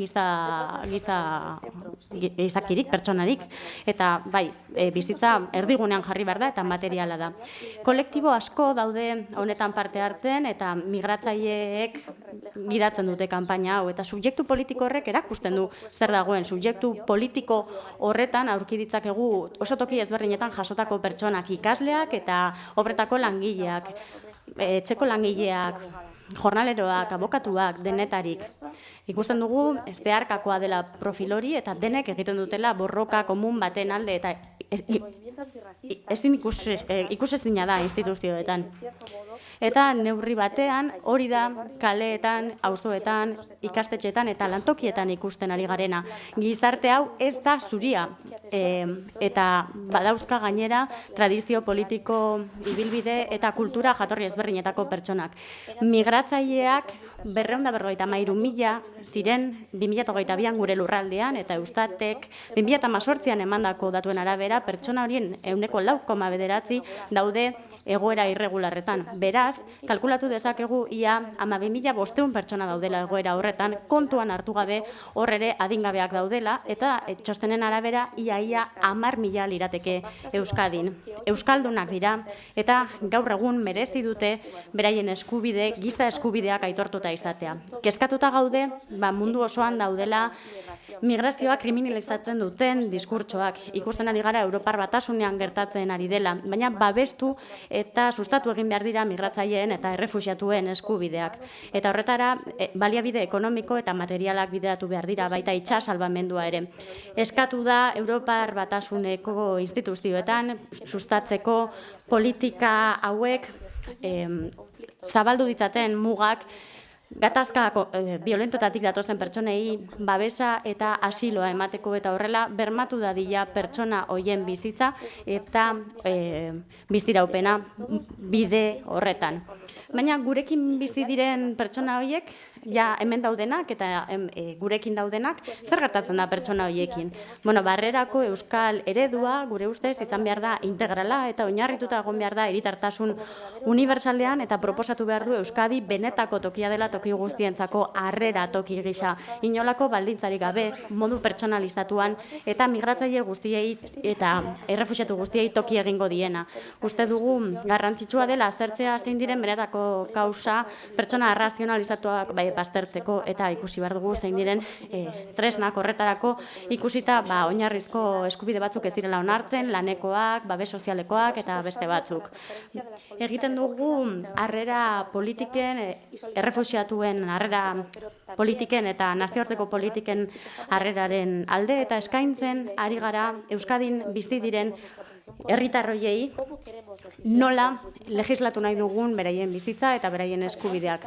Gainera, kontuan hartu behar dugu gaur udal honetara ekarri dugun proposamenak baiezko botoa jaso duela estatuko udalerri eta hiri askotan, adibidez Bartzelonan, Lleidan, Kadizen, Kartagenan, Valentzian, baina baita ere Euskadin ere eginda eztabaida eta Aretxabaleta, Errenteria, Bergara, Hernani, Elgoibar eta beste hainbat udaletan aurrera atera da eta espero dugu lortuko dela adostasun bat ze uste dugu beharrezkoa dela. Espero dugu getxo ere zerrenda horretara batuko dela, alde agertu diren udalen zerrendan sartuko dela eta jarraituko dugula gai honi buruz hitz egiten, pertsona hauei babesa emateko eta hain beharrezkoak diren eztabaida hauek sustatzen ari diren kolektiboei babesa ematea, ze kolektibo honek merezi du aitorpen guztia baita toki erakundetatik ere. Eskerrik asko. Alkate Andrea. Bueno, esta moción que... Muchas gracias. En su totalidad lo propuesto por el... Bueno, nik esango nuke ekimena hau herri ekimena da, prozedura ezoikoa behar du erregularizaziorako eta mugimendu honen balioa aitortu nahi dugu, ze 300 erakunde sozial baino gehiago eta pertsona individual gehiago mugitu baitira honen alde eta 600.000 sinadura baino gehiago lortu dira eta hori da beharrezkoa direnak, baino 20% gehiago hori tramitatu dadin. Garrantzitsua da, berria da, pertsona migratuek hartzen dute protagonismoa, beraien ahotsa entzuna izan dadila, ze hori balio eman behar zaio. Hori esan da, badaukagu hemen aldaketa legislatiborako proposamen bat, hau xedapen iragankor baten bidez egingo da, hain zuzen erregularizazio masibo bat eginda den Espainian 2021ko azaroa baino lehen bizi ziren pertsonen erregularizazioa egiteko. Prozedura ezoiko horiek erabili izan diren teknikak dira, pertsona horien egoera erregularizatzeko eta normalean lege aldaketa garaian egiten direnak Espainian 6 egin dira azken urteotan, baina egia da eztabaidagarria ere badela, adibidez Europako migraziorako eta asilorako itunak zehazten du estatuetan mugatu egin behar dela kasuan kasuko erregularizazioetan eta nazioko legediaren arabera, bai arrazoi humanitarioengatik eta bai arrazoi ekonomikoengatik, eta hori da momentu honetan daukagun esparruaz egia esan, bizi gara Europako batasunaren esparru edo marko horretan. Ikuspegi horretatik askoz ere koherenteagoa iruditzen zaigu atzerritartasuneko erregelamenduan sartu diren aldaketak. Hor sartuta daude supuesto batzuk, kasu batzuk, hain zuzen egoera ekonomiko eta egoera humanitarioetan oinarrituta daudenak, eta horrek zabaldu egiten dute nabarmen pertsona horien erregularizazio hori zabaltzeko aukerak eta prozedura horiek ez daude aurreikusita atzerritartasun lege horretan.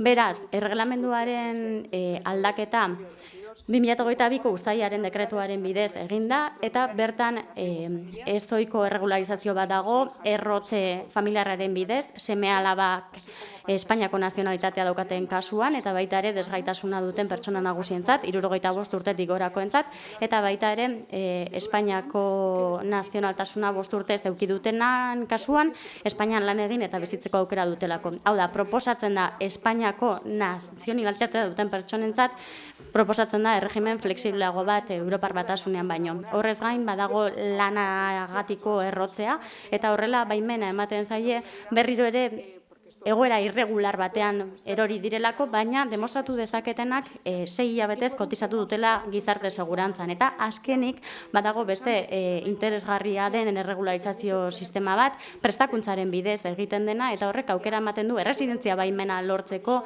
eta eskatzen den gauza bakarra da konpromisoa hartzea pertsona horrek prestakuntza bat jasoko duelako esaten duena, hain zuzen prestakuntzan trebatzeko. Eta horretarako 2 urteko antzinatasuna baino ez da eskatzen, beraz, neurri horretara aplikatu daitezke 2021ko martxoaren 30ean izena eman dutenak, enpadronatu direnak hemen, eta beraz, datak nahiko antzekoak dira. Beraz, uste dugu gobernuak asmatu egin duela, ez dela egokia erregularizazio orokorrerako sistema bate aplikatu, eta momentu honetan ez daukalako Europako batasunean marko bat, eta horren ordez onartzen da sistema egonkor batzuk, prozesu egonkor batzuk, aukera ematen dutenak inklusio sozial eta laboralerako prozesuak sortzekoa, prestakuntzan eta lanean oinarrituta eta administrazio publiko guztiekin lankidetzan, barne hartuta toki administrazioarekin, eta horretan gabiltza getxon, hemen lanean gabiltzan arrisku egoeran dauden pertsonei babesa emateko bulegoan. Eta zalantzarik gabe jarraitu behar dugu lanean eta hobekuntzak egiten, tresna berri bat daukagu, aukera ematen digu erregularizaziorako prestakuntzaren bitartez, eta esan dudan bezala oso elementu interesgarria da, eta adi egon behar dugu ikusteko zein kolektibo geratzen den kanpoan, hain zuzen aholkularitza emateko gainerako aukeren bitartez, eta errotze sozialaren bitartez kontratuen berri emateko, edo arrazoi humanitarioengatiko kasuetan. Horregatik uste dugu hobe dela mekanismo bat erabiltzea epe luzerako konponbide bat emango duena, kasuan kasukoa, eta ez konponbide puntual bat, ez duen Europar Batasunakoa besten, eta nolabaita da baki bat dena, eta egia da, aitortzen dugu, konpartitzen dugu, lortu behar dugula atzerritartasun legeak esartzen dituen zailtasun horiek gainditzeko sistemak, baina ez dugu mozioa babestuko, ze uste dugu badaudela beste bide batzuk, eta uste dugu hobe dela soluzio puntualak ez erabiltzea, eta Europar Batasunaren markoan posible diren bestelako soluzio batzuk esartzea. Eskerrik asko. Ijarrobi Andrea.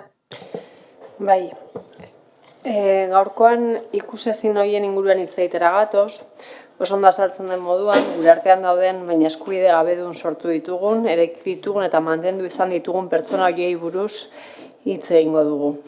ILP-aren kanpainaren regularizazioaren aldeko kanpainaren aldeko taldeak egin duena aipagarria da erabat. Sinadurak biltzeaz gain, eta ez dira gutxi, 710.000 sinadurez hitz egiten ari baikara, sinadura horiek guztiak biltzeaz gain, kontzientziazio lan ikaragarria egin dutelako, eta izilpeko eta ikusezinak ziren horiei ahotsa eman dietelako. Espazio publiko hartu dutelako, eta uste dugulako honek ez duela atzera bueltarik. Lan ikusezina egiten ari dira, baina oso beharrezkoa da jendarte honentzat. Eta nondik datorren edo prozesu hori nondik datorren ulertzeak errealitate hori erakusten digu. Gainera, gehienak batez ere emakumezkoak. Funtsezko langileak izan ziren pandemia garaian eta haiei esker arreta berezia behar zuten pertsonak, batez ere pertsona helduak zainduak izan ziren. Eta kalera irten ezinik geunden une horretan, sarrera seguruak eskatzen hasi ziren. Hor zeudela eta lanera joan behar zutela eskatzen. Beraiek ez bazijoazten, hartatzen ari ziren pertsonen giza eskubideak ez zirela aintzat hartuko. Eta hortik dator proposamen hau. Sistema hori sustraia arrazista eta patriarkalaz elikatzen delako eta pandemian hasi zen bezala, agerian geratzen hasi da besteen giza eskubideen alde lanean ari diren pertsonak beren eskubideak bermatzen ez dituztela. Eta kezka garrantzitsu bat hitzez adierazten ere hasi dira. Zer gertatzen da adin txikiko hoiekin guztiekin. Egoera horretan dauden adin txikiko hoiekin guztiekin. Oiz kanpoko regularizazioa justifikatzen duten arrazoiak lehenik eta behin eta funtzean, eta honekin zera esan genezake lurralde honetan bizi den gizaki bakoitzaren oinarrizko eskubideak errespetatzea. Irregulartasunak honako hauek dakartza berekin lan esplotazioa, erakundekiko ikusezintasuna, legi babesik ez, edo funtsezko zerbitzu publikoak, hala nola hezkuntza eta osasuna de facto baztertzea. Baina bestetik, ekarpen ekonomiko eta fiskal handia ere galtzen du jendarte osoak. Irregulartasunak eragotzi egiten dien migratzaile askori beren gaitasunak betetzea, beren gaitasunak garatzea, edo haiei laguntzea, funtsezkoak baitira gizarte honi eusteko. Eta azkenik, erakundeen radarretik eta zerbitzu publikoen plangintzetatik kanpo ia 1,5 milioi pertsona egoteak gobernantza publikoaren defizita dakar. Eta hori zuzentzea premiazkoa. Horregatik guztiagatik, guk mozioa babestuko dugu. Eskerrik asko. Elorza jauna. Gracias. Bai, eskerrik asko eta orain entzun ditugun konferentzien eta geroz, tokiko gaiak dira, nire interbentzioa pixkat pobrea izango da, baina nik nahiago dut hitz egin bakarrik gure eskumenetan sartzen den horri buruz. Argi dago giza behar izan humanitario horiek hartatu egin behar direla, horretaz ez dago zalantzarik, eta gure bete beharretako bat da, hain zuzen, instituzio lokaletan ere horren alde lan egitea, baina beti ere gure eskumenen esparruan. Serioak izan behar gara gai honetan. Alde batetik daukagu herri ekimen legislatibo bat, Kongresuan diputatuan aurkeztu dena, eta gaia ez da gure eskumenekoa. Ari gara migratzaileen erregularizazioari buruz. Beraz, nire galdera da, ze behar daukagu hau babesteko kontuan hartuta Kongresuen diputatuan tramitatuko dela, eta gaia ez dela gure eskumenekoa. Zintzoki ez dut uste gure osoko bilkurak hori babestea funtsezkoa denik eta ez dut uste pertinentea ere denik. Onerako edo txarrerako ez daukagu eskumenik horretan, ez gara diputatuen kongresua eta hori horrela da. Baina gainera, helburua da guk eskatzea lege organikoak aldatzea. Hori da, eta ez da gutxi. Galdera da, badakizu zer diren lege organikoak? Espainiako Konstituzioak oso ondo definitzen ditu eta gainera zehazten du nola eta noiz aldatu edo legislatu behar den. Eta uste dut ez dela lehenengo aldia esaten dudana, baina norbaiti gogoraz egin behar zaio. Zuen alderdia dago Espainiako gobernuan eta alderdi horrek dauka beraz proposamen legislatiboak egiteko eskumena. Eta ez bazarete kapazak konbentzitzeko gobernua, gogorazten dizuet gainera, talde parlamentarioa daukazuela horretarako eta egin ditzakezuela proposamen legislatiboak. Beraz, bi premisa horietatik abiatuta, esango didazue zergatik nahi duzuen Getxoko udala horretan sartzea, kontuan hartuta migrazioaren eta erregularizazioaren arloan sartzea eta hori ez dela bere eskumenekoa, egin zuen roletik egin behar duzuena, gobernuko taldea eta talde parlamentarioa.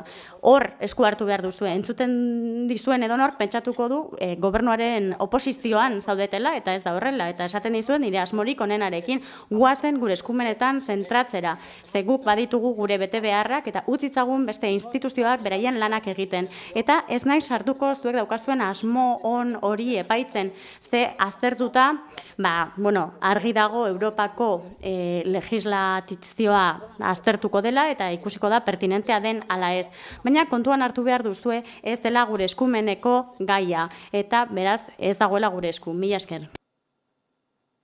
Eskerrik asko. Uriarte jauna. Andrea, eskerrik asko. Una iniciativa con este nivel de apoyo.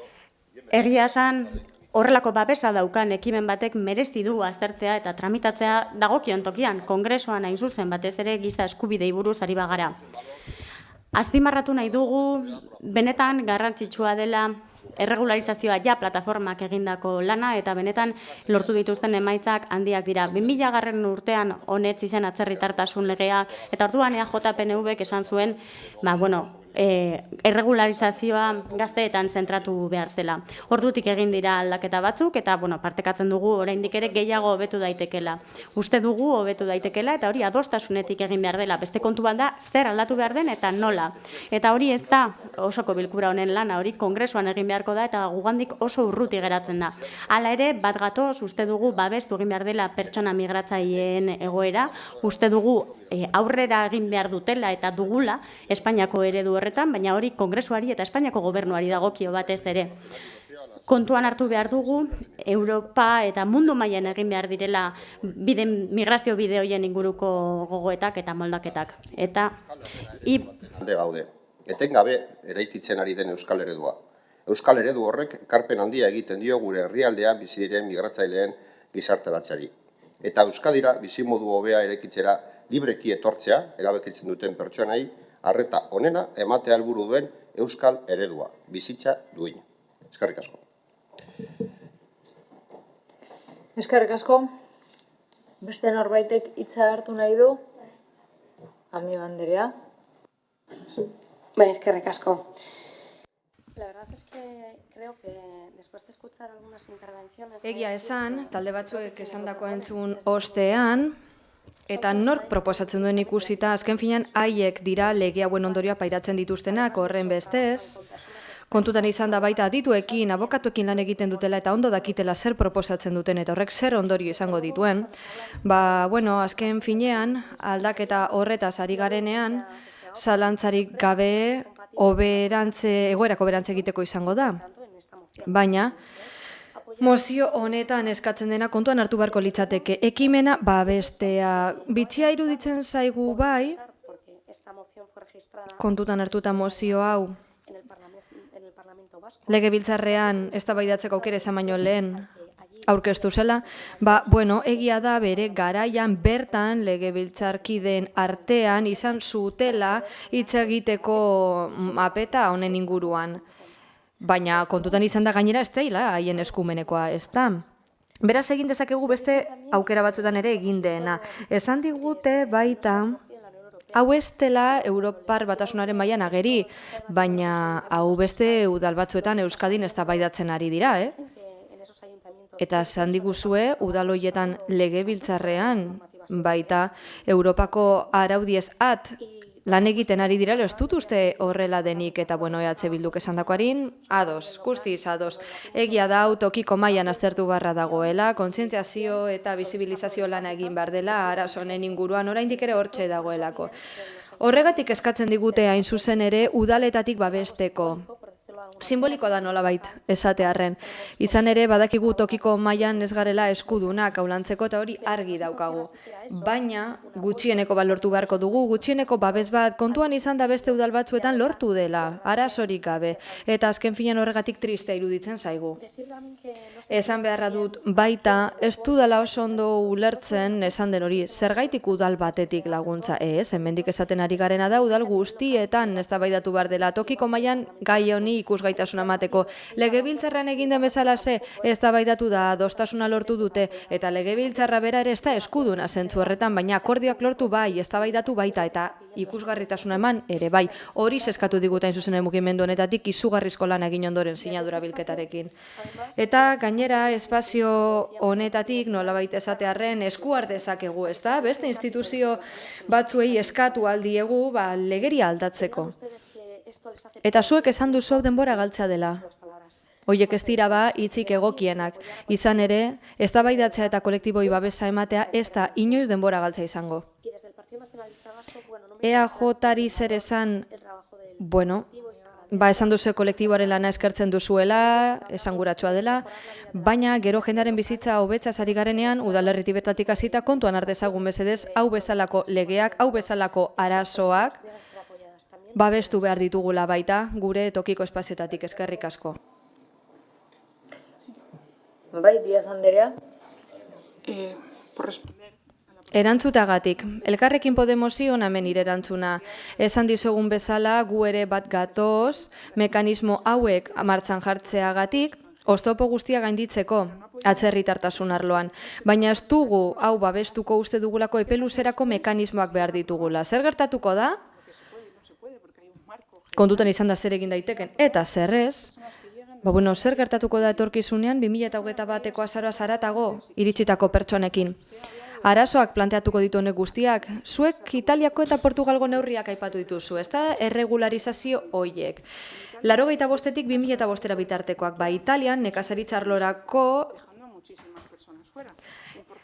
hau aplikatu da eta jende asko kanpoan geratu da. Eta Portugalen etorkinek eskadezakete parte har dezakete, baina erresidentzia baimena baldin badute. Kontutan izan hori paralizatu dela pandemiarekin. Ez ziren prozesu generalizatuak, ez ditugu adibide hauek mundu osoan ikusi. Beraz, Portugalen kasuan zer nahi zuten? Nolabaiteko normalizazio bat lortu osasun sistemarako sarbidean, eta beste kasu batean, Italiaren kasuan tarte, jada itortuta zegoen eskubide bat blindatzea baino ez da izan. Beraz, egoera puntualez ari gara, baina gauza da egoera ez dela konpontzen denbora bat pasatuta. Orduan, kontu humanitarioak eta ekonomikoak kontutan hartuta egin behar da. Beste norbait gehiago hitza? Ez? Beraz, bozketara pasatuko gara. Mozioaren aldeko bozkak? EH Bildu eta Elkarrekin Podemos, kontrakoak, aurkakoak, Partido Popularra, PSE Euskadiko Ezkerra eta EAJ PNV-koak ditugu. Eta honekin batera mozioen atalari amaiera manten diogu, ez dakit galde edo eskaerarik badagoen. Bai? Yo quería poner una cuestión.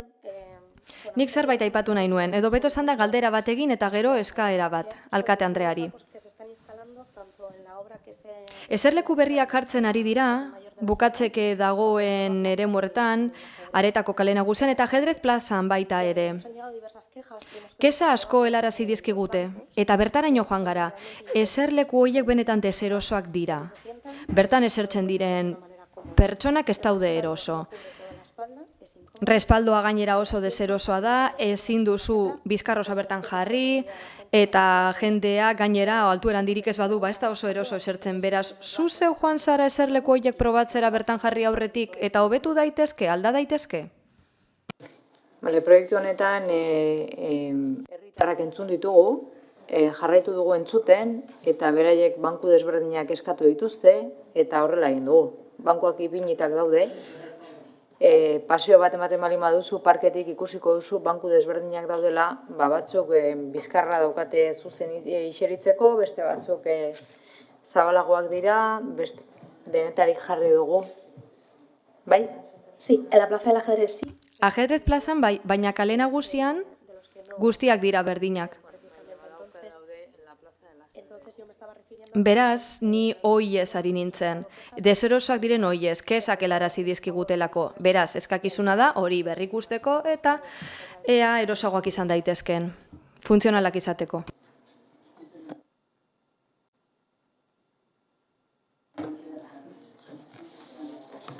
Bai, es que están estudiados, cumplen los... Bai, aztertu dugu banku bakoitzaren kasua, estandarra betetzen dituzte, araua baita. Eman aurretik, normalean, 10 minutuko atxeden aldia egiten dugu, auzotarrai entzuteko, biztanlei entzuteko, baina gaur salbuespen bat egingo dugu, ze ikusten ditut pertsona batzuk nahiko jotak daudela, eta bazuen galderei erantzungo diet, aldudan heinean. Así que si os parece... Beraz, nahi baduzue, zenbatek hitz egingo duzue? 3. Ondo. Guazen ba. Mikrofono horbildu. 7 minutos, voy a ser... 7 minutu. Zorrotza izango naiz denborarekin. Sí, 7 en total. 7 guztira. Ahora le ayudan.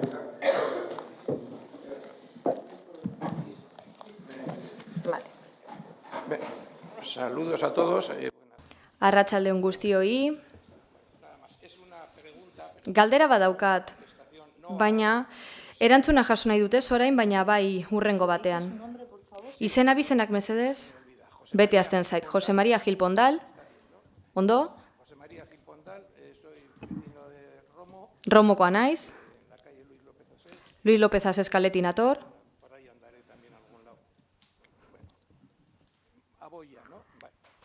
Hasiko naiz, ezta? Bueno, barratsaldeon, eta nire galdera honakoa da.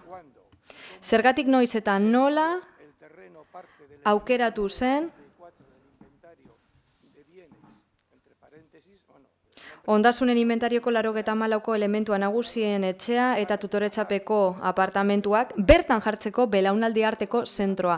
Kontutan izan da, orduantze oraindik garapen kontzeptualaren fasean zegoela. Bertatik 200 metrotara edo gutxiagotara, hobeto esan da Santa Eugenia plazatik gutxira beste orube bat zegoen antzeko dimentsioekin. Kontutan hartu hori, nik ondo aztertu dut eta 2018tik hori begiratzen aritu naiz. Gutako askorentzat, benetan kalte itzela egin du honek. Bizkaiarentzat oso ondo etorko da, horrelako egoitza bat, eta, bueno, berbada niretzat ere bai, baina beste leku bat baldin bazegoen, Santa Eugenian askotan ikusi dutelako eta esan dudalako, oraindik ere orube hori utzi dagoela kontutan hartu, katastroan horrela jasota dago. Eta benetan esan behar dizuet izugarrizko hankasartzea izan dela zuen partetik, eta bueno, erretiro dun guztientzat oso kaltegarria. Gainera, nire lagunak esan bezala bertara joaten ginen jatera presio honean, eta orain beste leku batean nago. Nire arazoa konpondu da bai, baina orain Agarzara noa, beste enpresa batera, bertan janaria ematen digute, ni beste leku batetara joaten naiz, Leioara. Bertan ere jateko ematen digute. Erretiro dunen beste etxe batean. Horixe baino ez, erantzuna idatziz jaso badezaket, itzel. Arrazoituta mesedez, bestela, berdin dio. Bueno, galdera jasota geratu da, dena den erregistratuta dago, ondo, apuntatuko dugu eta erantzungo dizugu idatzi, zuk eskatu bezala. Eskerrik asko. Hurrengoa, mesedez.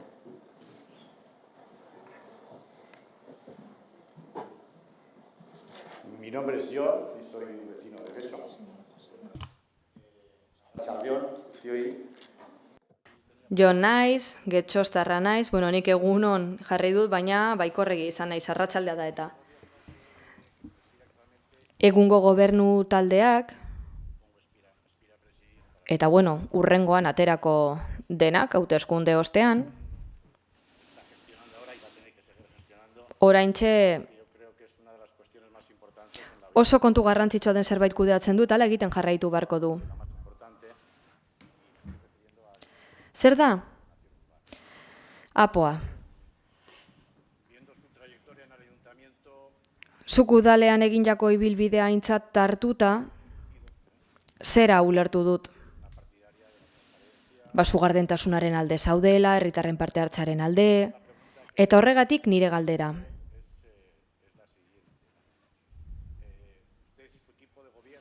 Zuk eta zure gobernu taldeak, oraingoak eta hauteskundetatik aterako denak, zuek irabazten baldin baduzu berriro ere, konpromiso hartuko alduzue APOaren amaierako onespena herritarren iritzira baldintzatzera? Zehatzago esango dizut. APOari amaierako onespena emateko herri kontsulta lotesle baten emaitza kontutan hartzeko prest egongo zinatekete?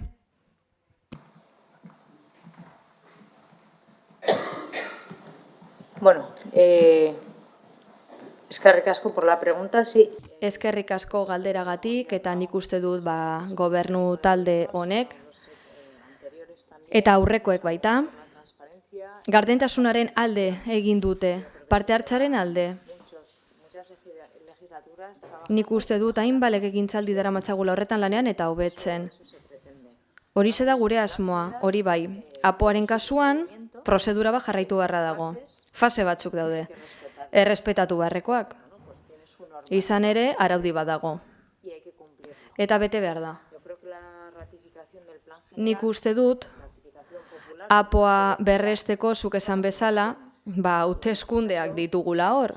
Horren bitartez, jakingo da. Herritarren iritzia eta nire alderdiaren partetik kontutan izan da orain 4 urte aurkeztu genuen hauteskunde programa eta herritarrekiko konpromisoa kontutan izan APOaren onespena tartean sartzen zela.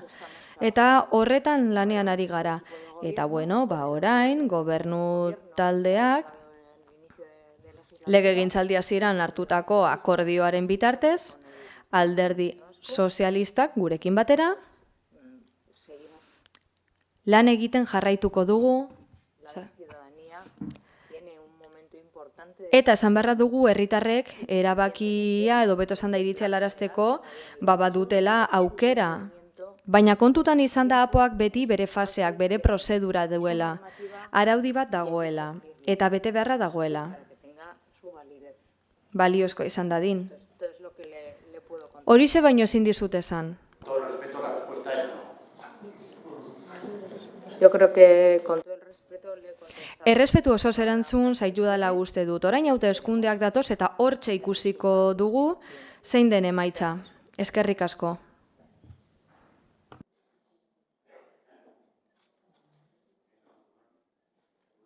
Nik ez dugu askaldu. Izena esaten balin badia. Izena Jokinak Erregoikoa. Getxotarra baita. Eta ni Adiapo plataformatik nator. Eta kriston txape preparatu dut, baina zuekin ezin dut. Así que bakarrik esateko dan hori, dei bat, bildu gaitezan, banan, nahi baduzue, publikoki egiten duzuegu. Bale, ez da besteik. Eskerrik asko.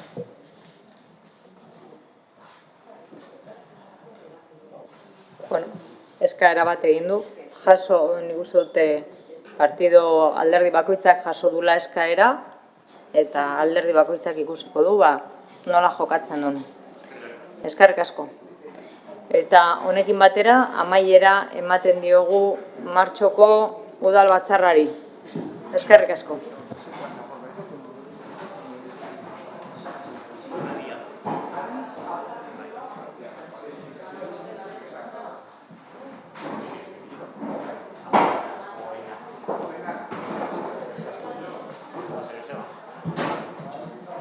Perdona.